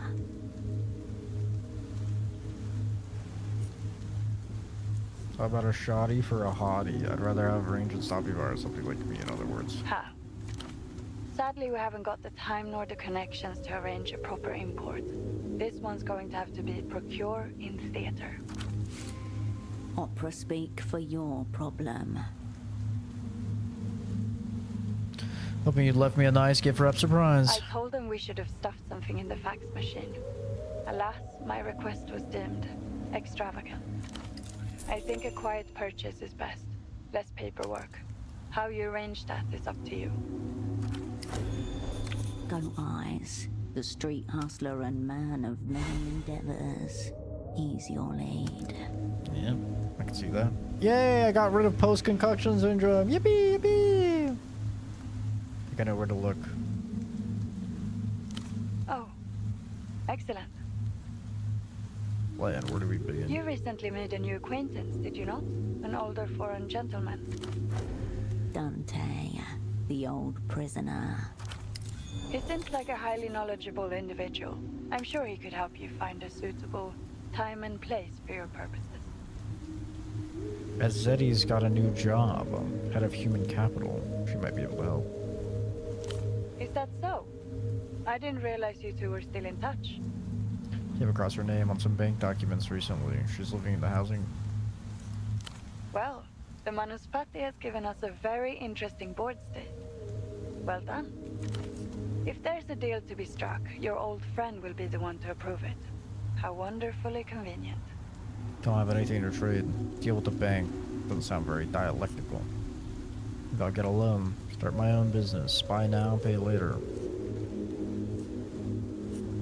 Because you haven't yet felt out your trading partner, we're talking about the linchpin of the developed world. They will deal. Isn't it? I thought we'd resolve the contradiction by using one enemy to slash the throat of another. Talk to Essie. Find out what your new acquaintance is worth to them. Give them the moon if they ask for it. You already know she keeps an apartment in the housing campaign. You need only find which one. We give them the moon, they give us Dante. Dante gives us the plan. Doesn't want a deal? Something tells me we're going to get fucked. It sounds so fun and easy when you say like that. Of course, in reality, it will be very, very hard. You didn't think you were going to do this alone, did you? Felt like it. Ghosts descend from the rafters of the city. I don't think the old crew have forgiven me. Inevitable, the dark forces would cause some counterforce to form. No support needed. I'll do it myself.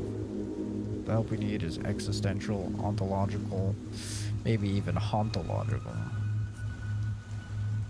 A dialectical response to put the secret world to rights.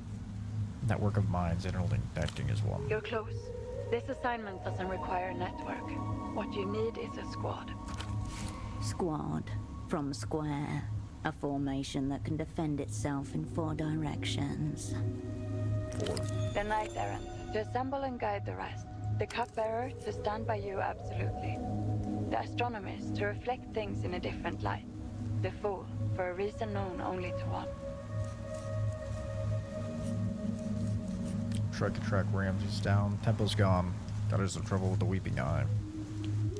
That's a great shame. I'll make sure he gets his unmarked star. But he did leave his apprentice behind. She's smart, tough. Much like your old friend himself. And you think she might be up for this? We'll see. Worth asking about her availability in any event. Alcine might still be around somewhere. Vesper would be perfect for this job. Don't think we can count on Aight for this one. Perlina will come back if I ask her. Yes. She probably would take any role you offered her. Her, I actually have a note on here in my files. Seems her father set up a clinic on a houseboat somewhere in Kisak. No Maybe way. worth paying him a visit. That's her dad? That's Carolina's dad? I thought these guys were fucking dead. They've made it this whole time sound like they were dead. I guess we just flunked the mission and went our separate ways. A houseboat doctor. Could it be Dr. Hugo? Perhaps he's changed his name. Don't think we can count on Etsu for For your this. squad, probably not. But you may end up playing an important role all the same. Track Ramses down. No question. You and he always got along. Friends even. Good with wires and things, wasn't he? A decent fool. No phone line is safe when he's on your side. I'll see if I might still be around somewhere. Oh, you're serious, aren't you? We don't have to rehash ancient lore, but if you were to insist, he could take up his old role as your astronomist. Right, your cop friend, the Carabinero. He could play nicely as a fool, assuming he hasn't pickled himself in schnapps. You want to talk. A controller must know of what she speaks. Right. The stress of the job seems to have left your double somewhat fucked. Impressionable. inert. I would probably count him out for this assignment. I'll be there for you as well. You can reach me from any payphone if you need help in theater. For anything extra sensitive, you can call me from the phone in your apartment. It was nothing like last time. This was a lot like last time. Just want you to know, I'm not doing this for you. You've got this, Mo. It's a pleasure to be working together again. Now get some rest. Don't fall for false advertising. A click, then nothing. Now this is a fucking spy game, brother! Woo! We're spying! Woo-hoo-hoo! Fucking James Bond is like, ah, dude, we're spies. Let's tell every single fucking human being that we're MI6 and that we're spies. And let's just shoot everybody and punch the shit out of everybody and blow everything up. Like, not fucking spy at all, bro. Like, what's the difference between James Bond and Nathan Drake? The only difference is that one is professionally trained, and he fucks everything up and blows everything up. And the other one is just a dude. And he fucks everything up and blows everything up. This is some spy shit, man. We're spying. Beep, boop, boop, boop, boop, boop, beep, boop, boop, boop. We're keeping our identity undercover. We're getting fucking gadgets. We're building our own guns. We're fucking undercover. We got a story that we gotta stick to even while we're getting tortured. We fucking beep boop boop boop. I've got the assignment. Roger that. You need to assemble a team. Roger that. I'm wiring you some money. Make good use of it. Dude, this is some spy shit. This is fucking sick. This is sick. It feels like I'm spy. Really makes you feel like you have the swagger of a black teenage boy. You know what I'm saying? Man, I can feel the swagger.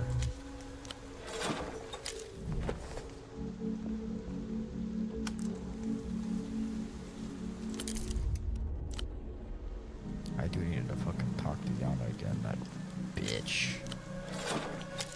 That absolute bitch. Fine spray of mist coats your eyelashes. Shimmering, diaphanous cloth catches your eye. Mesh bodysuit? Simulation of skin, avoid exposure and convince everyone you've got nothing to hide at the same time. That's crazy. Your odds of winning this lotto are roughly 0.00658%. Never told me the odds, baby. A stonemason stops to admire his pattern of brickwork around the new sapling. An old bench kneels in your presence. Its planks are bowed and scarred. Rest a while. This doesn't count as sleeping, Sags right? gently as you settle in. Operant Cascade's first special bench, filed H14. Location Landau, capital of the Holy and Democratic Republic of Mercia. What's special about it? A slab of marble and cedar. Cool, even in summer. The perfect place to hand-roll cigarettes and devour deviant graphic novels. Didn't want to be home, did I? Your mother would have been gone for another weeks-long mystery trip, or demanding you rise to a bar she held just out of reach.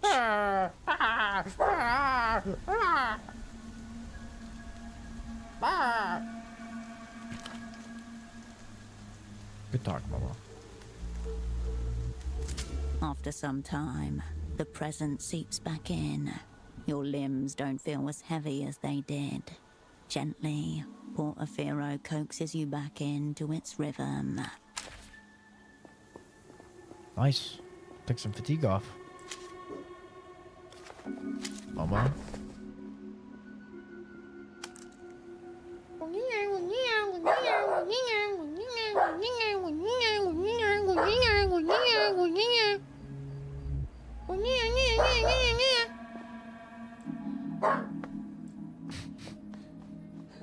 This is such a fucking autistic household. I love it. Wouldn't change it for anything. I wouldn't change it for a goddamn thing. Let me tell you what, brother. We autism max here, alright? You better get that through your fucking brain. Dude, so much stuff to do. I gotta talk to Yana. I gotta fucking Gunga. I gotta fucking Ginga. You return to the animal zone. Break it in. Baba Booey. You slip your lockpick into the keyhole at the bottom of the shutter. You hear it click open. There's a loud metallic clank, and then it lifts up, surprisingly smooth. Thick spider webs stretch and break. Disgusting. You duck low beneath the shutter and out of sight. I need to call it because I need to get some fucking food. But man, this shit is fire.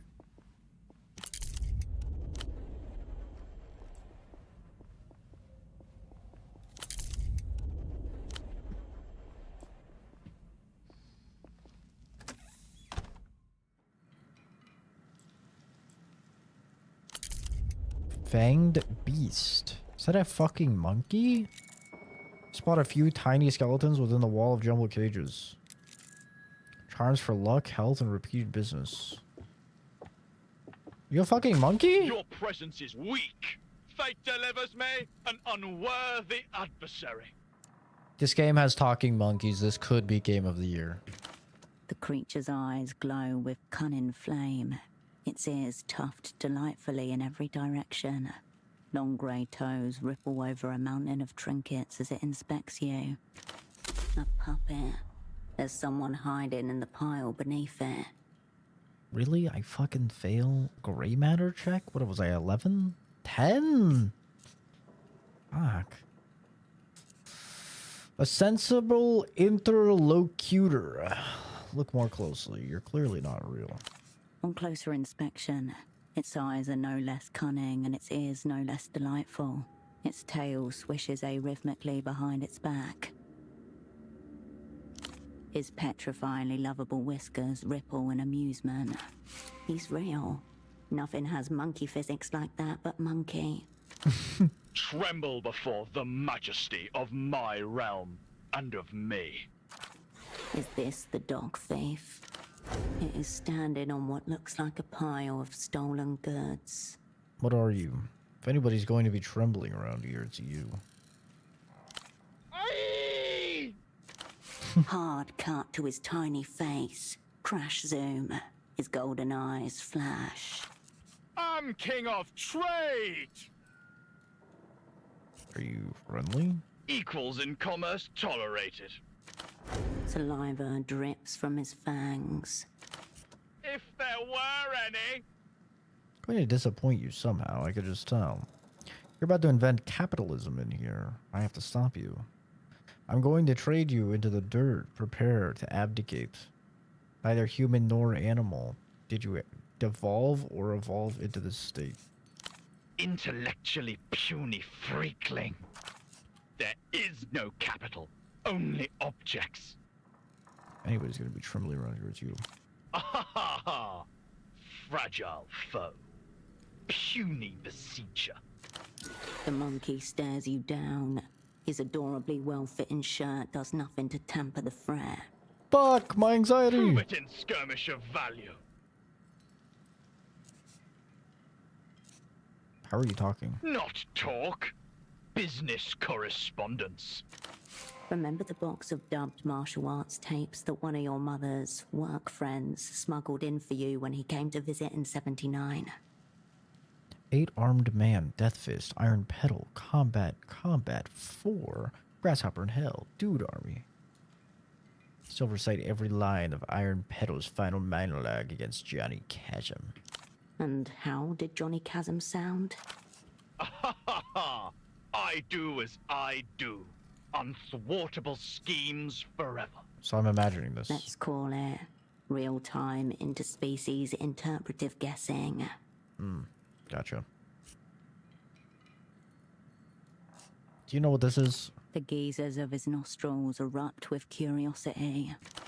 Warm expulsions of air on your knuckles. Tickly. A curse. Take it with you. No trade.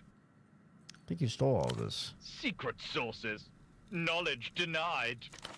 Where else would it get this stuff? This is knowledge for your pal, me. Do not consider yourself my equal. Non-secrets are secret. Contradiction shrugged upon. Sure. Yes, yes. Challenger enters. Commence economic combat. He wriggles his toes, drawing your attention to the pile of miscellaneous objects atop which he stands. I thought a king has a crown. Got any outfits that would suit me?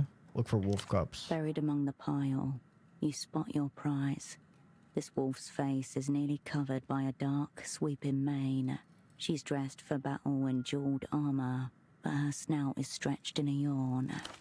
On the side of the cup in curling letters, Dream Wolf. Dream wolf. Tears gather at the corners of her green eyes. Got any outfits? Apart from shame. Okay. He closes one eye to consider you, carefully, before lifting a strappy leather harness from his collection. Dynamic yet functionless. I thought you had a sneer crown. waves impressively across his jagged lips. He rummages into his pile of stuff and brings out a paper hat, folded into a peak. Symbolism unnecessary. Monarchy absolute. The monkey bares his teeth at you. I want to trade. He flicks his ears in excitement.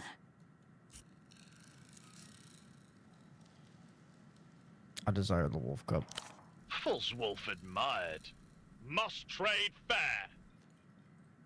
What a nice raincoat. Offer your raincoat. What you desire, present your wolf cup. Siggies? This looks about your side. Offer up the pink miniskirt.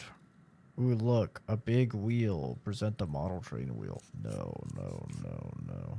Siggies? Shiny trade.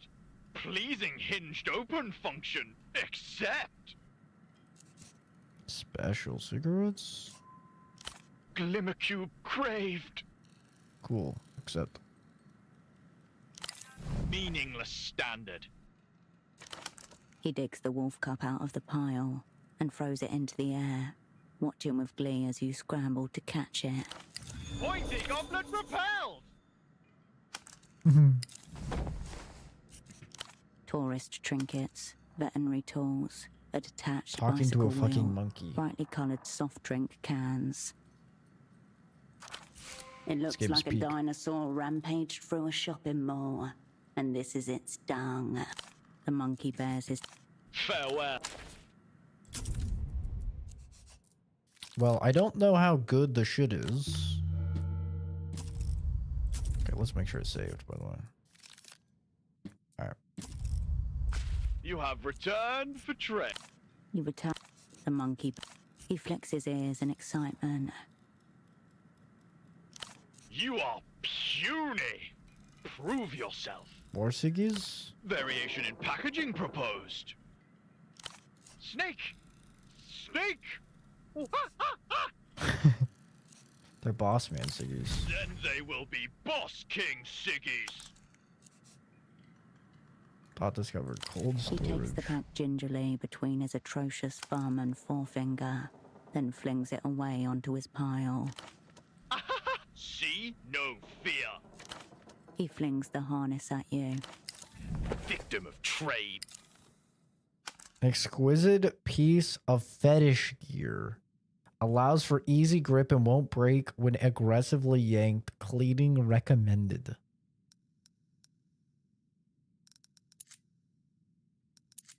Oh god. Oh god. Got the dream cup. Novelty drinking cup depicting an exhausted wolf wearing heavy plate armor. Tie merchandise for the Lucian Cartoon 66 rules. Cold read doppelgang minus the blueprints. This is actually a good chest plate though. +2 to instincts, even though it's a fucking kinky harness, I mean. He flicks his ears in excitement. What do you want? Amass increasingly desirable objects. You're talking to a monkey. You're going to have to ask specific questions if you want helpful answers. Only most premium goods desired. Shiny containers reveled in. Contents ignored. Legs and head unadorned. Alpha face gear admired. Legwear? A mask? Condescend at peril. Everyone is bad at everything. Yet to find worthy companion. Ponderer.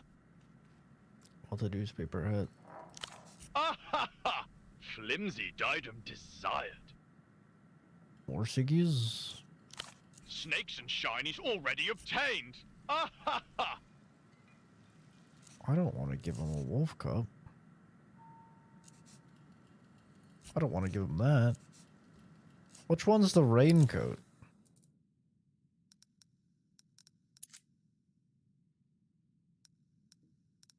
Is this the raincoat?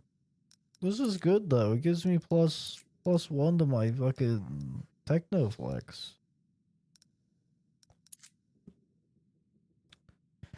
I guess I could give him the skirt. I mean, the skirt isn't like the greatest. I mean, +1 poetics is kind of nice, but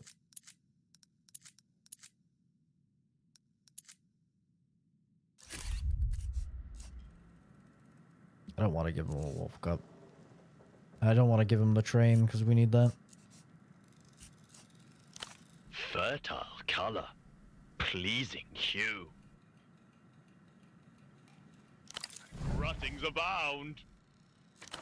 He draws back a nasty little arm and whips the hat through the air towards you at speed. Traded. Gray matter +1, statehood -1. Yesterday's headlines tonight. Today's headwear smells vaguely of rotting seaweed. Farewell, combatant. It's not a terrible trade. Getting a gray matter on a head slot is pretty good. BKC fan struggles overhead. Can't believe there's a fucking talking monkey here. Certainly not in the cards. I mean, I guess it was in the cards, I just didn't know. It's not a knower.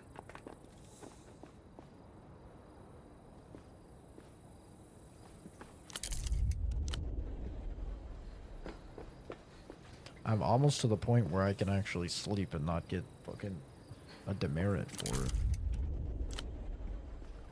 I swear there was something else for the pry bar. Don't know where.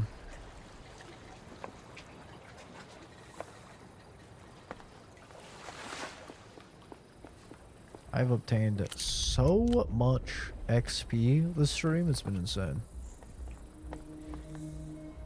You step back to 100 strong. If only Still they locked. could move as one. You turn back. I could level this. I have 2 skill points. Also, I unlocked new conditioning.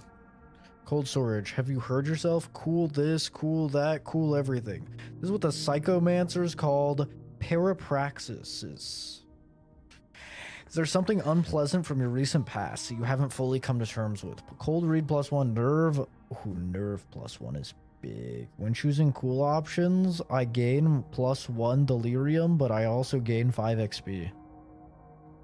Wait, that's actually kind of crazy. It's actually really good. When anxiety is elevated, lose reinforce. That's pretty good. That is pretty good, bro. I'm not gonna lie. I'm not gonna lie. My nerve is maxed right now.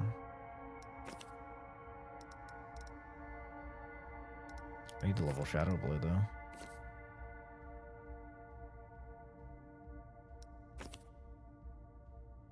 What is it? Instincts that I need to level for the skill check? You step back to 100 strong. If only they could Bro, move as still one. only at 58. You turn It's back. crazy.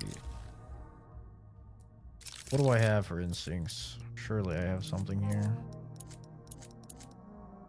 Instincts plus 1.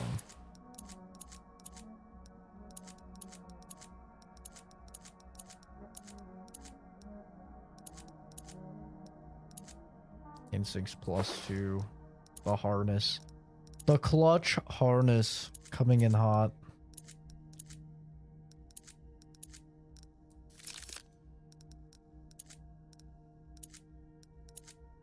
No instincts here, eh?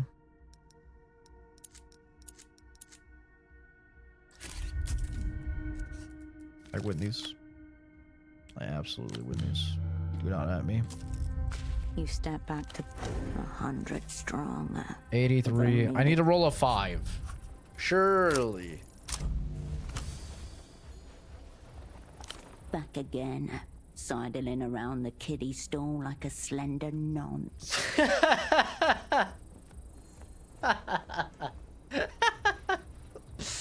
Now that fucking somebody in chat told me that nonce means a pedophile, I can actually appreciate that joke. And it's so funny.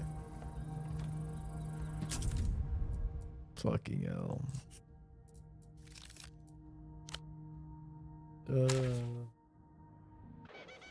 I know, Momo. I know.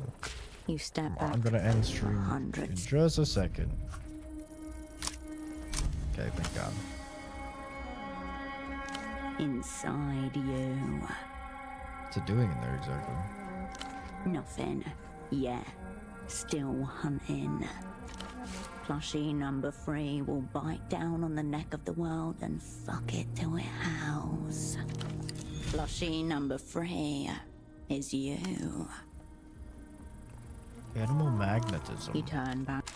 What does that give me?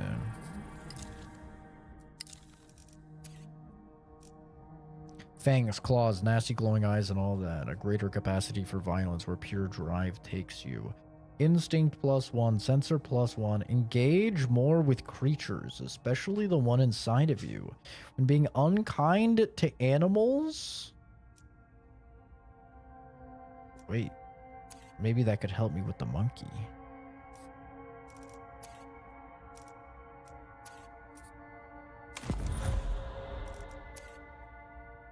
Instincts and sensors plus 1 is like not that great, but the ability seems really good. You feel that rattling around inside you? What is it? It's part of you. Fangs, claws, nasty glowing eyes and all that. The animal within. It's been caged down there for years, sticking its snout in the lightless dirt, licking the insides of aluminium cans. You are an animal. The divide between human and beast is an illusion. Stops you unlocking your full potential, your connection with primal impulses and power.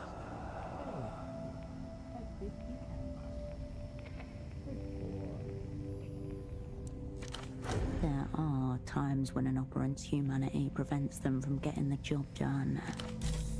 Throw open the cage. Let the beast come forward in all its stinking, biting glory. That's crazy. You know what they say? Knock it hard in the night. It's like animals, like animals, like animals. Oh! The animal is out. And I get hard in the night. It's like animals, like animals, like animals. There we go, baby. There we go, baby. Now, I kind of want to go back and talk to the fucking monkey now. I'm like a druid now. Watch this. I'm gonna own this monkey. He's gonna give me all his stuff.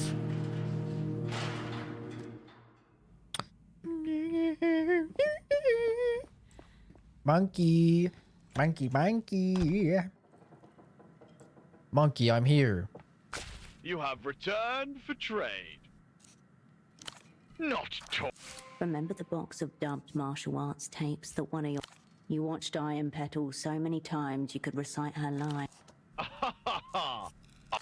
Indeed. You return the monkey back. He flicks his ears and excites. Disappoint. Farewell. Well, I have nothing. I was wrong.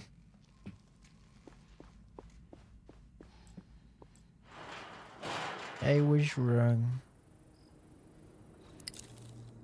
Also need to change my clothes.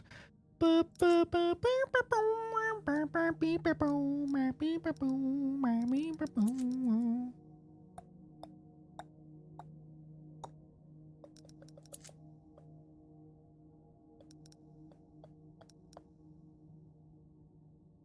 mean, they're actually kind of good to just fucking keep on, bro. I'm not even gonna lie, but the hat needs to change. Same with the glasses. Do the glasses need to... Yeah.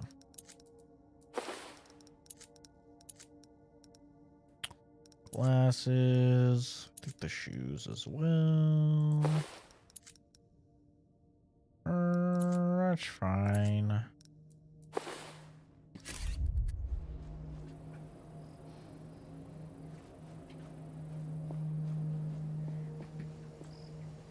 Talk to the chick's dad. Oh my god, there's so many things to do.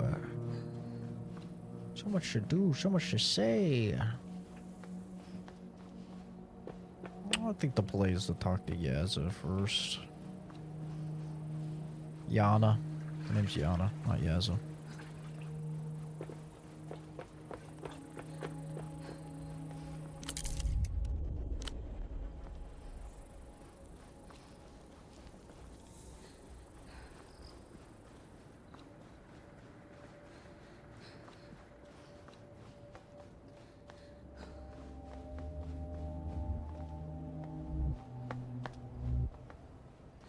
Ooh, but I could give him the pills.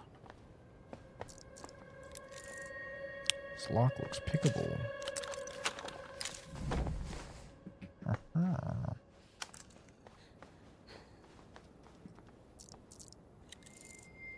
Remnants of industry.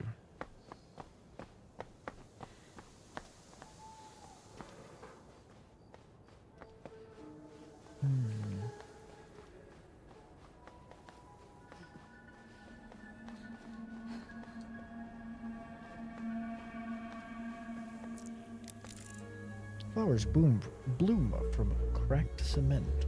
Wilts in the pots. Was fashion guy here? Did you find an empty purse? A rite of forgiveness? What does that mean for the scene? Dark magic of personal finance with some serious way.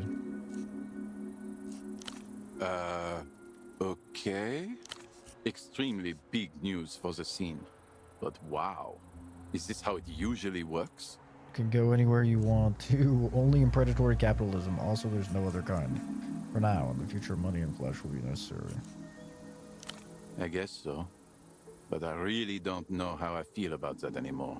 On the scene and so. I am very grateful for you helping me out of this bind. The scene was on the verge of collapse. Blueprints +2, gray matter -1. It's a good fucking jacket, bro. It's a good fucking jacket.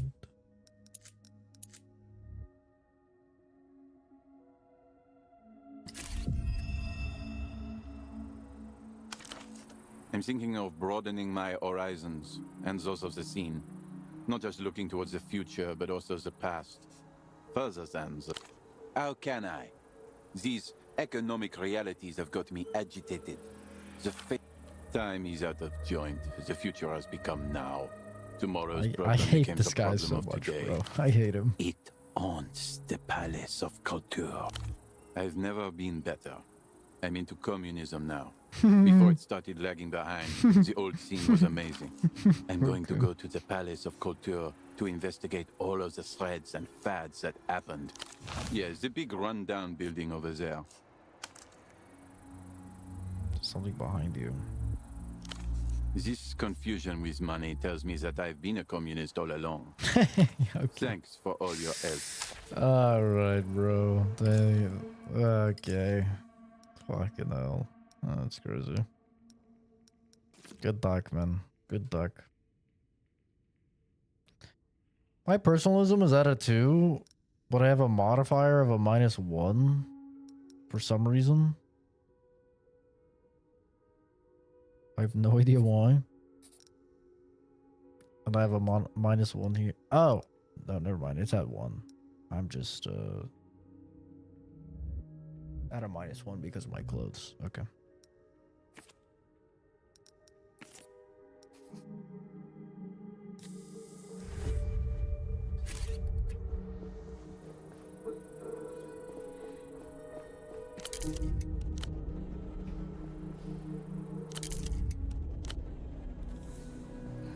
Marito's over there now. Wait, these guys are gone. Is it just because it's nighttime that they're gone, I wonder? Or? Only one button on the sleek metal call box. Next to it, a small plaque embossed with a cheerful dolphin. A small glass sphere. This must be Reno's place. The dolphin indicates as much. Fuck the dolphin. Pleasantly squishy. W. Consider the sphere. It's black and round. Lean closer. The sleek surface reflects and distorts your features. It's too opaque to see what's beneath. Barely audible. A mechanical hum. It's a camera. You step away from... Alright, I feel like this is a pretty good spot to call it. We've been streaming for almost 5.5 hours. It's pretty solid. Pretty solid stream. I'm fucking starving, bro. I've been hungry since I started stream. I'm about to have some homemade lasagna.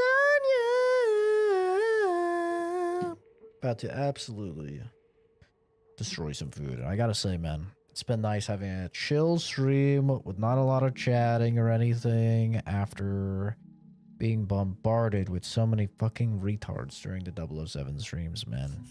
I miss these horizontal streams. Maybe I'll do more horizontal streams. It's kind of underrated, bro. But anyway, that will do it for me for right now. I'm probably just gonna bring chill. I will be streaming Archipelago some more tomorrow, or not tomorrow, later today. I don't know when, but later today, but that will only be on the Twitch channel. So, just like it has been in the past. So, appreciate everybody for stopping by. Have a fantastic rest of your day, and I'll see all of you in the next video or stream arena, which for Twitch people will be Archipelago. For YouTube people, I don't know. We'll see what happens. But yeah, have a good one. Bye bye bye bye bye.